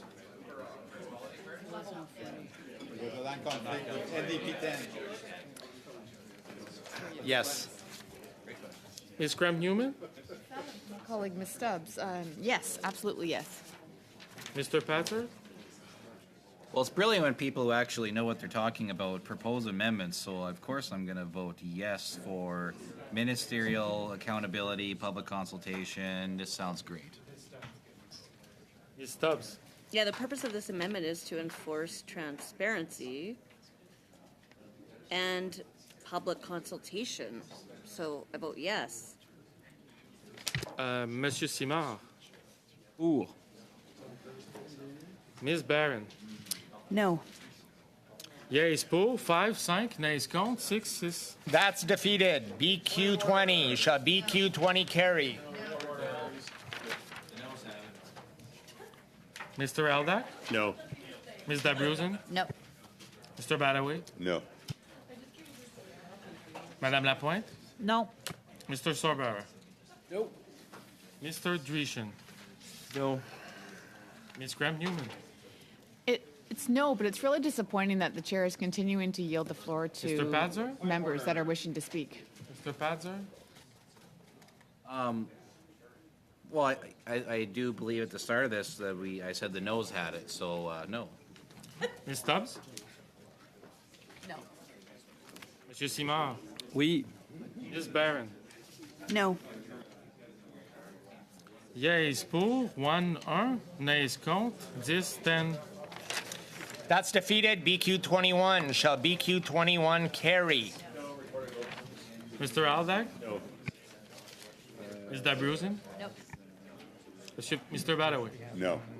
Madame Lapointe? No. Mr. Sorbara? Nope. Mr. Dreeshen? I kind of like it. Mr. Dreeshen? No. Ms. Graham-Newman? No. Mr. Padzer?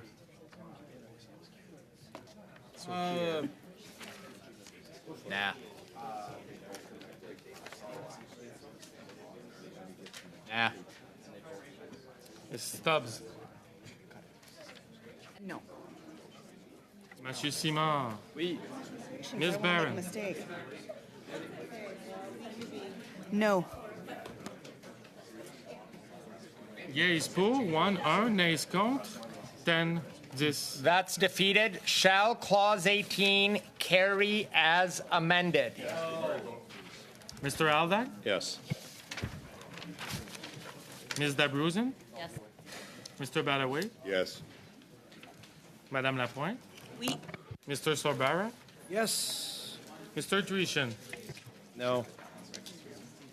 Ms. Graham-Newman? No. Mr. Padzer? No. Ms. Stubbs? No. Monsieur Simard? On est à l'article 18, là, c'est ça? Are we at clause 18? No. Ms. Barron? Yes. Yeas pour, 6, nays contre, 5. That carries. Clause 19. All amendments in this package have a line conflict. As soon as one amendment is adopted, no other amendment can be voted on. Shall CPC AC 1913-1 carry? Yes. Mr. Aldag? Yes. Ms. Dabruzen? Yes. Mr. Badaway? Yes. Madame Lapointe? Oui. Mr. Sorbara? Oui. Mr. Dreeshen? No. I'm sorry, I didn't hear Mr. Dreeshen. No. Ms. Graham-Newman?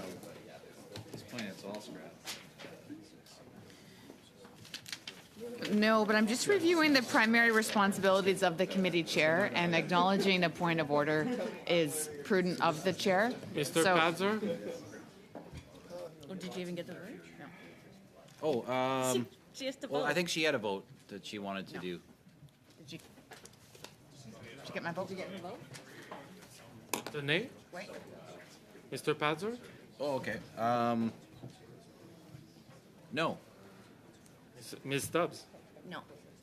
Monsieur Simard? Oui. Ms. Barron? Yes. Yeas pour, 7, nays contre, 4.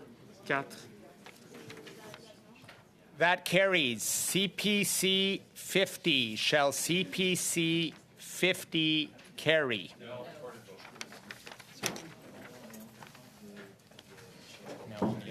Mr. Aldag? No. Ms. Dabruzen? No. Mr. Badaway? No. Madame Lapointe? No. Mr. Sorbara? No. Mr. Dreeshen? Yes. Ms. Graham-Newman? Yes, but again, on page 1059, I'm acknowledging that if a member believes that the usual practice is not being followed, and it's not being followed by the chair, to acknowledge that Mr. of a point of order Patzer? request. Mr. Patzer? So are we just going on without acknowledging Mr. Patzer? the rules? Could someone answer this member? That'd be a good question Mr. to Patzer? answer. Well, I would like the Can question to someone be answer answered. this Yeah, member or of nay? Parliament? I'm just concerned that the usual practice is not being followed. Mr. Patzer? No? Hang on, sorry, hold on, yes. Yes, I'd like to change my vote to a yes. Ms. Stubbs? Well, yes, but we're also still ignoring Shelby. Monsieur Simard? Ms. Barron? Nope. Yeas pour 5, nays contre 6. That's defeated. Package I. All amendments in this package have Point a of line order. conflict. As soon as one amendment is adopted, Point of no order. other amendment can be voted on. Shall Point of order. CPC AC 1916-1 carry? Again, Mr. Chair. Point of order. We're gonna have a lot of mail to steal in the next Okay. election, I'll tell you that much. It's, Lib 10, huh? no, package 1. Oh. It's with the dashes, 19.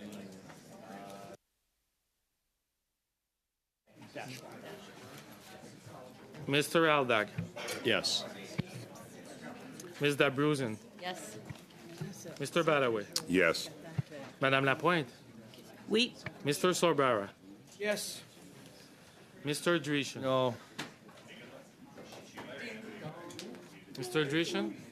No. Ms. Graham-Newman?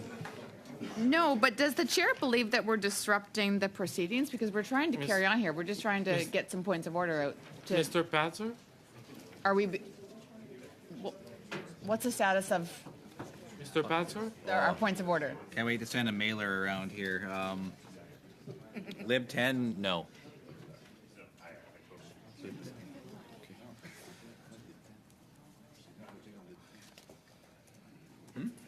Ms. Stubbs? No. This is Lib 10? CPC Package 1 AC-1916-1. Mario Simard? Oui. We're gonna have a big thing again now. that Ms. you're- Barron? Yes.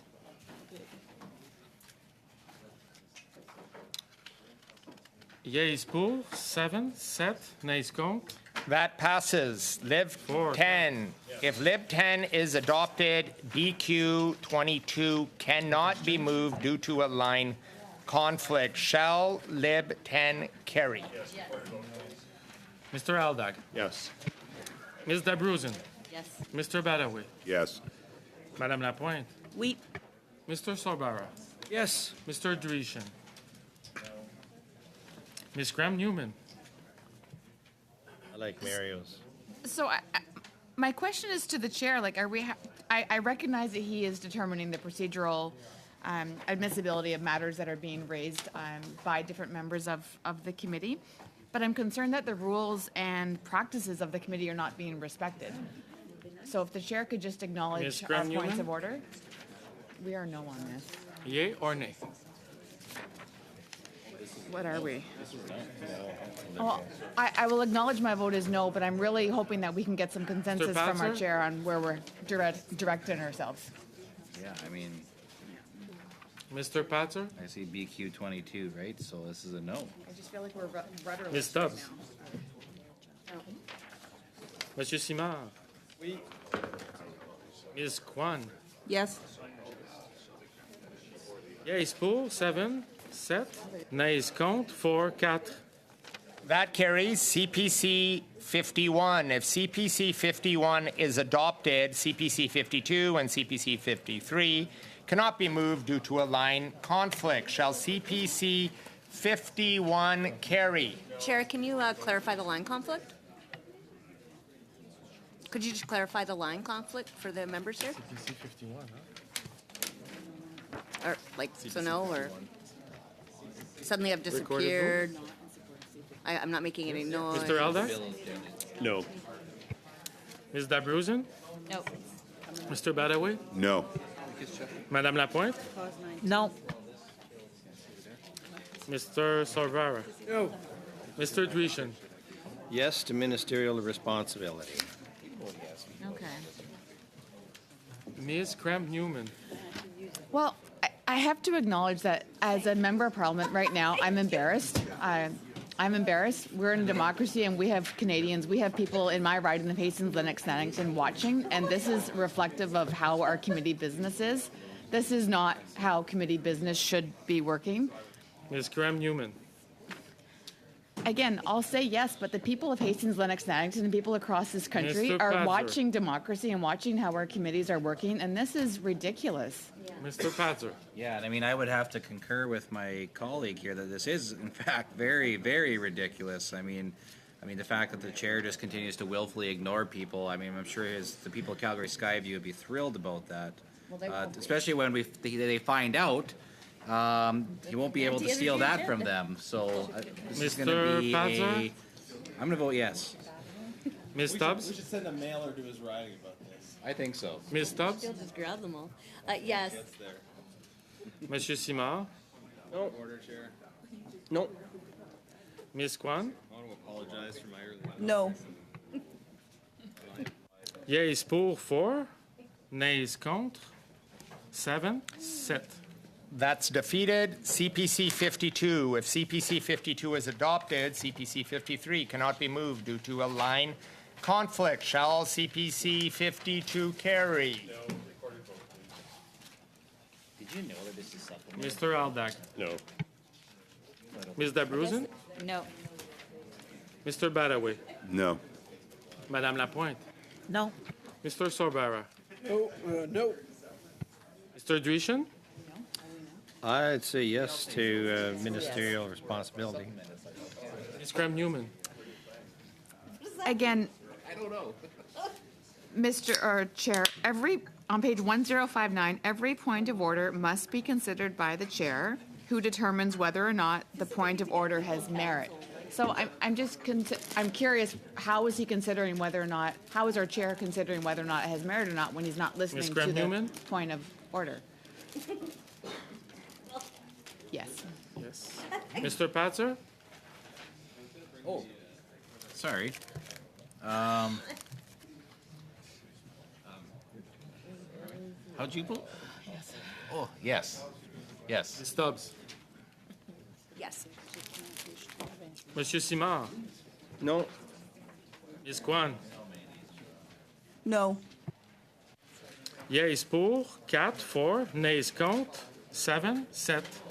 That's defeated. CPC 53. Shall CPC 53 carry?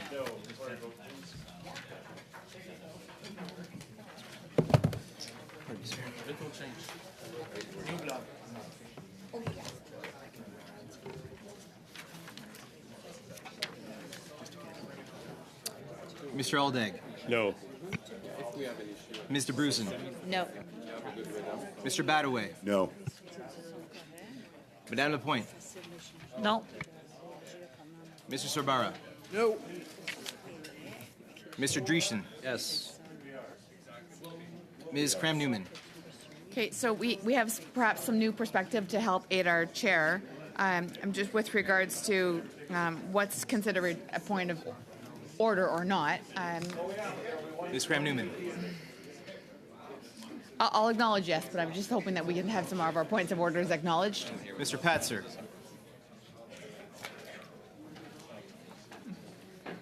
Mr. Patzer? Oh,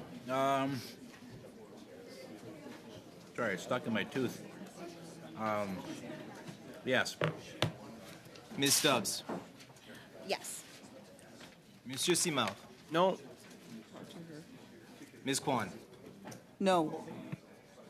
It's 4 yeas, 7 nays. That's defeated.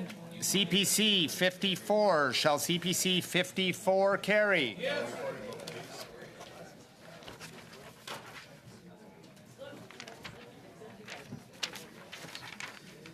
Mr. Aldag? No. Ms. DeBrusen? No. Mr. Badaway? No. Madame Lapointe? No. Mr. Sorbara? Mr. Dreeshen? Well, I can't see why we shouldn't be dealing with provincial governments and Indigenous governing bodies. So I'm going to say yes. Liberals can say no. Ms. Cram-Newman? Indeed, just to read it into the record, federal ministers as well as representatives of provincial governments and Indigenous governing bodies. Absolutely, yes. Mr. Patzer? I mean, you'd be crazy to vote against this one. I mean, it says it itself. Provincial governments and Indigenous governing bodies, which are kind of the sole jurisdiction of natural resources. Mr. Patzer? Yeah. Ms. Stubbs? Well, yeah, I'm voting in favor of including provincial governments and Monsieur Indigenous Simard. governing bodies, so yes. Ms. Kwan? No. 5 yeas, 6 nays. That's defeated. Shall Clause 19 carry as amended?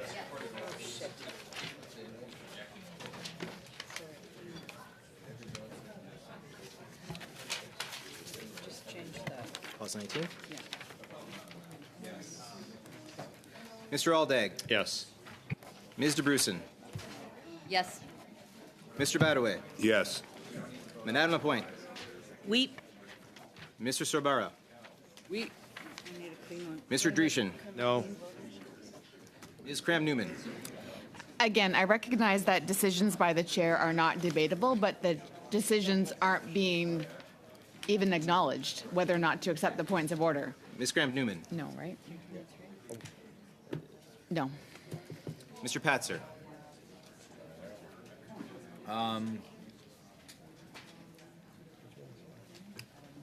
Sorry, these are really sticky. Mr. Patzer? Sorry, no. Ms. Stubbs? No, but clerk, could you answer our questions about the rules? Monsieur Simard? Ms. Kwan? Yes. 6 yeas, 5 nays.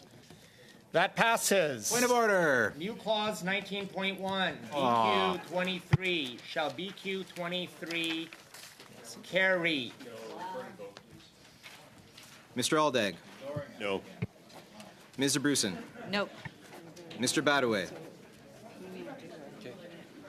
No. Madame Lapointe? No. Mr. Sorbera? Mr. Dreeshen? Ms. Cramp-Newman?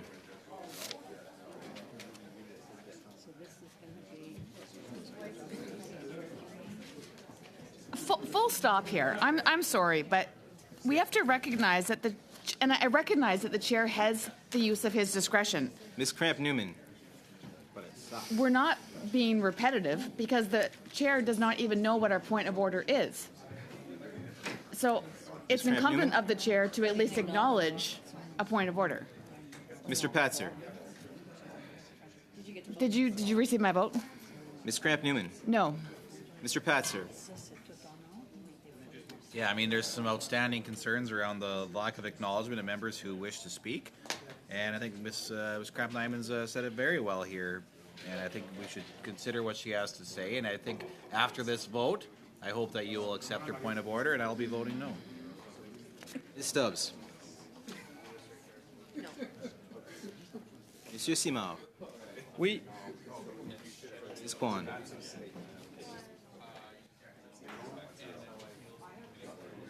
Ms. Kwan? Oops. No. 1 yay, 10 nays.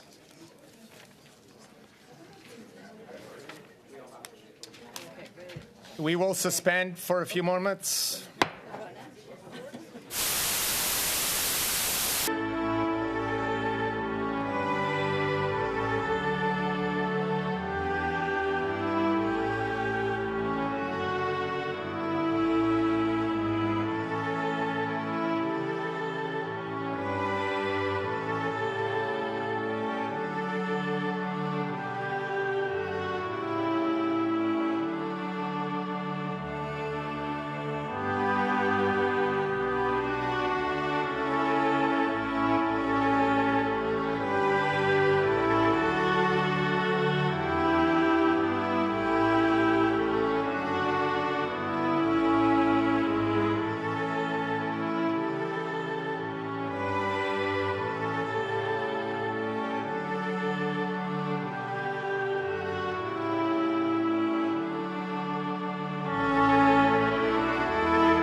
Lib 11, shall Lib 11 carry? Mr. Aldag. Yes. Ms. DeBruzen. Yes. Mr. Badaway. Yes. Madame Lapointe. Oui. Mr. Sorbera. Yes. Mr. Dreeshen. Definitely no. Ms. Cramp Newman. I understand we have a lot of amendments to go through, but it's really important that we slow things down just so that everybody can hear. Can we just, we're just waiting until Ms. Stubbs, we're all consistent with what votes on the table. Can you just repeat the? Lib 11. Ms. Cramp Newman. No. Mr. Patzer. This thing says it's supplemented by Health Canada. It's craziness. Lib 11 is a, thanks to Mr. Aldag's comments earlier, a hard no. Ms. Stubbs. No. Monsieur Simard. Pour. Ms. Kwan. Yes. 7 yeas, 4 nays. That carries.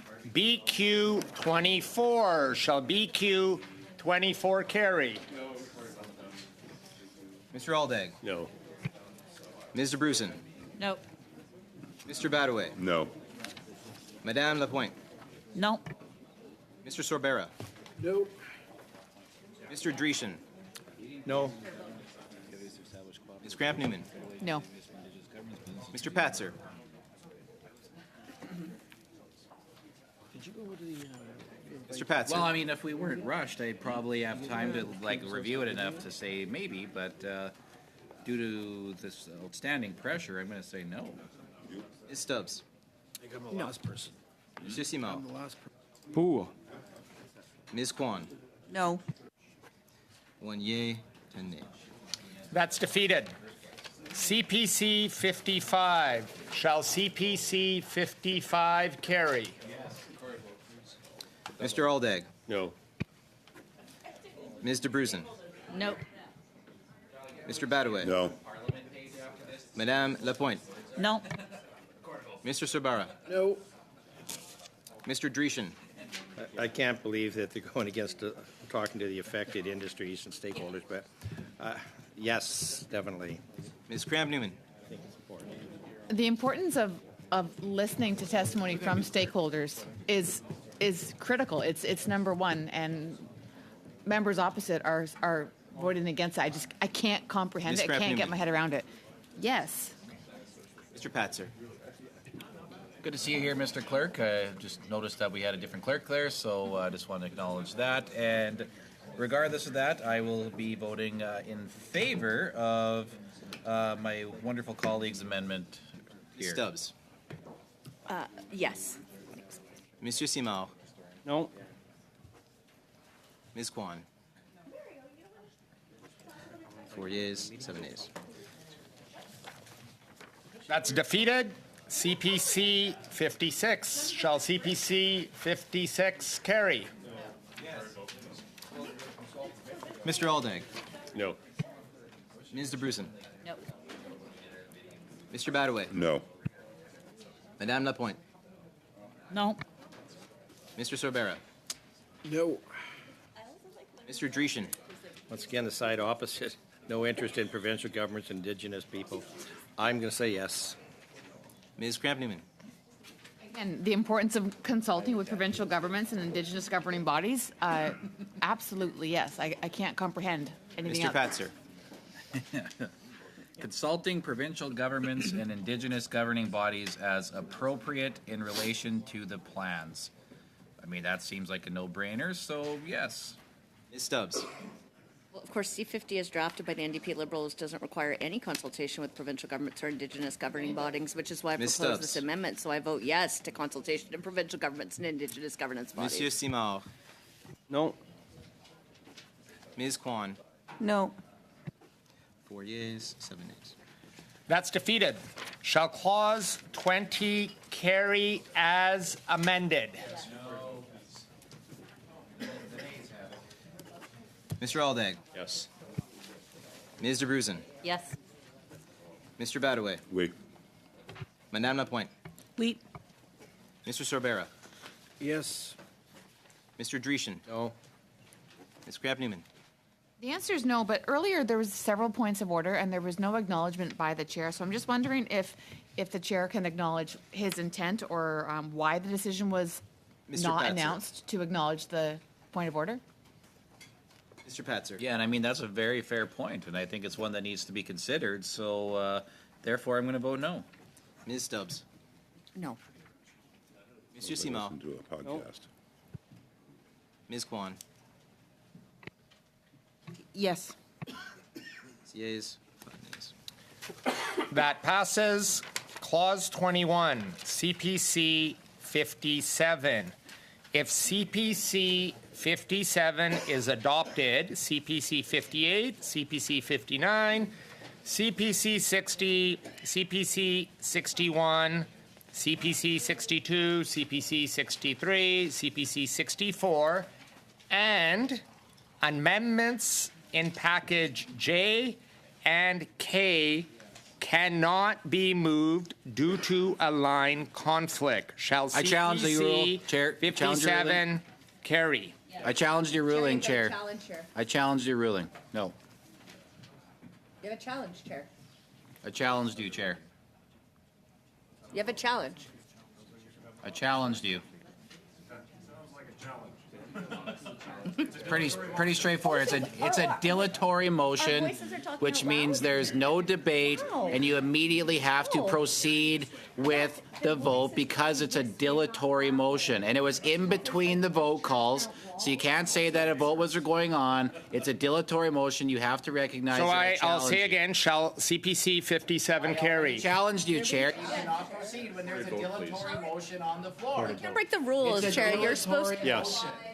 It's pretty simple. Mr. Bruce? Yes. Mr. Badaway?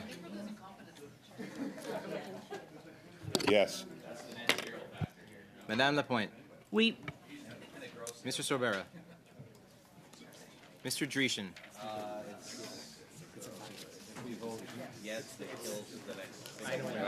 I'm going to vote no. No? No. Ms. Cramp Newman? No, but I just received feedback from someone that's watching this live, and they're really concerned about the goings-ons of Mr. Patzer? like.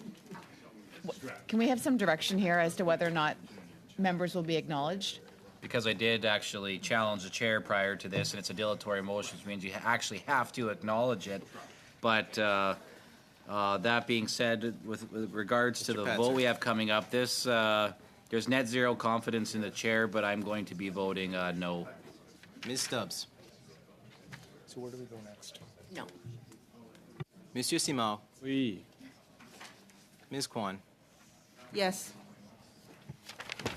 7 yeas, 4 nays. I challenge That the chair. passes. Challenge the chair. I challenge the chair. Dilatory motion. I challenge the chair. Mr. Chair, you have to acknowledge that there is a dilatory motion on the Okay, floor. since the chair okay? is just And my mic keeps ignoring randomly us, turning off. the chair is ignoring us. Since the chair is ignoring us completely, could maybe one of the clerks answer about what should happen now with the challenge to the chair? Because it's a dilatory motion, all things have to stop and you proceed with a dilatory motion until it's done. And because we're in between votes, you can't just ignore me, Mr. Chair, because this is the time that I was instructed by you earlier in This this was committee when we that were this was the time I was supposed to raise my points of order and it's supposed to be the time for me to challenge the chair, which actually earlier today in this meeting, you actually instructed us to challenge you, and I am doing so. So if you want to be consistent with your words and your rulings, Mr. Chair, you should accept this challenge, this dilatory motion, and we should proceed as follows with the challenge to the chair over the ruling that you made in regards to the CPC amendments. We recognize it's your discretion, Mr. Chair, but you also have Rules to follow. rules to follow. Thank you. Je voudrais simplement dire à mes amis. I would simply like to say for my interpreter friends that I know that it's very late, and if they want to stop interpreting all these silly things that are being said, I won't be angry at them. Motion, Mr. Chair. Dilatory motion.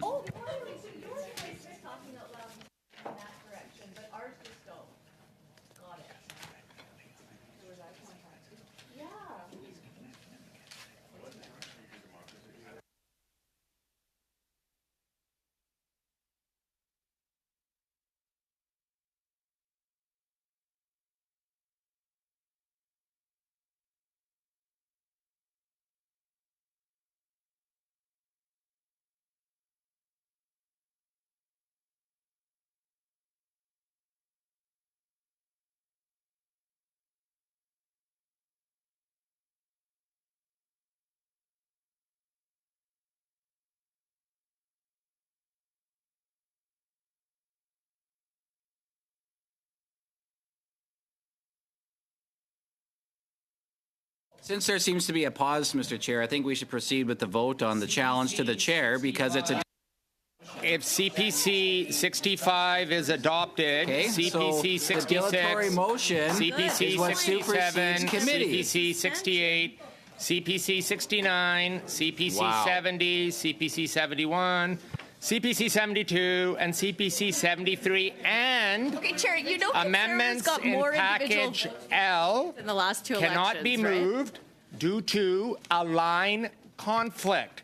Shall CPC 65 carry? I challenge the chair. I challenge the chair, Mr. Chair. Yes. I challenge you. It's a dilatory motion. Mr. Brusen. Yes. Okay, so what number? Mr. Badaway. It's even a new day. Yes. Madame Lapointe. Wait. Mr. Sorbera. I sustain the chair. Oui. Yes, yes, yes. Mr. Dreesen. Is this on CPC 65 or the challenge of the chair? This is on CP 65, sir. No. Ms. Cramp Newman. Am I voting on the challenge or the? Question is on CPC 65. No. Mr. Patzer. As I recall, we didn't vote on the challenge to the chair, so I'm not sure how we can proceed because there's a dilatory motion on the floor. So, you know, my vote in the confidence of the chair is no. Ms. Stubbs. No. Monsieur Simon. No. Ms. Kwan. Ms. Kwan. Yes. So after we do this. Yeah. 6 yeas, 5 nays. That is passed. Shall Clause 21 carry as amended? No. Mr. Aldag. Yes. Ms. Drabusin. Yes. Mr. Badaway. Yes. Madame Lapointe. Wait. Mr. Sorbera. Yes, please. Mr. Dreesen. No. Ms. Cramp Newman. No, but I ask again, why is the challenge to the chair not being acknowledged? Ms. Cramp Newman. I acknowledge no, but I'm also Actually, asking again. A senior Liberal staffer actually just Mr. also Patzer. asked the same question. So, like, He's concerned about the future for his party when they're in opposition. And No, I don't think he is. He's just like Mr. Patzer. actually asking about application of the rules here, and that was helpful to us. Like, yeah, rules matter, and my vote for the confidence of the chair is no. So again, it's a podcast. Ms. Stubbs. no, Monsieur Simon. like I give that cue. Ms. Kwan. Yes. So this can be moved. This is no. Okay. Yes. So we'll go slow. Yeah, sure, go slow. 6 yeas, 5 nays. That is passed. Now, colleagues, since Clause 2 was postponed, the committee will now vote on Clause 2 and its proposed amendments. So once again, since Clause 2 was postponed, the committee will now vote on Clause 2 and its proposed amendments. It's wrong clause 2.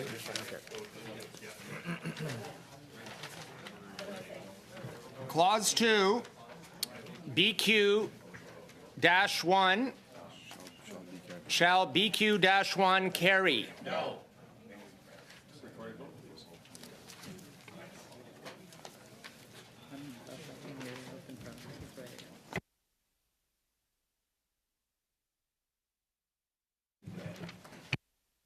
No. Mr. Badaway. Mr. Badaway. No. Madame Lapointe. No. Mr. Sorbera. No. Mr. Dreesen. Just looking for it here. It's a, block No. one. Ms. Cramp Newman. No. Mr. Patzer. Yeah, I mean, we gave notice of a sub-amendment for this one to strike obligations and from point A. So assuming that we are voting for that, because that was actually what the sub-amendment to this one was, I would have voted in favor of that, but since I don't know what's happening, I'm going to say, are we going to do a sub-amendment? Is that? Mr. Patzer, on BQ1, Clause 2. We have a question. Can someone answer our question? The sub-amendment that was submitted, because the Anyone. directive from the House does not actually exclude sub-amendments, so. Mr. Patzer? What's the answer? Chair? Chair, what's the answer? It's a new day, so I'm just Stubbs? wondering. Okay, given that the rules are not being followed, the chair is absolutely making things up as he goes along, backed up by the NDP and Liberals. I just do want to get, and it's the middle of the night in Ottawa, and this whole thing has been pushed through Ms. behind Stubbs? closed doors, which is exactly what this bill will be. I do just want to give verbal notice that the committee has lost confidence in the Mr. member of Simon. Calgary Skyview as the chair of the Standing Committee on Natural Resources and instructs Chair. the clerk to Mr. Chair, organize an election of a new I chair. think that there's somebody who's speaking over the vote. We can't hear it. Ms. Kwan. No. You did mail. 1 yea, 6 nays. So that is defeated. CPC 1 is inadmissible as the interpretation clause of a bill is not the place to propose a substantive amendment to a bill unless other amendments have been adopted. That would challenge your warrant ruling. amendments to the interpretation clause. I challenge your ruling. I challenge your ruling, Hey. Chair. Dilatory motion. So Mr. Patzer has challenged the ruling of the chair.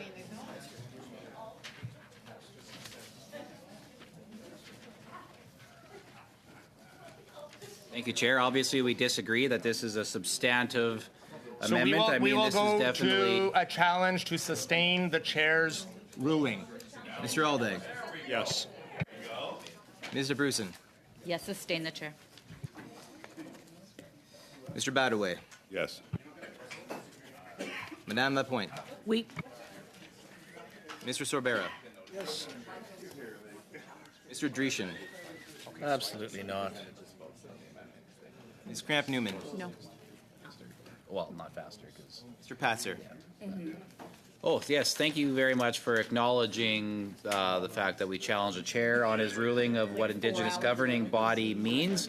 And I'll be voting no to sustaining the chair. Ms. Stubbs. Net zero confidence. no to sustain the chair. Monsieur Simard.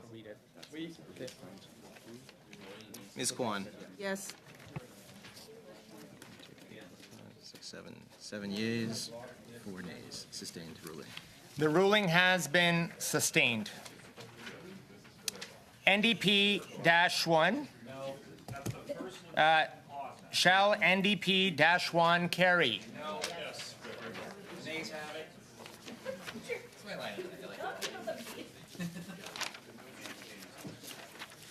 Vote.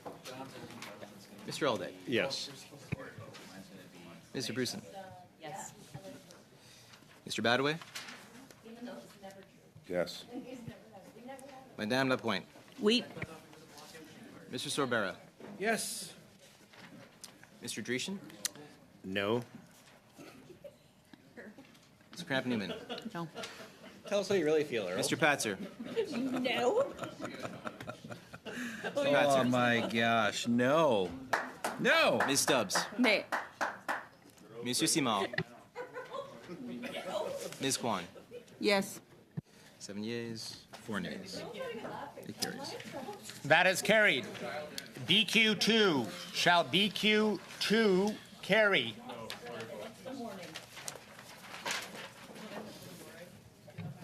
Mr. Aldag. No. Mr. Bruson. No. Mr. Badaway. No. Madame Lapointe. No. Mr. Sorbera. No. Mr. Dreeshen. No. If it's NDP, we're no. Ms. Cramp Newman. No. Mr. Patzer. That was my Mr. instinct. Patzer. That's a great instinct. No. Ms. Stubbs. No. Monsieur Simard. Ms. Kwan. No. 1 yea, 10 nay. Defeated. So that is defeated. Lib 1. Shall Lib 1 carry? Yes.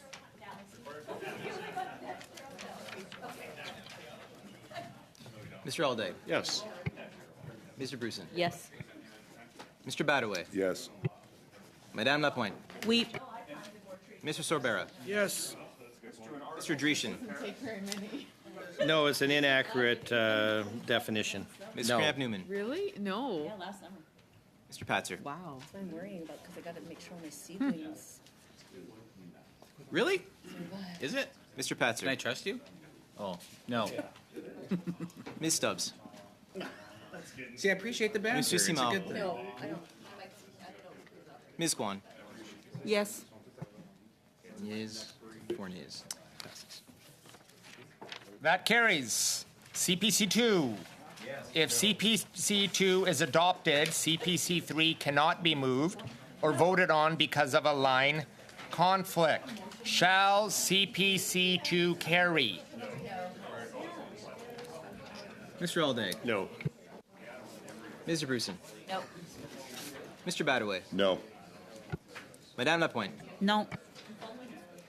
Mr. Sorbara. No. Mr. Dreeshen. Yes. But it doesn't. Ms. Cramp Newman. Wait.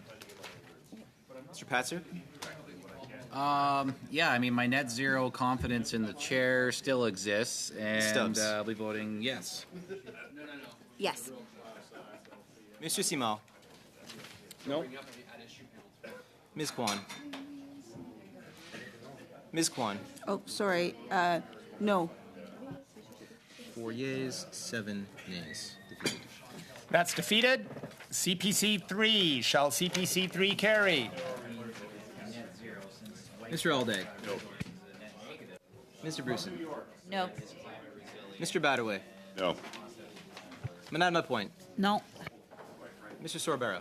No. Mr. Dreeshen. Yes. Ms. Cramp Newman. Wait. Mr. Patzer. Yes. Ms. Stubbs. Yes.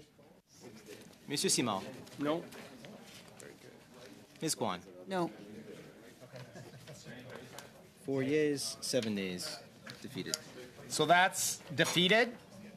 Now we'll go to NDP 2. If NDP 2 is adopted, BQ 3 becomes moot and cannot be moved or voted on.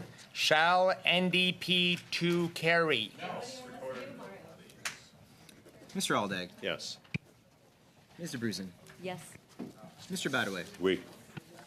Madame Lapointe. We. Mr. Sorbera. Yes. Mr. Dreeshen.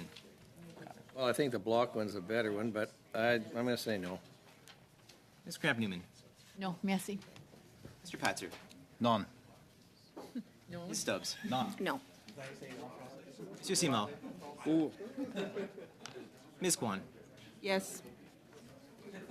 7 yeas, 4 nays. Carries. That's approved. Shall Clause 2 carry as amended? Mr. Aldag. Yes. Mr. Bruson. Yes. Mr. Badaway. Yes. Madame Lapointe. We. Mr. Sorbara. Yes. Mr. Dreeshen. No. The chair doesn't even know what's going on. Ms. Cramp Newman. Right? No. But hey, the wing-a-ding. Mr. Patzer.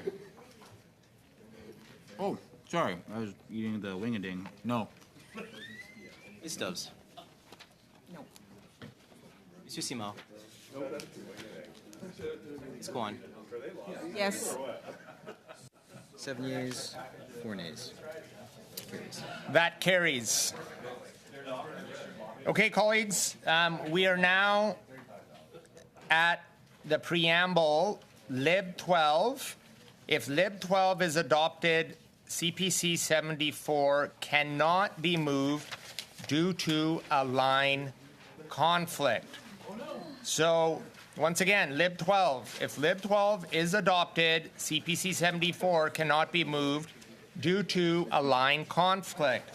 Shall Lib 2 carry? I mean, sorry, shall Lib 12 carry? Challenge him. That was an affront to your amendment. Challenge the chair. Mr. Aldag. Yes. Mr. Bruson. Yes. Mr. Badaway. Yes. Madame Lapointe. Oui. Mr. Sorbera. Yes. Mr. Dreeshen. Well, it's been a... No, definitely no. Ms. Cramp Newman. No. Mr. Patzer. I really thought they were going to challenge the chair over the wrong amendment there for a second, but no. Ms. Stubbs. No.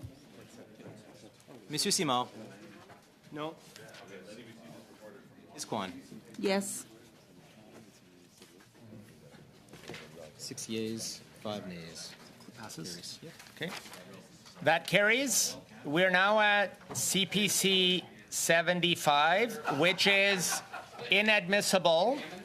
The amendment seeks to make a substantive modification by adding new elements to the preamble. Since no amendment has been adopted to warrant the addition of these new elements, I declare the amendment inadmissible. I challenge your declaration, Chair.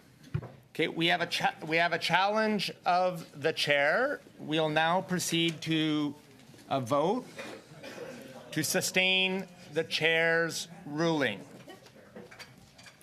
Mr. Aldag. Yes. Mr. Bruson. Yes, sustain. Mr. Badaway. Sustained. Madame Lapointe. Yes. Mr. Sorbera. Sustain, please.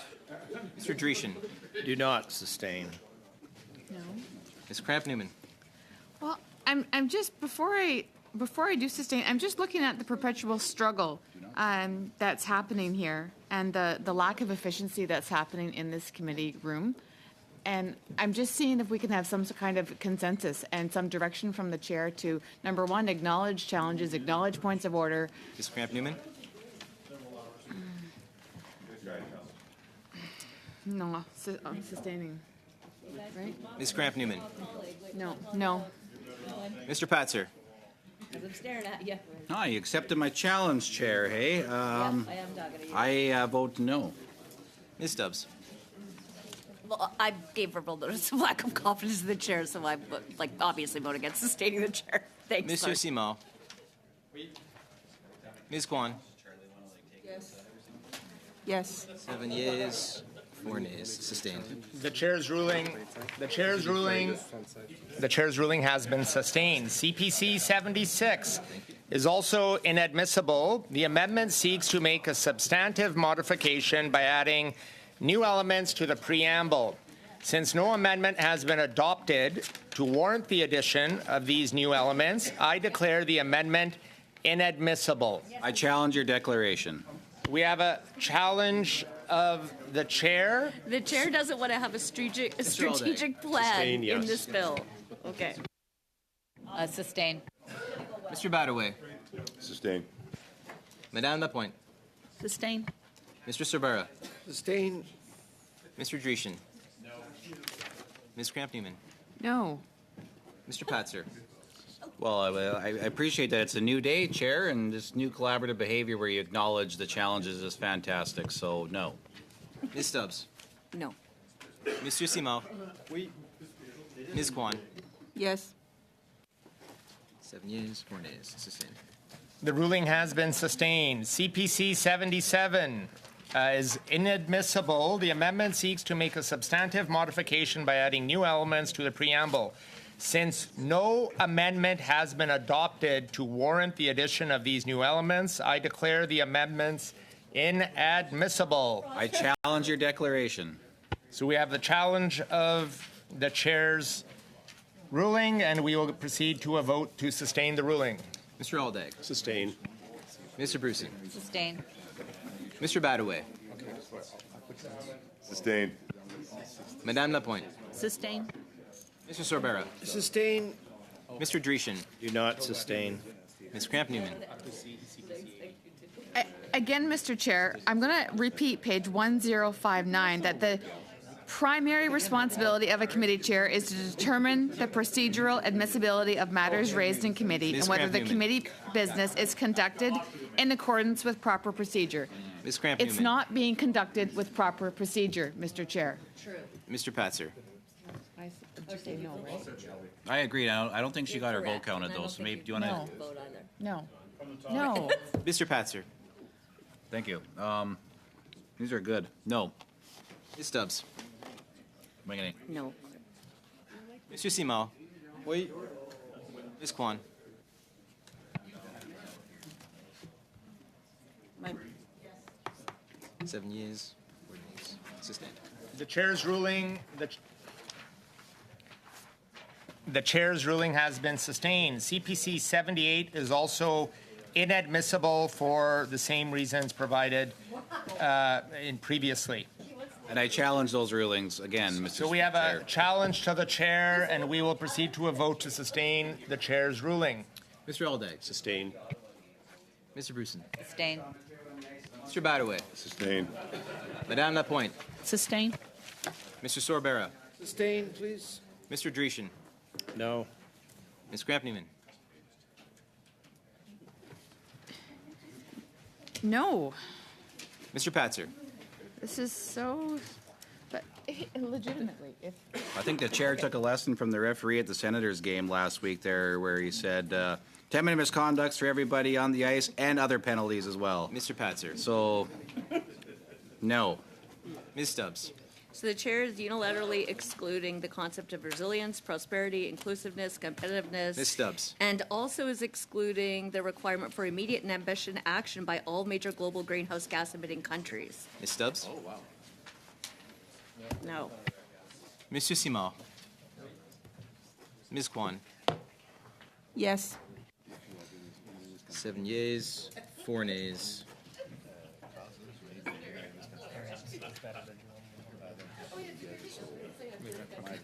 Sustained.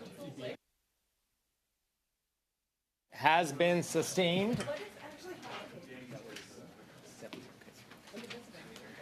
We are on CPC 79. It is also inadmissible for the same rationale provided in the earlier.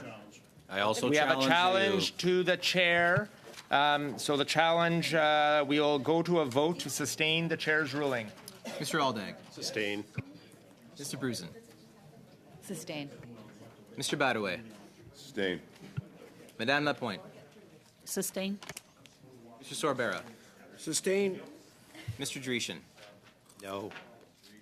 Ms. Cramp-Newman.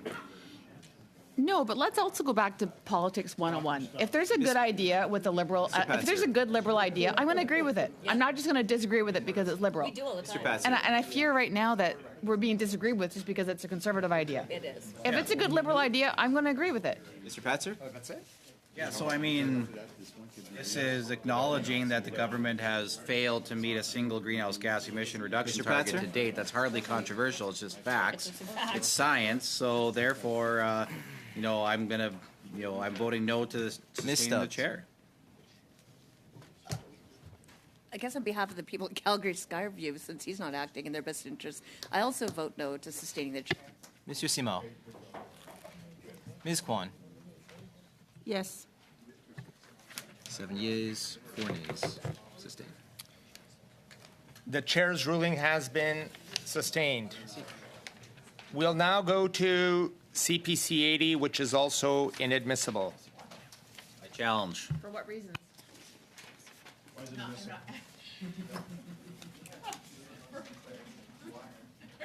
Do we have a challenge? Yes.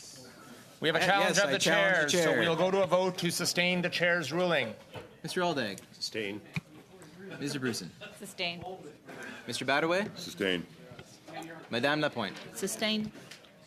Mr. Sorbera. Sustain, please. Mr. Dreeshen. Do not sustain.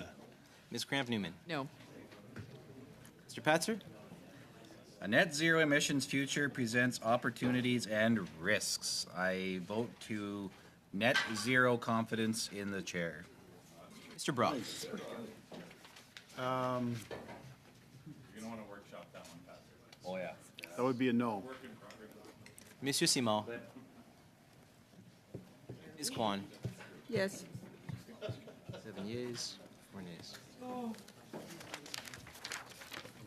The chair's ruling has been sustained. CPC 81. Shall CPC 81 carry? Yes. Mr. Aldag. No. Mr. Bruson. No. Mr. Badaway. No. Madame Lapointe. No. Mr. Sorbara. No. Mr. Dreeshen. No. Oh, yes. Yeah, say yes to this. Yes, Oh, I'm yes. just- Scrap that Newman. one, so yes. Back to yes. Ms. Cramp Newman. Mr. Patzer. Oh, having Canadians benefit would be a yes all day. Oh, absolutely. Mr. Brock. Conservatives always have and always will support Canadians and any benefits that can flow to Canadians. This would be a resounding yes in favor. Monsieur Simard. 0 sugar supplemented by Health Ms. Canada. No. I don't. 4 yeas, 7 nays. That has been defeated. We're on. Oh. We're on CPC 82, which is inadmissible. I challenge the ruling, Chair. There's a challenge to the chair's ruling, so to sustain the chair's ruling, we'll go to a vote. Mr. Aldag. Sustain. Mr. Bruson. Sustain. Mr. Badaway. Sustain. Madame Lapointe. Sustain. Mr. Sorbara. Sustain the chair, please. Mr. Dreeshen. Do not sustain the chair. Ms. Cramp Newman. No. Mr. Patzer. Well, I mean, the fact that we're ruling achieving a fair and equitable net zero as out of order is crazy, so I'm going to vote net zero confidence in the chair. Mr. Brock. Well, I can safely telegraph that Conservatives will always challenge the chair where there's absolutely zero explanation given as to the rationale as to why he rules motions out Mr. of Brock. order, despite numerous requests from myself and other colleagues. So this would be a resounding no. Monsieur Simard. Ms. Kwan. Yes. 7 yeas, 4 nays. Ruling sustained. The ruling has been sustained. We are on NDP 11. Shall NDP 11 carry? No. Mr. Alday. Yes. Mr. Bruson. Yes. Mr. Badaway. Yes. Madame Lapointe. Oui. Mr. Sorbara. Yes. Mr. Dreeshen. No. Ms. Cramp Newman. No. Mr. Patzer. Net zero economy, net zero jobs is what it actually means, so no. Mr. Brock. Should come as no surprise when the Liberal members on this committee support their coalition partners, so absolutely no. Monsieur Simard. No. Yeah. Ms. Kwan. Yes.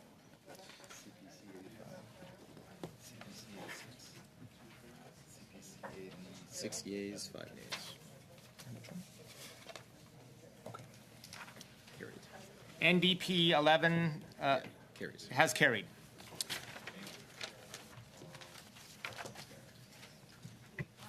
So these are inadmissible. Yeah.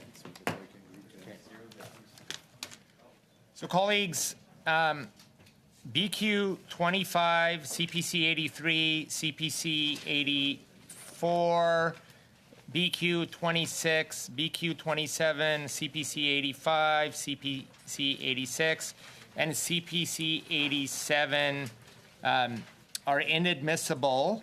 And if we have unanimous consent to group them together? No. Absolutely not. No consent. Okay. So we'll go individual, and we challenge your ruling. Well, we'll start with BQ 25. Monsieur le Président. Is inadmissible. Moi, j'accepte qu'on regroupe tous les BQ. I accept to regroup all the BQ in one vote. Okay. So do we have on BQ 25, BQ 26, and BQ 27 UC to group them together? No? Okay. So we'll start on the first one. BQ 25 is inadmissible. Challenge. We have a challenge of the chair. We'll go to a vote to sustain the chair's ruling. Let's go to a vote. Mr. Aldag. Sustain. Mr. Bruson. Sustain. Mr. Badaway. Sustain. Madame Lapointe. Sustain. Mr. Sorbera. The mem shows sustain, please. Mr. Dreeshen. No. Mr. Camp Newman. No. Mr. Patzer. No. Yes. Challenge, Chair.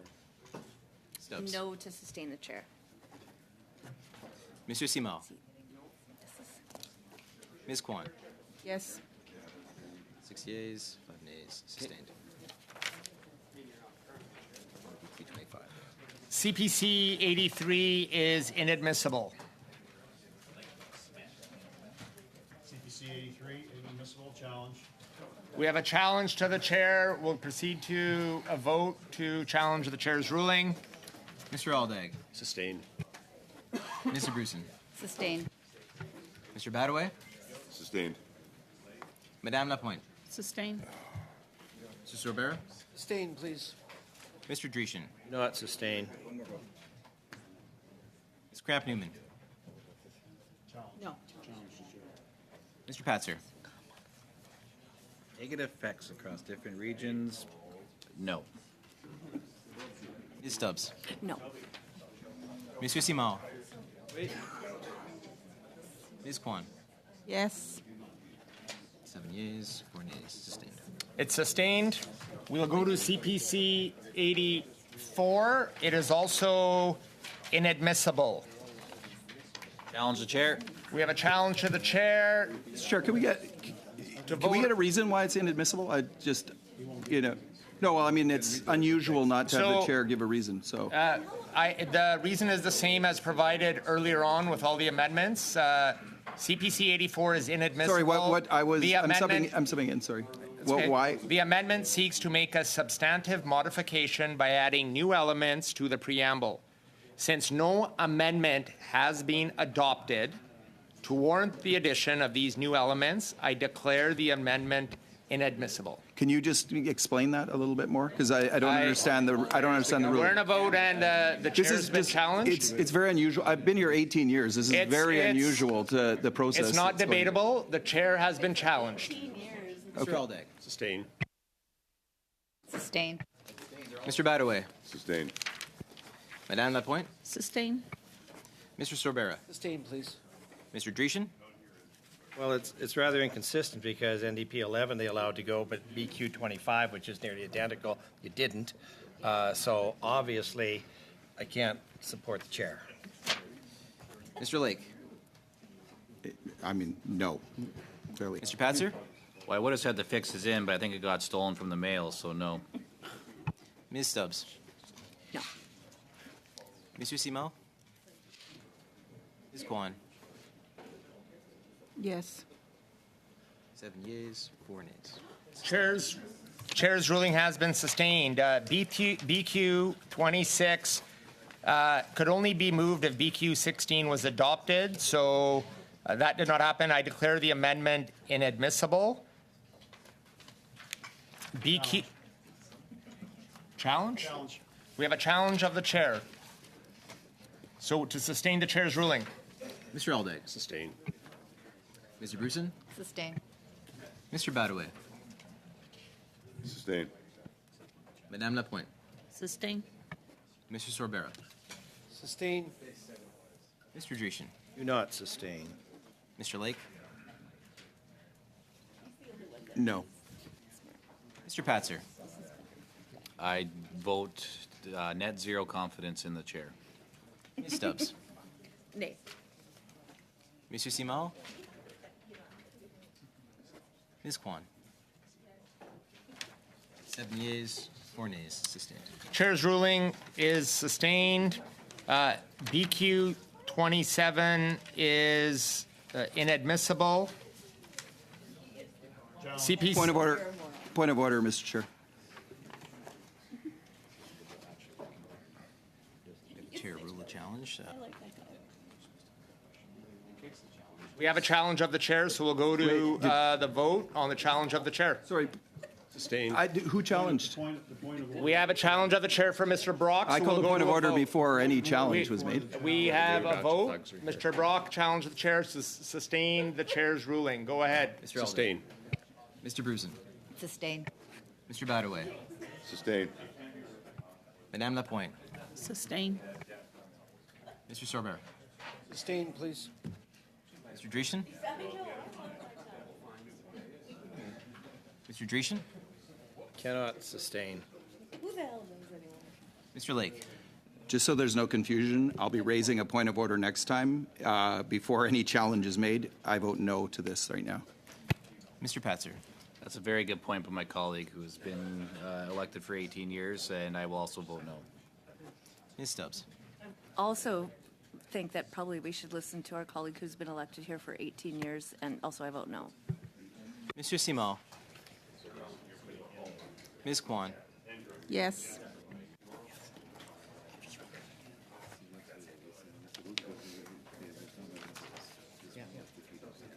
Seven yeas. Chair ruling sustained. The chair's ruling has been sustained. Now, CPC 85 is inadmissible. Point of order. We have a point of order by Mr. Lake. I would suggest that when you're ruling things inadmissible, that each time you give the reason why you're ruling it inadmissible. It's not good enough to just say it's inadmissible. You have to give the reason why it's inadmissible. So each time. Thank you, Mr. Lake.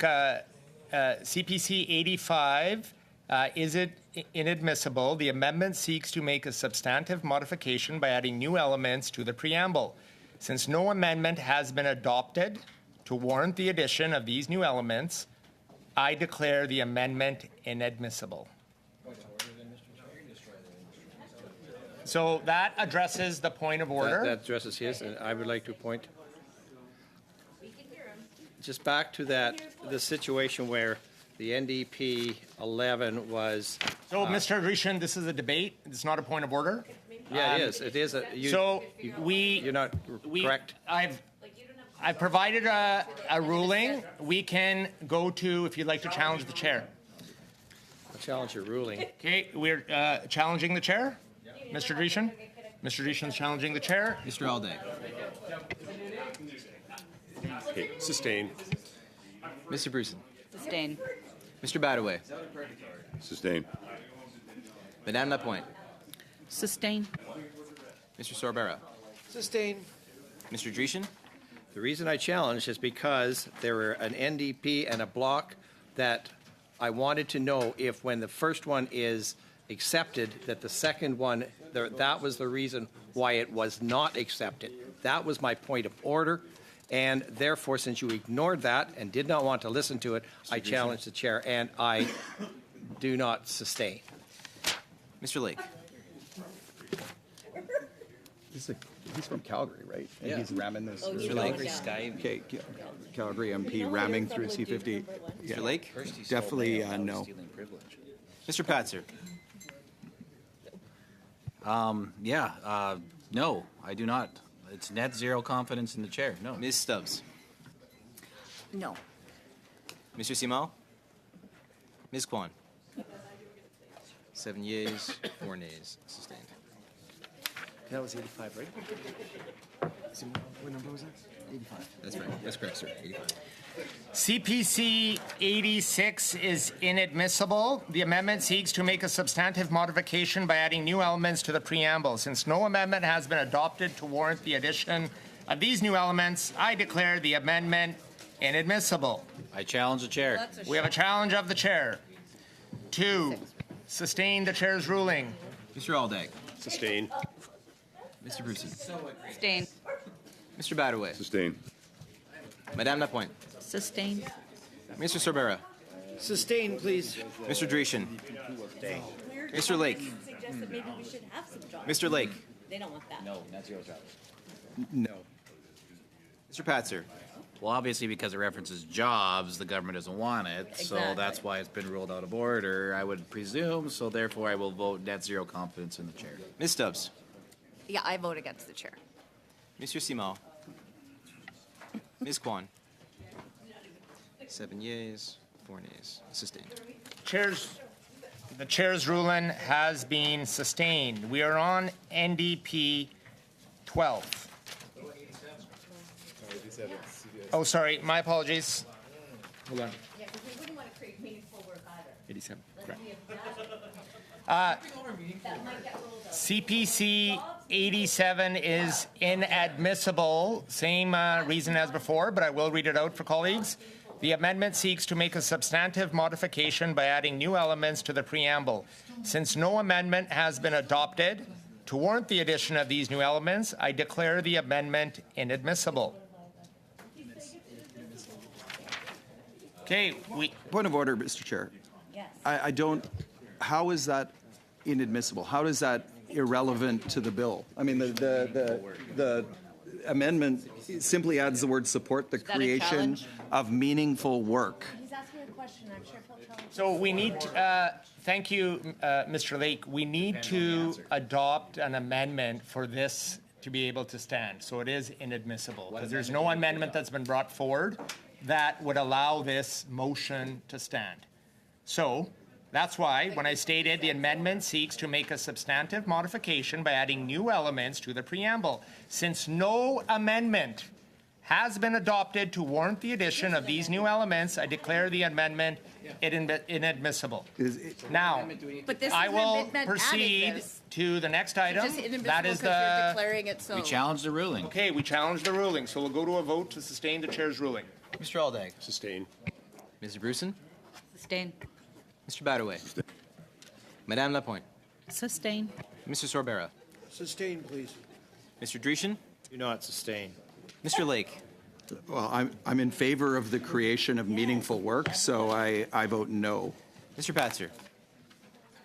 I am also in favor of this concept to support the creation of meaningful work, and I think that would be a sufficient amendment. So I vote net zero confidence in the chair. Ms. Stubbs. Just like his constituents will. I also support the creation of jobs and meaningful work for all Canadians. So I also Ms. vote Stubbs? against the chair, sustaining the chair. Monsieur Simon. Ms. Kwan. 7 yeas, 4 nays. Sustained. The chair's ruling has been sustained. We'll now proceed to NDP 12. Shall NDP 12 carry? Mr. Aldag. Yes. Mr. Bruson. Yes. Mr. Badaway. Yes. Madame Lapointe. We. Mr. Sorbera. Yes, please. Mr. Dreeshen. No. Mr. Lake. 28. No. Mr. Patzer. No.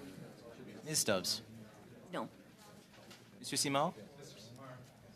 Monsieur Simon.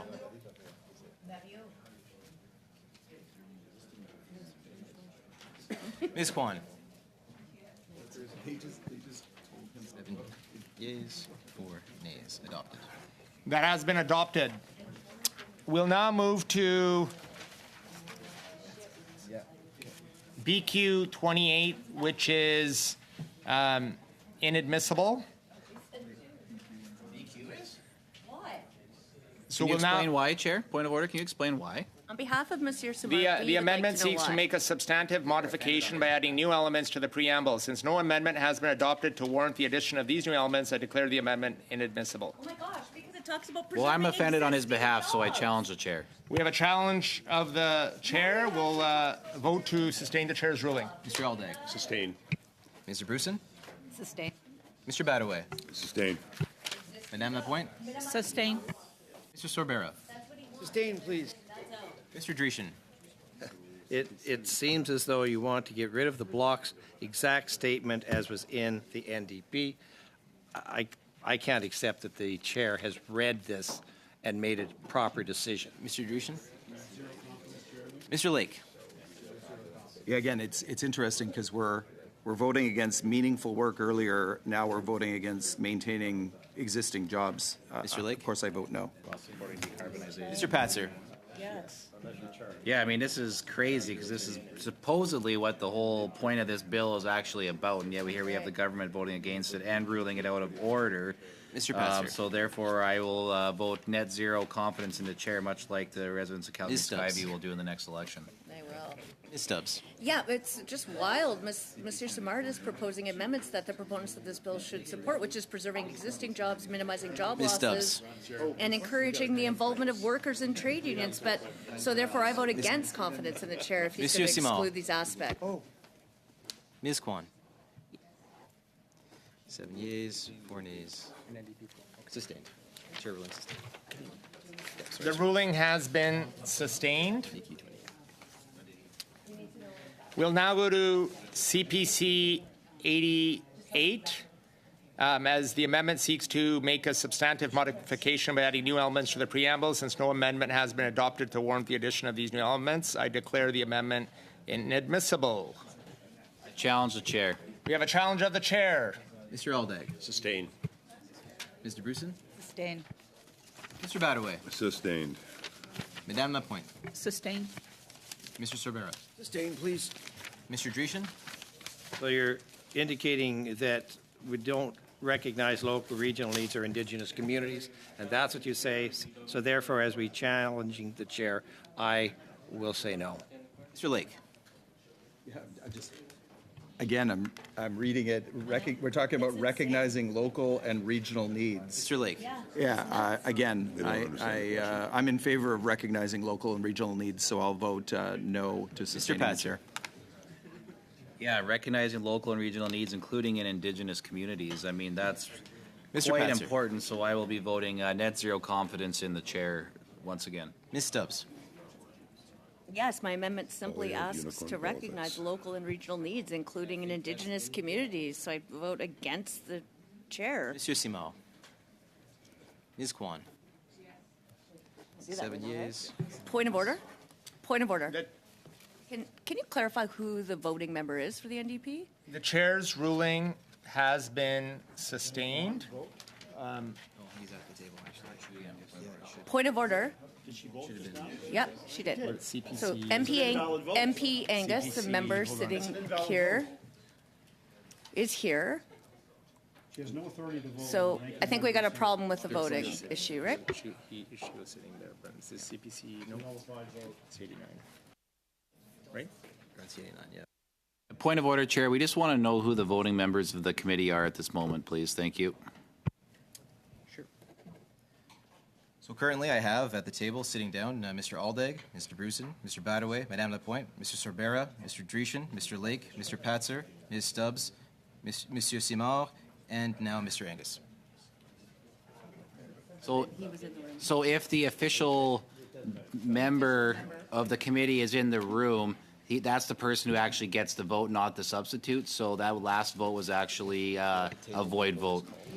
Okay, then I'll vote yes. Thank you. I'll Again, vote with yes the then. whole If I rules was thing. voting, I'll vote I'm yes. sure the chair will figure it out. We're just asking for the rules. The colleague was at the table when the vote was started and was eligible to vote.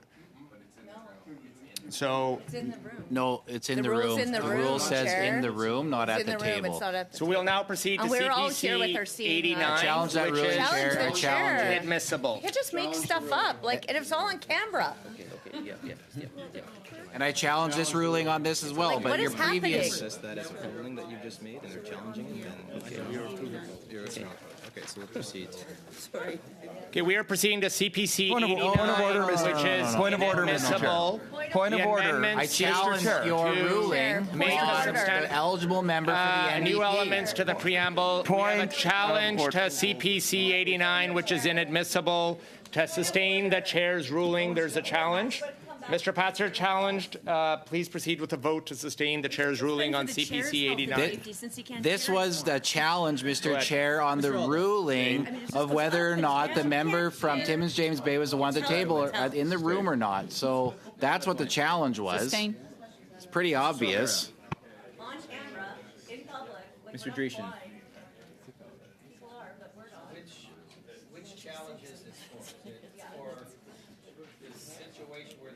The question is on the chair's ruling of CPC 89, sir. Mr. Dreeshen. Who the voting member was, which is what the Dreeshen? original challenge was. I can't support this, Chair. Mr. Lake.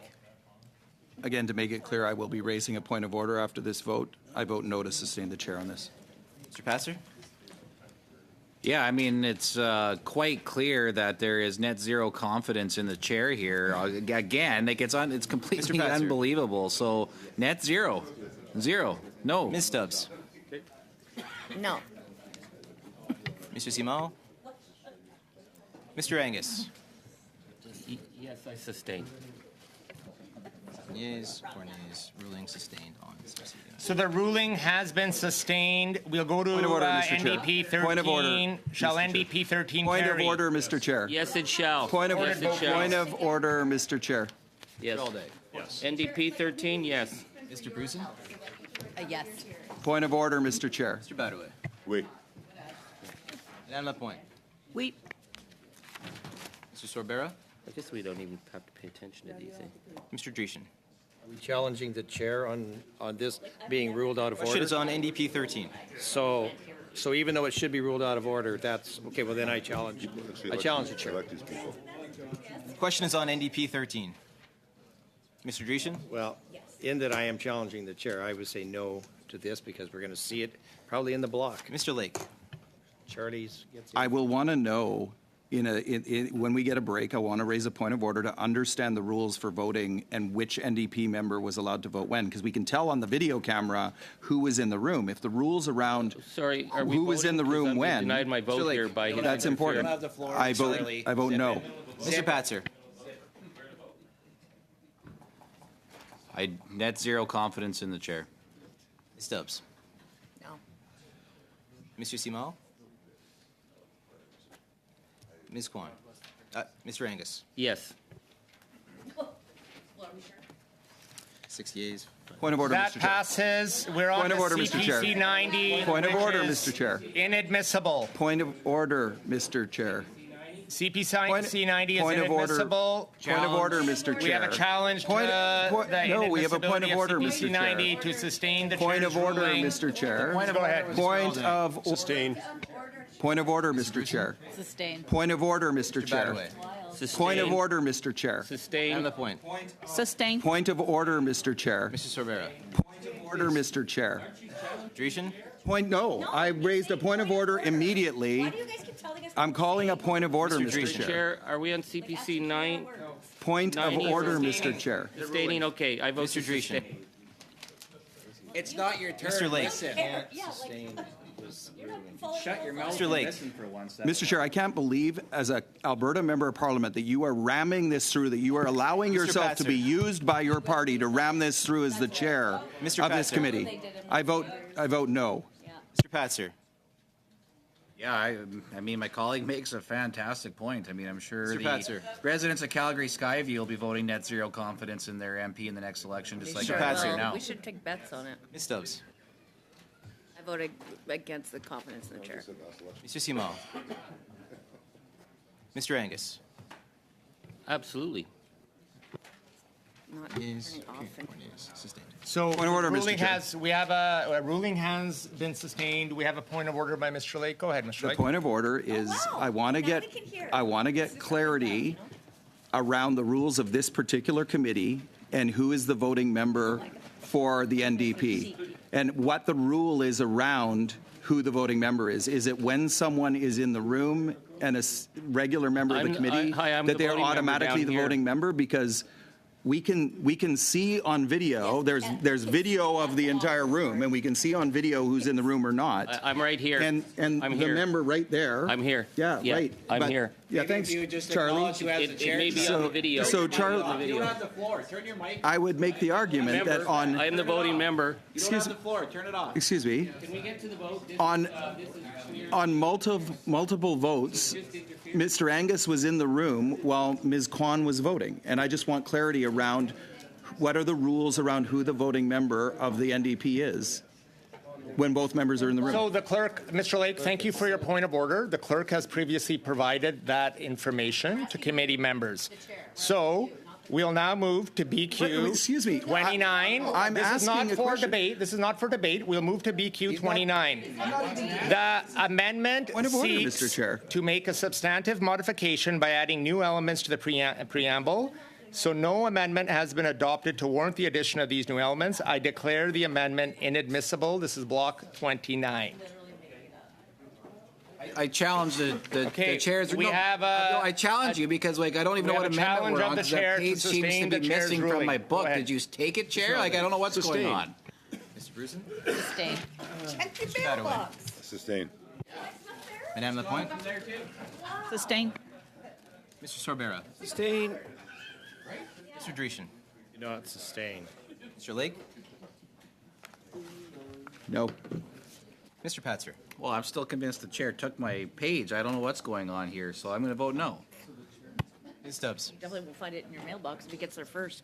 I vote against the chair. Mr. Simao? Mr. Angus? Sustained. 7 yeas, 4 nays. The chair's ruling has been sustained on, so we'll now move to BQ 30, which I declare the amendment is inadmissible for the same reasons provided previously. Point of order, which were what? Sorry? The amendment seeks to make a substantive modification by adding new elements to the preamble. Since no amendment has been adopted to warrant the addition of the new elements, to declare the amendment inadmissible.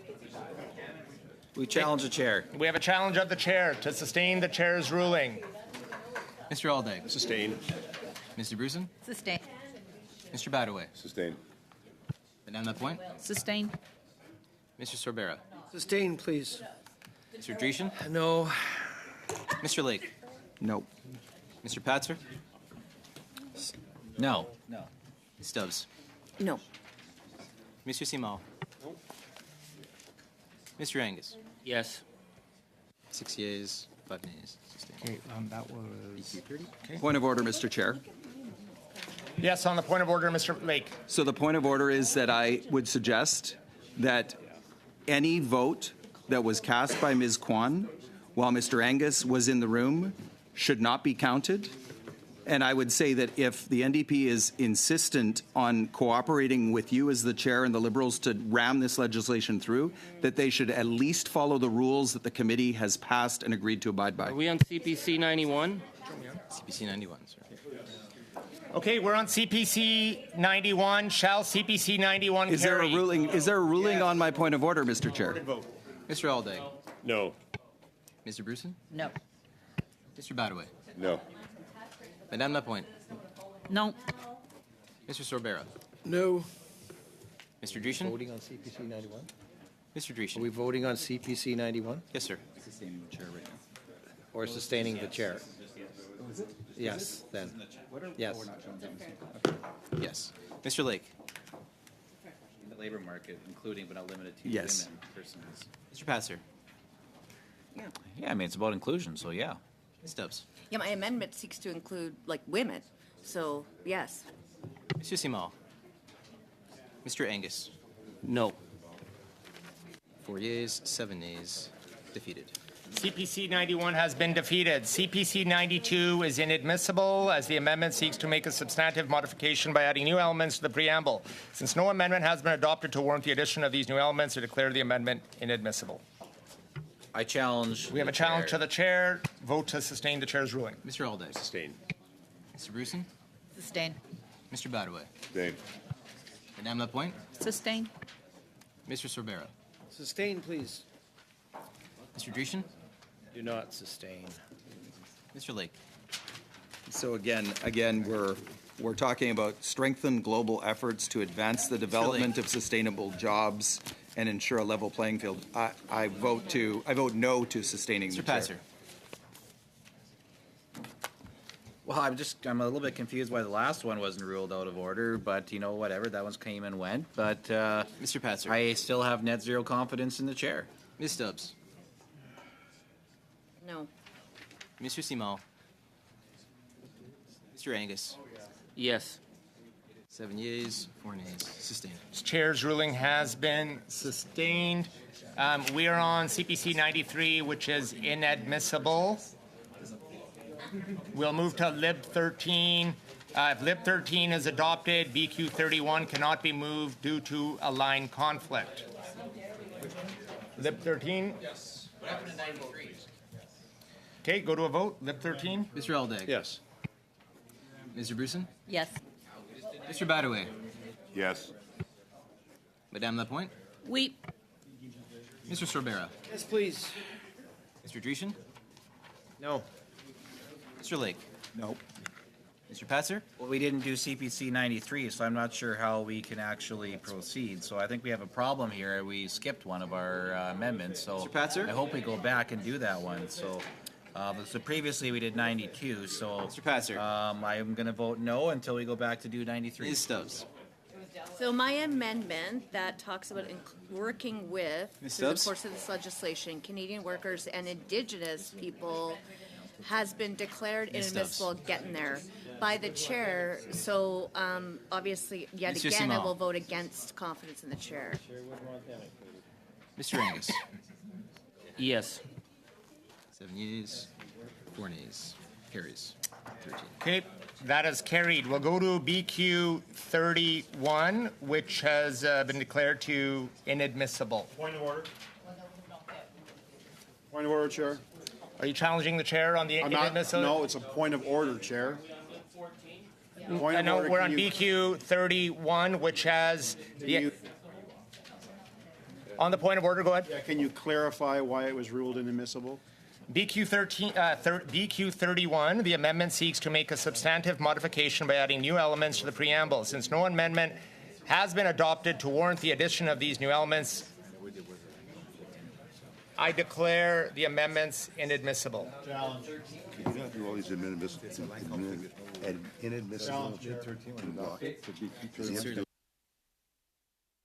Actually, there is no ruling on this one because Lib 13 was adopted. So this is inadmissible. Can't be. It can't be because of the line conflict. Challenge your ruling, Chair. There's no challenge to the ruling because it's a line conflict. There's no ruling. It's a fact. There's no challenge to it. We're on Lib 14. Lib 14, okay. I vote yes. I vote yes. Okay. Mr. Aldag? Yes. Mr. Bruson? Yes. Mr. Badaway? That's okay. That's good. Yes. Madame Lapointe? We. Mr. Sorbera? Lib 14, yes, please. Mr. Dreeshen? Questions on Lib 14. Mr. Dreeshen? So which was the one that he ruled was not Lib admissible? 13, my question was, and I know that you're going to rule me out of order, but my question was, what was the order that the block amendment came in Mr. and the Dreeshen. liberal amendment? Did the liberal amendments come in before the block? Because the block Mr. one Lake. should be before, if that is the case. Anyway, Mr. Lake? What are we voting on right now, Lib 14? Questions on Lib 14. Mr. Lake? Opposed. I oppose. Mr. Patzer? Mr. Patzer? Yeah, I know the 60 energy workers in Toronto Danforth do not support having net zero jobs for themselves, so I'll be voting no. Ms. Stubbs? And the hundreds of thousands that each one of us over here Ms. Stubbs? represent. Of course, they all want jobs, and we're fighting for them, but they'll vote no. Monsieur Simon? Mr. Angus? Yes. Yes, 3 nays. Carries. That carries. We'll now go to CPC 94, which is inadmissible. The amendment seeks to make a substantive modification by adding new elements to the preamble. Since no amendment has been adopted to warrant the addition of these new elements, I declare the amendments inadmissible.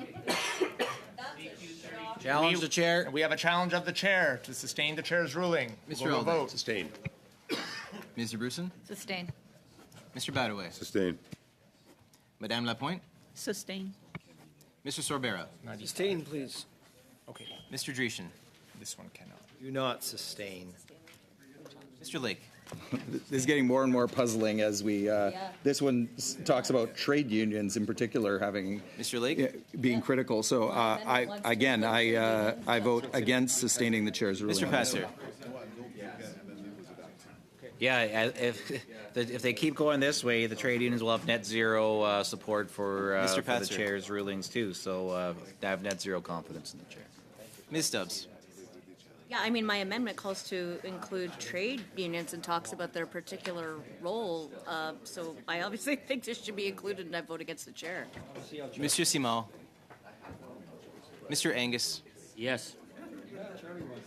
7 yeas, 4 nays, ruling sustained. Okay. The ruling has been sustained. We're on BQ 32, and the amendment seeks to make a substantive modification by adding new elements to the preamble. Since no amendment has been adopted to warrant the addition of these new elements, I declare the amendment inadmissible. C95? Okay, we have a challenge to the chair to sustain the chair's ruling. Mr. Alday? Sustain. Mr. Bruson? Sustain. Mr. Badaway? Sustain. Madame Lapointe? Sustain. Mr. Sorbera? Sustain, please. Mr. Dreeshen? No. Mr. Lake? Opposed. Mr. Patzer? Is that too hard for me to say? I was getting this up on my table Mr. here. It's Patzer. getting a little, starting to sweat. No. Ms. Stubbs? That's a hard one. No. Mr. Simao? No. Mr. Angus? 6 yeas, 5 nays. Chair's ruling has been sustained. We'll go to CPC 95. Shall CPC 95 carry? Yes. Recorded vote. Mr. Aldag? No. Mr. Bruson? No. Mr. Badaway? Sustain. Questions on CPC 95? I'm sorry, no. Madame Lapointe? No. Mr. Sorbera? No, please. Mr. Dreeshen? Yes. Mr. Lake? Yes. Mr. Patzer? Well, I just hope that the record will show that Mr. Angus voted against unions earlier, and Mr. at this Patzer. point now I will be voting yes to my colleague's amendment. Ms. NDP Stubbs. voted against unions? Ms. Stubbs? Wow. Yes. Mr. Simon? Mr. Angus? No.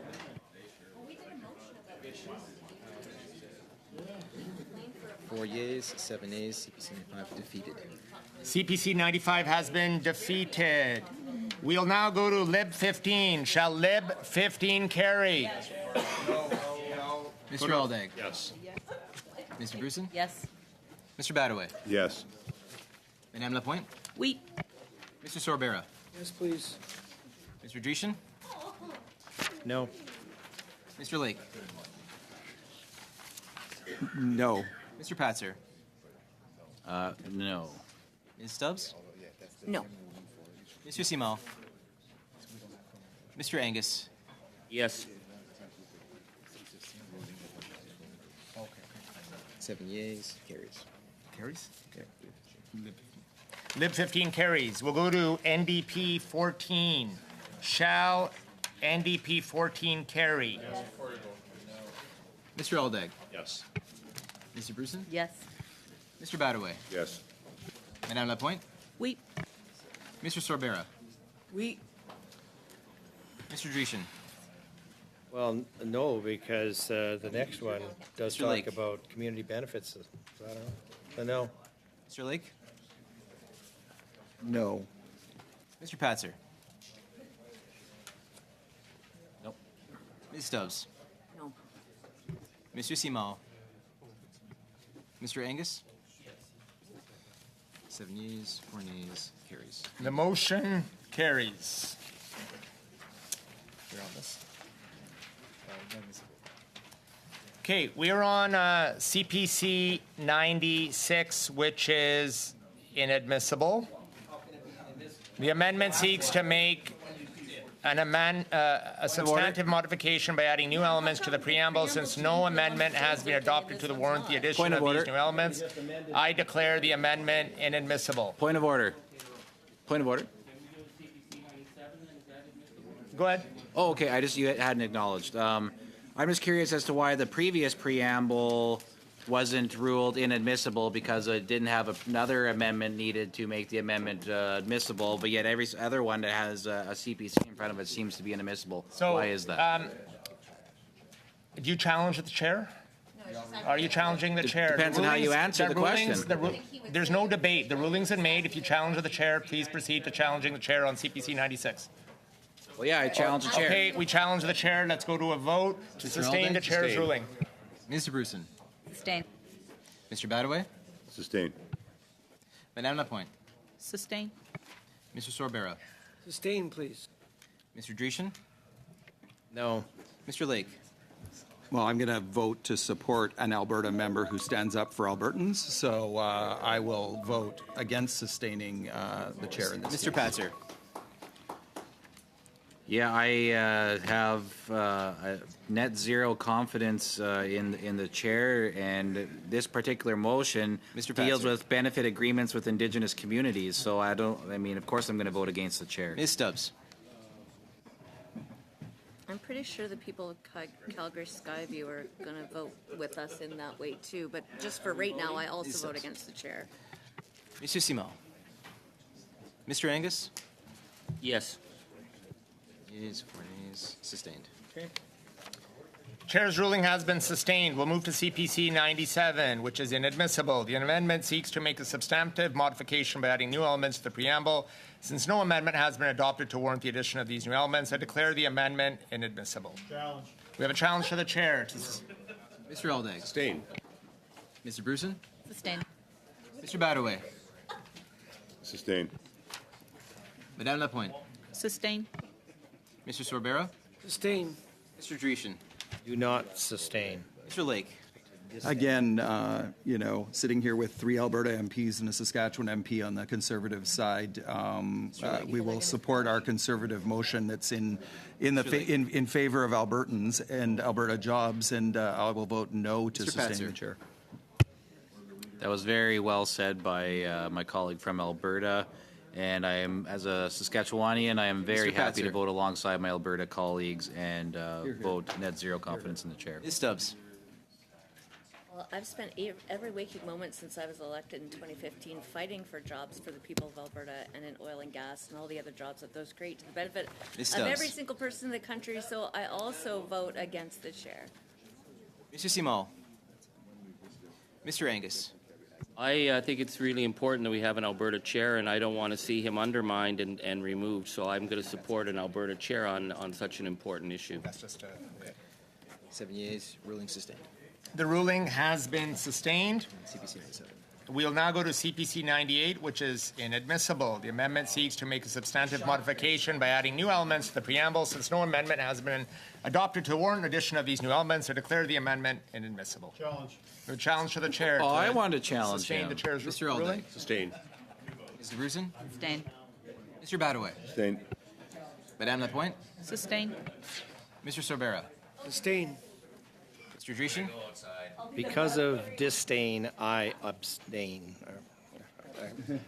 I do not. You abstain? I do not accept the challenge or the chair's ruling. Mr. Lake. No. Mr. Patzer. Removing barriers to employment for persons. Once again, I have net zero confidence in the chair and will be voting no to sustaining Ms. the Stubbs. chair. We know that the NDP Liberals just want to end jobs and just put up all the Stubbs. barriers possible against jobs. I'm in favor of jobs Ms. for all Stubbs. Albertans and all Canadians, one so chair. I vote against the chair. Mr. Simon. Mr. Angus. I vote to sustain our Alberta chair. 7 yeas, sustained. Thank you. Chair's ruling has been sustained. We'll go to CPC 99. The amendment seeks to make a substantive modification by adding new elements to the preamble. Since no amendment has been adopted to warrant the addition of these new elements, I declare the amendment inadmissible. Challenge to the chair to sustain the chair's ruling. Mr. Go to a Aldag. vote. Sustain. Mr. Bruson. Sustain. Mr. Badaway. Sustain. Madame Lapointe. Sustain. Mr. Sorbera. Sustain, please. Mr. Dreeshen. No. Mr. Lake. Well, this amendment clearly put forward by an Alberta member of Parliament standing up for Mr. Canadian Lake. oil and gas. Not surprising that the NDP and Liberals would be voting against things like this. Mr. I Lake. vote no to sustaining the chair. Mr. Patzer. Yeah, I mean, this is a brilliant amendment, and I am more than happy to Not debatable, vote Mr. Chair. with net zero confidence in the chair once again. So I will be voting no to sustaining the Ms. chair. Stubbs. I know that Parosec of Natural Resources is suddenly very exercised about the rules and how they're applied, but of Ms. course Stubbs. the problem when the chair and everybody makes it up as they go along is that this is what happens. So I also vote Ms. against Stubbs. confidence in the chair. Monsieur Simao. Mr. Angus. Yes, I do support the chair because the Conservatives just don't seem to know how to write proper amendments. 7 yeas, 4 nays, ruling sustained. The ruling has sustained. We are now going to CPC 100. I declare the amendment inadmissible. Challenge the chair. We challenge the chair. Mr. Aldag. Sustain. Mr. Bruson. Sustain. Mr. Badaway. Sustain. Madame Lapointe. Sustain. Mr. Sorbera. Sustain. Mr. Dreeshen. No. Mr. Lake. No. Mr. Patzer. Thank you very much, Clerk. I will be voting net zero confidence to nobody's surprise in the chair. Ms. Stubbs. Well, Ms. Stubbs. the amendment is calling on other major emitters to reduce their emissions so Stubbs? that Canada just doesn't continually harm itself. But of course, the NDP Liberals just want to inflict harm on Monsieur Canada and Simon. not bother to reduce emissions. Mr. So Angus. I vote against confidence in the chair. I support the chair. 7 yeas, 3 nays, sustained. The chair's ruling has been sustained. CPC 101 is inadmissible. The amendment seeks to make a substantive modification by adding new elements to the preamble. Since no amendment has been adopted to warrant the addition of these new elements, to declare the amendment inadmissible. Challenge the chair? Okay, we challenge the chair. We'll go to a vote to Mr. Aldag. sustain. Sustain. Mr. Bruson. Sustain. Mr. Badaway. Sustain. Madame Lapointe. Sustain. Mr. Sorbera. Sustain. Mr. Dreeshen. No. Mr. Lake. This one's particularly interesting because in 2021, I believe that we imported $400 million Lake? in natural gas from Russia because we can't get a pipeline to market. Lake? So definitely, I would support this amendment. So of course, I'll be voting against sustaining the Patzer. chair in this one. Yeah, it's amazing how many foreign ambassadors Mr. Patzer? are in Canada are saying they want liquefied natural gas from Canada. Mr. So Patzer? naturally, this would be a Ms. Stubbs. case of net zero confidence in the chair once again. Stubbs. Well, Conservatives, of course, know that Ukraine needs weapons and Ms. Stubbs. Canadian energy, and this amendment would actually enhance Monsieur Simon. LNG with partners in Europe and break dependence on Russian Mr. Angus. and break dependence on Yes, Russian I natural certainly gas. sustain so the of chair. course, I vote against confidence in the chair, excluding that from this bill. The chair's ruling is sustained. We have a point of order. Go ahead, Mr. Lake. Yeah, I just want to clarify. I don't know what the circumstances are, what the rules are, but I'm not sure if Charlie Angus actually apologized in the House, and I'm wondering, is he allowed to even be part of the committee if he hasn't apologized yet in the House? Thank you, Mr. Lake, for your point of order. All members here who are here are members in good standing on this committee. We will move to CPC 102. CPC 102 is inadmissible. Point of order. Point of order, Chair.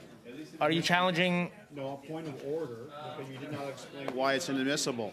The amendment seeks to make a substantive modification by adding new elements to the preamble. Since no amendment has been adopted to warrant the addition of these new elements, I declare the amendment inadmissible. Now I challenge you. We have a challenge of the chair. Sustain the ruling. Mr. Aldag. Sustain. Mr. Bruson. Sustain. Mr. Badaway. Sustain. Madame Lapointe. Sustain. Mr. Sorbera. Sustain, please. Mr. Dreeshen. No support. Mr. Lake. Again, I don't really understand the ruling. This seems to be an important Mr. Lake? amendment, and again, I vote no to Mr. no Patzer. to sustaining the chair.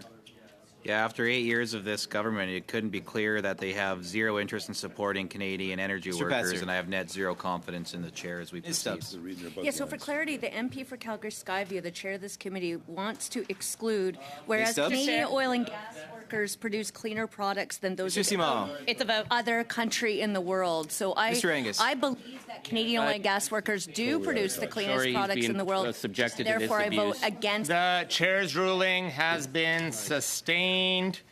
Colleagues, I'll ask only one member to have their mic on and not to speak over others because it is difficult for the interpreters to interpret. So during votes, CPC 103 is CPC inadmissible. 103. The amendment seeks to make a substantive modification by adding new elements to the preamble. Since no amendment has been adopted to warrant the addition of these new elements, I declare the amendment inadmissible. Point of order. Point of order. Point of order first. Point of order first. Point of order first. Do we? Point of order We first. have a challenge of the chair. Go to a vote, please. To Mr. sustain the Alday. ruling. Sustain. Mr. Bruson? Sustain. Mr. Badaway? Sustain. Madame Lapointe? Sustain. Mr. Sorbera?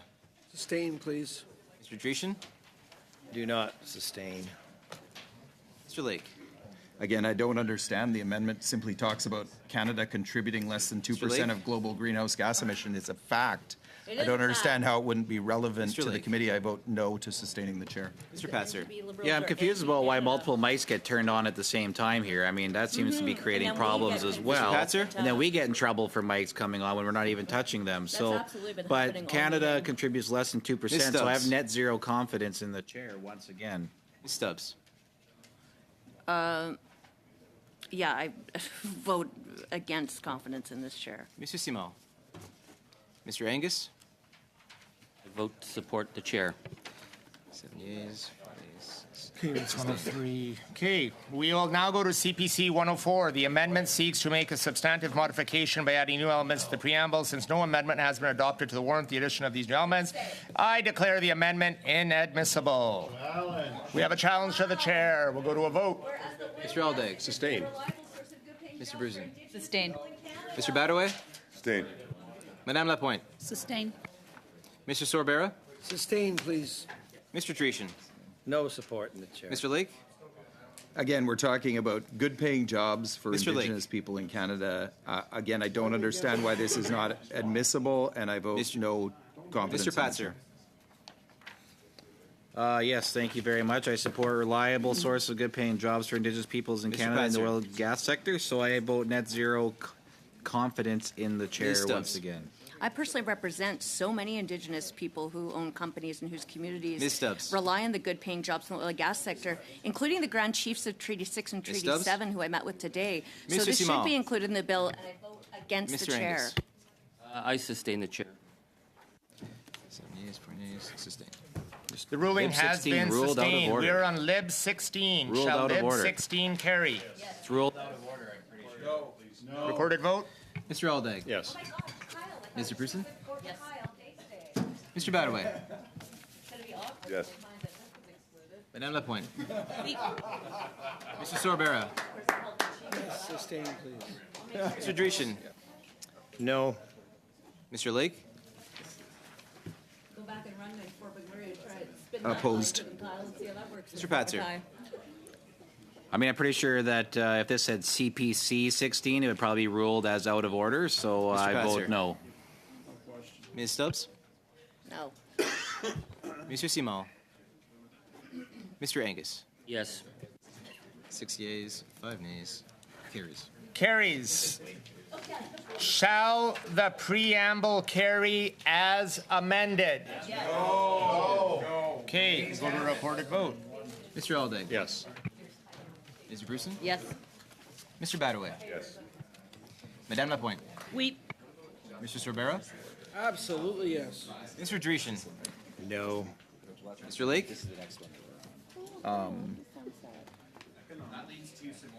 Opposed.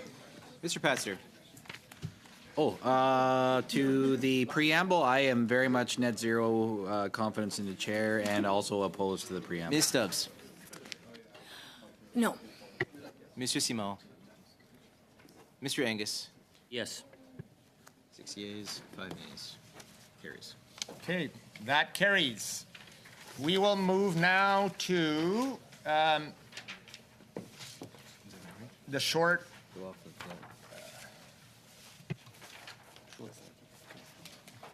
We'll now move to the short title.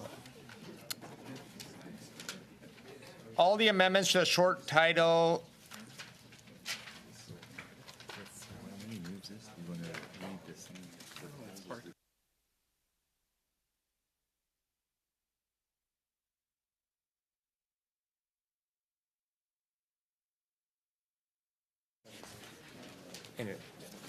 CPC 105 is inadmissible. The amendment seeks to make the amendment to the short title, and the House of Commons Practice and Procedure, 3rd edition, states on page 775, titles, whether it be long, short, alternative title, may be amended only if the bill has been so altered as to necessitate such an amendment. No amendment has been made to the bill which would necessitate a short change to the title. Therefore, I rule the amendment inadmissible. Point of order. I'd like a clarification on that. I don't understand how you can make a judgment. That seems pretty subjective. Mr. Lake, I'll ask you to challenge the chair. Ruling's been made. Definitely challenge the chair. Challenge the chair. Let's go. Sustain. Mr. Bruce. Sustain. Mr. Badaway. Sustain. Madame Lapointe. Sustain. Mr. Sorbera. Sustain the chair. Sustain the chair. Mr. Dreesen. I can't support this, Chair. Yes. Mr. Lake. There's no question in my mind that the bill that that George Chahal, the chair of this committee, is ramming through Mr. is Lake? all about phasing out jobs in the oil and gas sector. So I vote against sustaining the Mr. chair. Patzer. Mr. Patzer. Yeah, I mean, the bill has been substantively amended, Patzer? so therefore it necessitates the debate. phasing Ms. out Stubbs. jobs in the oil and gas sector. That's a very fast Bill vote C. call, so I'm going to vote no. Stubbs. Yeah, I mean, Bill C-50 sure will end oil and gas jobs, guys have one and too so many it should be in the titled parliamentary Stubbs? phasing out jobs in the oil and gas sector. Monsieur, And I vote Monsieur against Simon. the chair who's ramming through this anti-energy agenda. Mr. Angus.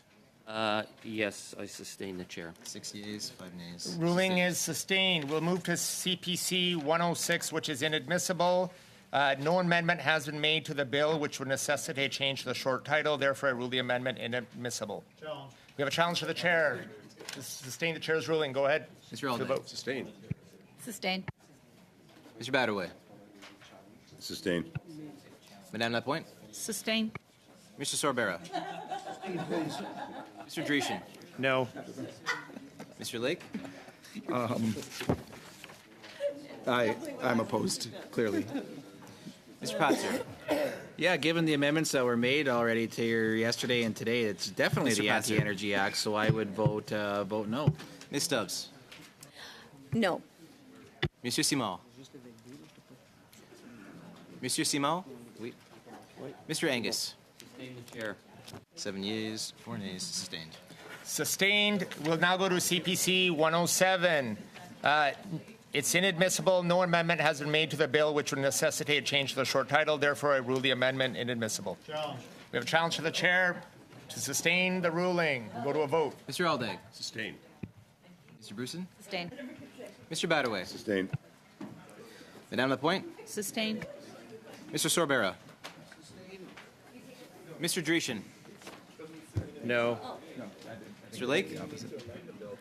Again, this is clearly Mr. Lake? Anti-Energy Worker Act. Mr. and Lake? so I vote no to sustaining Mr. the Patzer. chair. Yeah, I'll give credit to the NDP Liberal Coalition. They've worked Mr. very Patzer. hard to turn into an Anti-Energy Worker Act, so no. Mr. Patzer. Thank you. Ms. Stubbs. Well, just to be honest, I mean, obviously, the title should be changed to the Anti-Energy Worker Act. Ms. Stubbs. I vote against the chair. Monsieur Simon. Mr. Angus. Sustain the chair. 7 yeas, 4 nays, sustained. Sustained. We'll go to CPC 108, which is inadmissible as no amendment has been made to the bill which would necessitate a change to the short title. Therefore, I rule the amendment inadmissible. Challenge. We have a challenge to the chair. Mr. Aldag. Sustain. Mr. Bruson. Sustain. Mr. Badaway. Sustain. Madame Lapointe. Sustain. Mr. Sorbera. Sustain, please. Mr. Dreesen. Do not sustain. Mr. Lake. I vote no to sustaining Mr. the chair. Patzer? I will be voting net zero confidence in the chair for his desire Stubbs. to end prosperity in Canada. Ms. Stubbs? Bill C-50 will surely end prosperity in Canada even Ms. more Stubbs. than what the NDP Liberals have already done. So that Mr. would be a Simon. more accurate title, and I vote against the Mr. chair. Angus? Sustain the chair. 7 yeas, 4 nays. Sustained. We'll go to CPC 109. No amendment has been made to the bill which necessitates a change to the short title. Therefore, I rule the amendment inadmissible. Point of order. We go to a vote. It's a challenge. Sustained. Mr. Bruson? Sustain. Mr. Badaway? Sustained. Madame Lapointe? Sustain. Mr. Sorbera? Sustain. Mr. Dreeshen? No. Mr. Lake?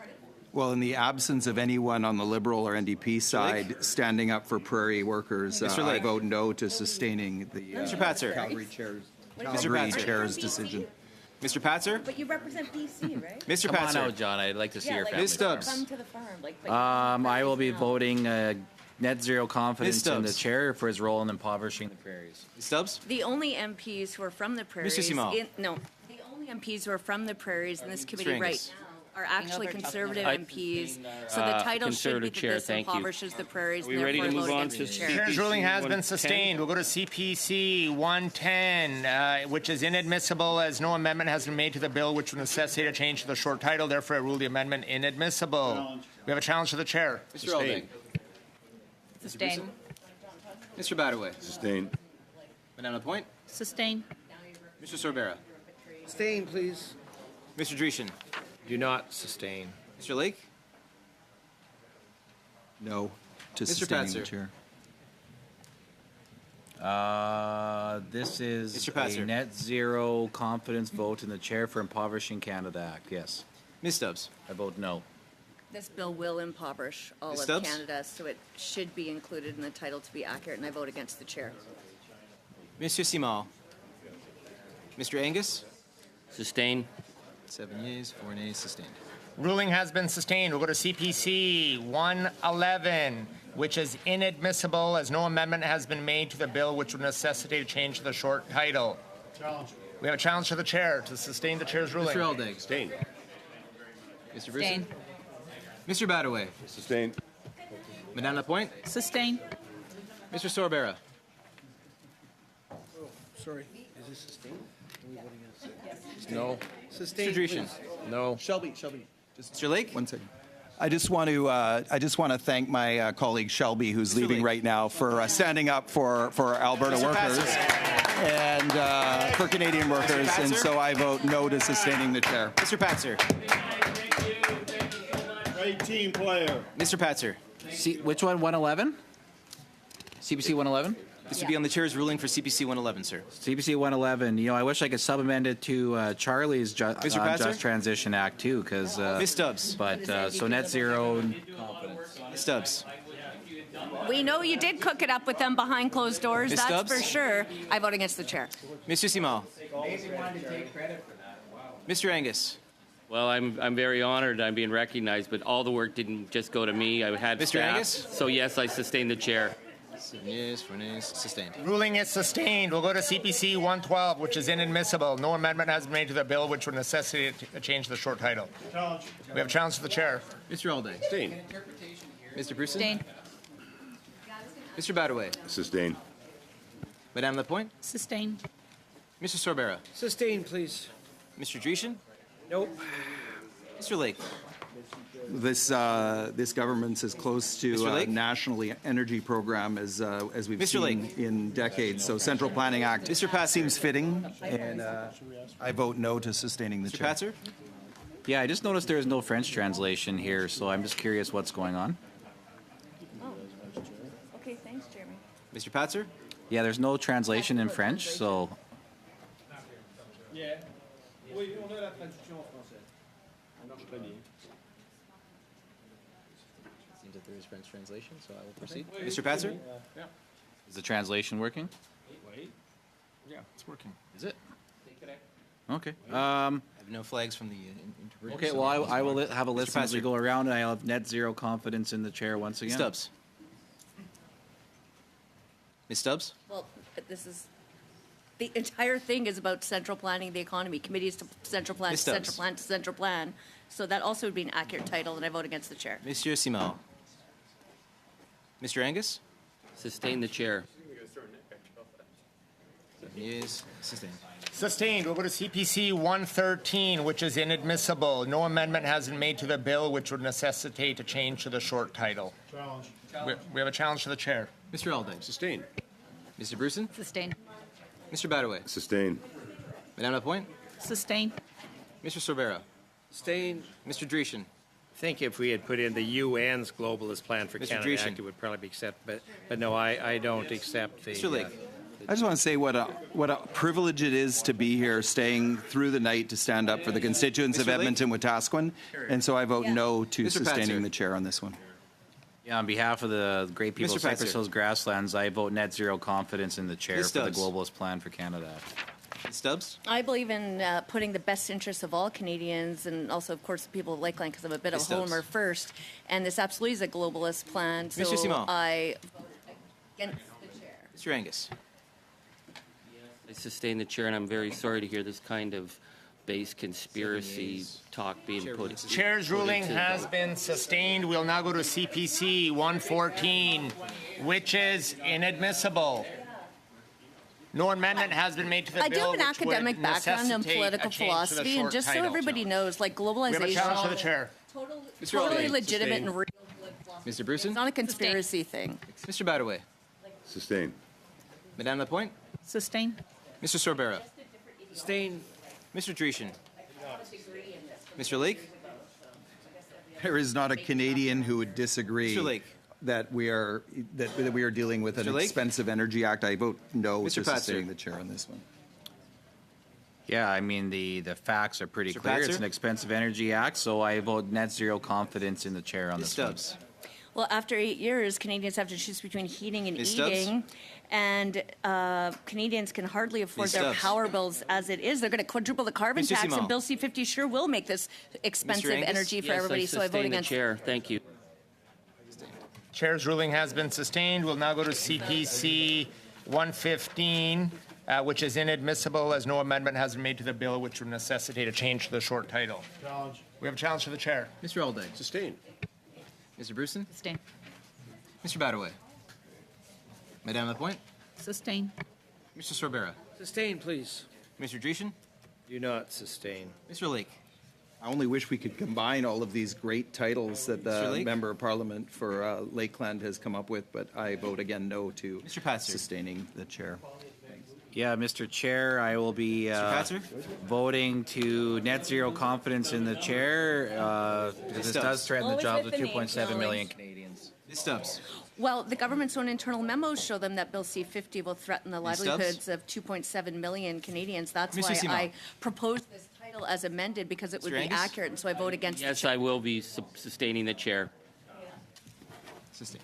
It's been, chair's ruling has been sustained. We'll go to CPC 116, which is inadmissible. No amendment has been made to the bill, which would necessitate a change to the short title. Challenge. Challenge to the chair. Mr. Aldag? Sustained. Mr. Bruson? Sustain. Mr. Badaway? Sustained. Madame Lapointe? Sustain. Mr. Sorbera? Sustained. Mr. Dreeshen? No.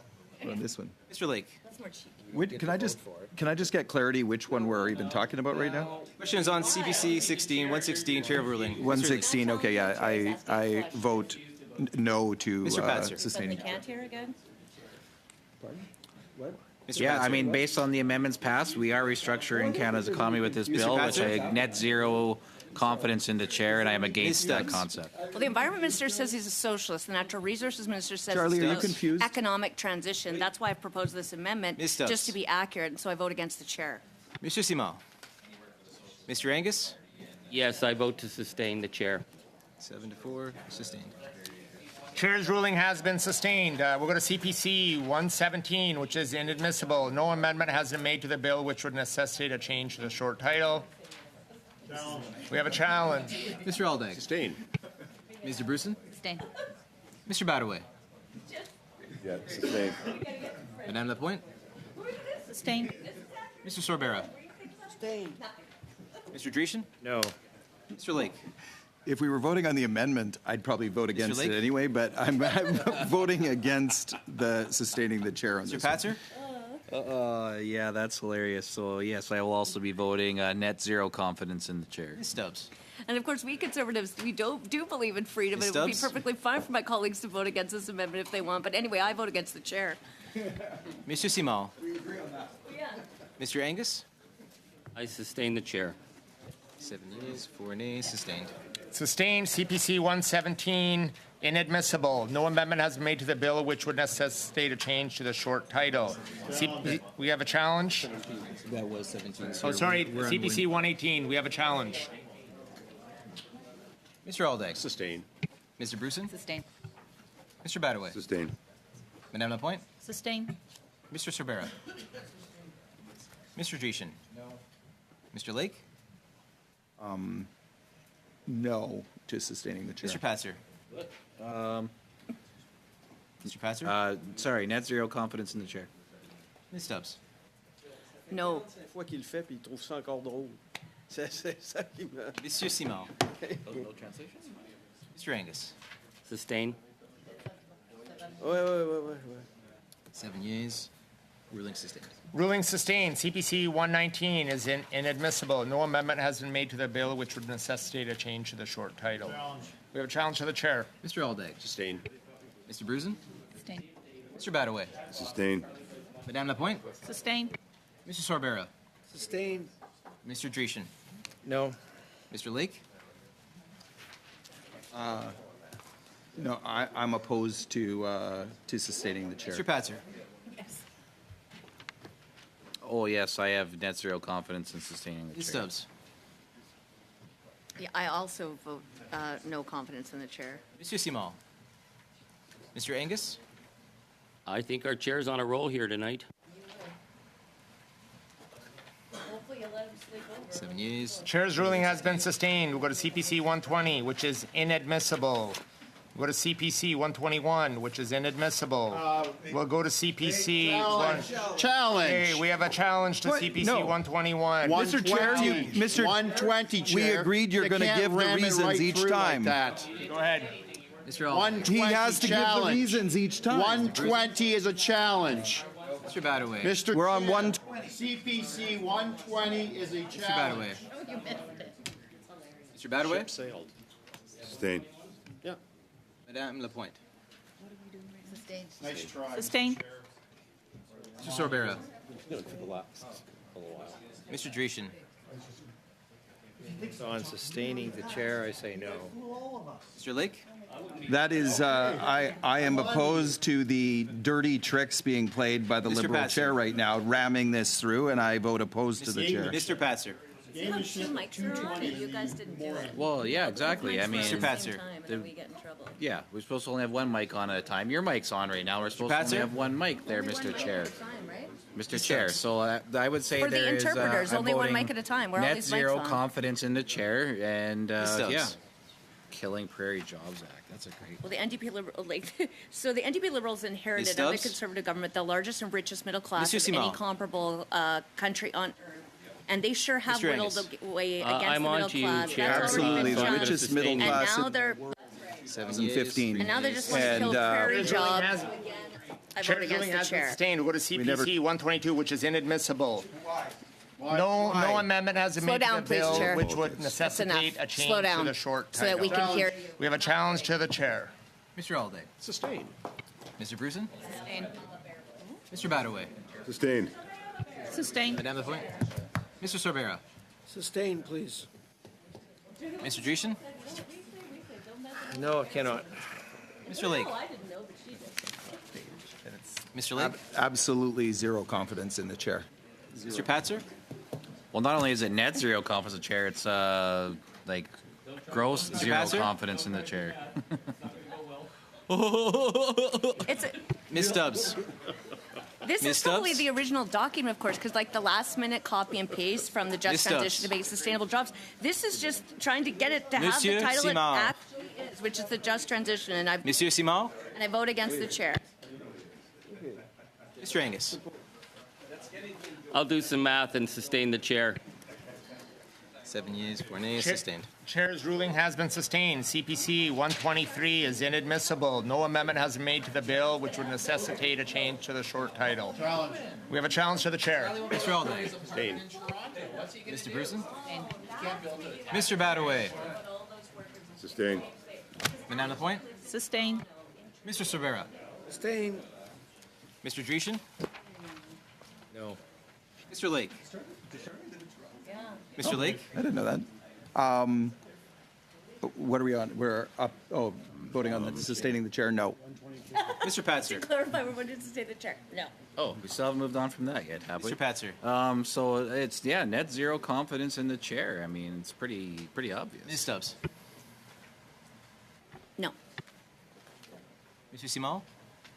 Mr. Angus. Yes, I sustain the chair. 7 yeas, 4 nays, sustained. Chair's ruling has been sustained. We'll go to CPC 124, which is inadmissible. No amendment has been made to the bill, which would necessitate a change to the short title. Challenge. The challenge to the chair. Mr. Aldag. Sustained. Mr. Bruson. Sustain. Mr. Badaway. Sustained. Another point. Sustain. Mr. Sorbera. Sustain, please. Mr. Dreeshen. In Canadian Jobs Act, I think that's right, but I'd say no to the chair. Mr. Lake. The member from Calgary Skyview is ramming through Mr. Lake? legislation that definitely kills Canadian Lake. jobs, so I vote no confidence in the chair. Mr. Patzer. I, much like the residents of Calgary Skyview, have net zero confidence in Patzer? the chair. Thank you. Ms. Stubbs. This bill will kill Canadian Ms. jobs, Stubbs? which is why I propose an amendment to make the title be accurate, and I also vote no confidence against the chair and the member Monsieur of Simon. the Calgary Skyview. Mr. Angus. Sustain. 7 yeas, 4 nays, sustained. Chair's ruling is sustained. We'll go to CPC 125 is inadmissible. No amendment has been made to the bill, which would necessitate a change to the short title. Challenge. Mr. Aldag. Mr. Bruson. Mr. Bruson. Sustain. Mr. Badaway. Sustained. Madame Lapointe. Sustain. Mr. Sorbera. Sustain, please. Mr. Dreeshen. No. Mr. Lake. 125. I oppose the ruling of the chair. Mr. Patzer. Boy, this is going to be a dent in equalization, I think. Patzer? So, net zero confidence in the chair. Ms. Stubbs.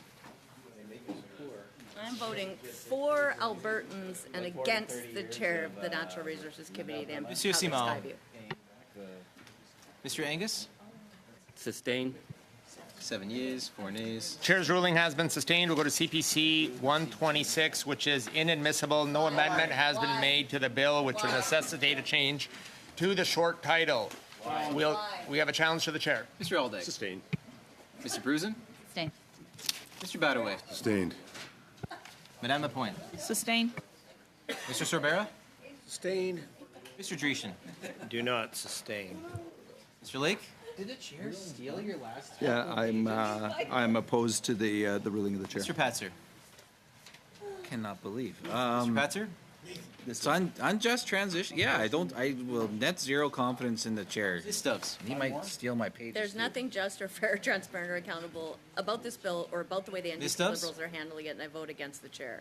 Mr. Simon. Mr. Angus. Sustain. 7 yeas, 4 nays, sustained. Chair's ruling has been sustained. We'll go to CPC 127, which is inadmissible. No amendment has been made to the bill, which would necessitate a change to the short title. Challenge. Mr. Aldag. Sustained. Mr. Bruson. Sustain. Mr. Badaway. Sustained. Madame Lapointe. Sustain. Mr. Sorbera. Sustain, please. Mr. Dreeshen. Not sustained. Mr. Lake. Again, I have tremendous confidence in the member from Lakeland and not so much confidence in the chair, so I vote no to sustain the Patzer. chair. Net zero confidence in the chair. Ms. Stubbs. Again.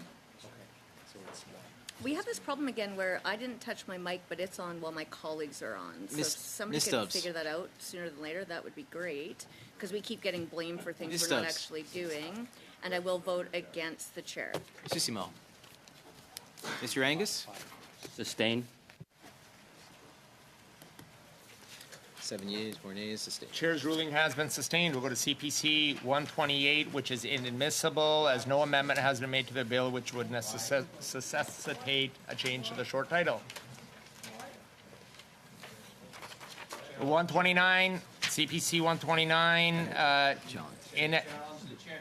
We have a challenge to 128. Mr. Aldag. Sustained. Mr. Brusen. Sustain. Mr. Batterway. Sustained. Madame Lapointe. Sustain. Mr. Sorbera. Sustain, please. Mr. Dreesen. Do not sustain. Mr. Lake. Well, if Russia is able to sell their resources to Europe, but we can't sell our resources. Mr. Lake. We are at a competitive Patzer. disadvantage to Russia. Yeah, 'cause you and didn't so I split vote the no trade to deal. sustaining Patzer. the chair's decision.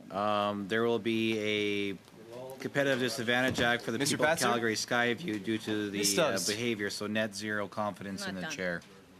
Yeah, the Stubbs? NDP Liberals, they love dictator oil, they love U.S. oil. The only problem they have is with Canadian oil. Ms. Stubbs. I vote for Canadian oil and gas, Canadian workers, Canadian communities, Simone. Canadian jobs, and against the member for Calgary Mr. Skyview. Angus. Mr. Angus. Yes, I vote to sustain the chair, and also since it's been raised about Putin, I support Chair's the ruling has been Ukrainian sustained. free We'll go to trade deal with CPC Canada. 129, which is inadmissible, as no amendment has been made to the bill which would necessitate a change to the short title. Mr. Aldag. Sustained. Mr. Brusen. Sustain. Mr. Batterway. Sustained. Madame Lapointe. Sustain. Mr. Sorbera. Sustain, please. Mr. Dreesen. Do not sustain. Mr. Lake. This is the Killing Jobs Act Mr. one. Lake. Definitely vote against the decision of the Mr. chair to Patzer. disallow this. Mr. Patzer. Oh, yes, it's been a all hands on deck effort by Mr. the Patzer. NDP Liberals to kill jobs, so I Ms. vote Stubbs. net zero confidence in the chair. Ms. Stubbs. Well, I want to vote for Canadian jobs, Canadian workers, Canadian communities, Canadian Ms. Stubbs. prosperity, affordable power for all Canadians, reliable Mr. Simon. power, and the success of every Canadian, Mr. every Angus. community in this country. Yes, so and I vote will against the- sustain, and I want to certainly thank so the I vote Alberta against the Federation chair of of the Labor Natural for a lot of the work Resources that they Committee. did in Chair's meeting with ruling us has on been this, sustained. so We'll go I to CPC 130, which is inadmissible. Why? No amendment has been made to the bill which would necessitate a change to the short title. Challenge. Mr. Aldag. Sustained. Mr. Brusen. Sustain. That's a nice happy. Mr. Batterway. Sustained. Madame Lapointe. Sustain. Mr. Sorbera. Sustain, please. Mr. Dreesen. Do not sustain. Mr. Lake. Listen, the member from Calgary Skyview has completely abandoned Lake? his constituents and other Albertans, and so I again vote Mr. Lake? non-confidence in his decision. Mr. Patzer. Yeah, once again, I'll be having net zero confidence in the Patzer? chair, much like the residents of Calgary Skyview. Ms. Stubbs. Well, there's no doubt that Bill C-50 will kill good Ms. Stubbs? paying jobs. And the worst part is the Ms. NDP Stubbs? Liberals know it, but they're ramming through this anyway. Mr. So I Simon. vote against the chair. Mr. Angus. Yes, I sustain the chair, and I thank all the workers who came here to speak but weren't allowed to speak because the Conservatives didn't want to hear their voice. So I The sustain chair's chair. ruling has been sustained. Shall the short title carry? Okay. No. Let's go to a vote. Yes. Mr. Brusen. Yes. Mr. Batterway. Yes. Madame Lapointe. Wheat. Mr. Sorbera. Mr. Dreesen. For the same reasons, right? Mr. Lake. No. Mr. Patzer. Well, I, like the voter who Mr. was shocked Patzer? to see Calgary Liberal MP elect replace election flyer on security video, vote Mr. net Patzer. zero confidence in the chair. Ms. Stubbs.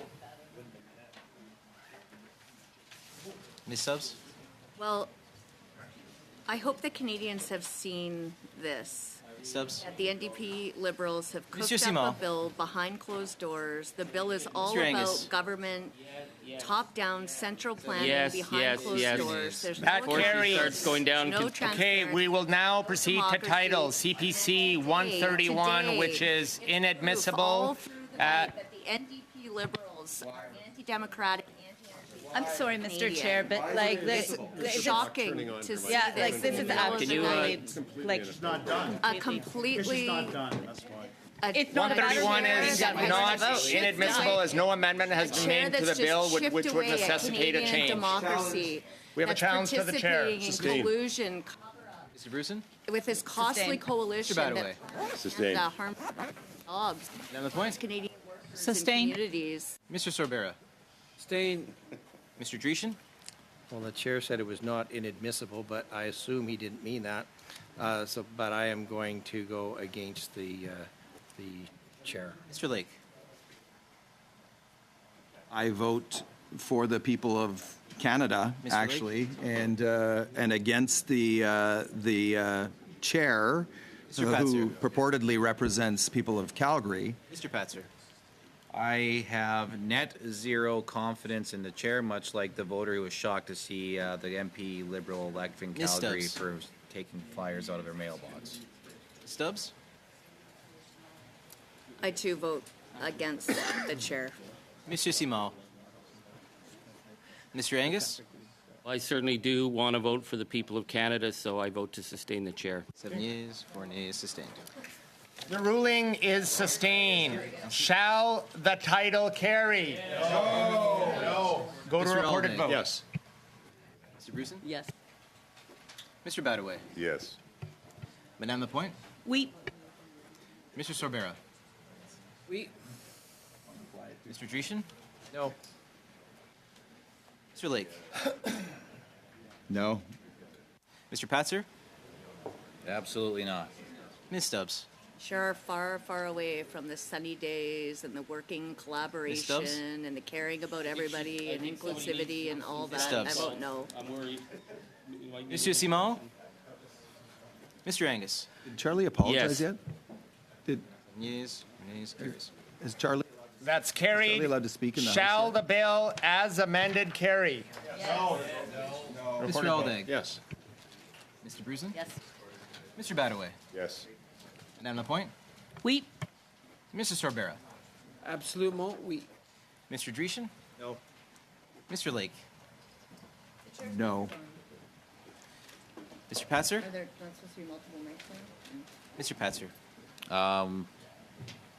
No. Ms. Stubbs? They don't give a shit. Ms. I vote Stubbs? no. Monsieur Simon? Mr. Angus? Yes. 7 yeas, 4 nays, carries. That's carried. Shall the chair report the bill as amended to the House? Recorded vote, please. That's necessary, but okay. Mr. Aldag? Yes. Mr. Bruson? Yes. Mr. Badaway? Yes. Another point? Oui. Mr. Sorbera? Yes. Mr. Dreesen? No. Mr. Lake? No. Lake? No? No. Mr. Patzer? It's crazy. No. Ms. Stubbs? No, sir. Monsieur Simon? Mr. Angus? Yes. 7 yeas, 4 nays, carried. That carries. Shall the committee order a reprint of the bill as amended for the use of the House at report stage? No. I declare the nays have it. Recorded vote? Yes. Recorded Yes. vote? Mr. Bruson? Yes. Mr. Badaway? Yes. Madame Lapointe? Oui. Mr. Sorbera? We. Yes. Mr. Dreesen? No. Mr. Lake? Is this our last vote? Is this our last vote? Yes, sir. This is on a reprint of the bill, sir. Yes. I just want to can I just say how much I appreciate the staff who have stayed here so late tonight, and I vote no. Mr. Patzer? Yeah, I agree with Mr. Lake, and I will be voting net zero confidence in the chair. Ms. Stubbs? We also want to thank all of the support staff, interpreters, professional Ms. clerks, Stubbs? analysts, and all of you. Thank you for your support, and I vote against the chair. Monsieur Simon? Mr. Angus? Certainly thank the clerks who did heavy lifting tonight in the face of, I think, a lot of toxicity. And I want to thank Mr. the chair Angus. for steering us through. Thank the interpreters. And certainly let's move on now and continue our work as parliamentarians. So, yes, I support. 7 yeas, 4 nays. Carries.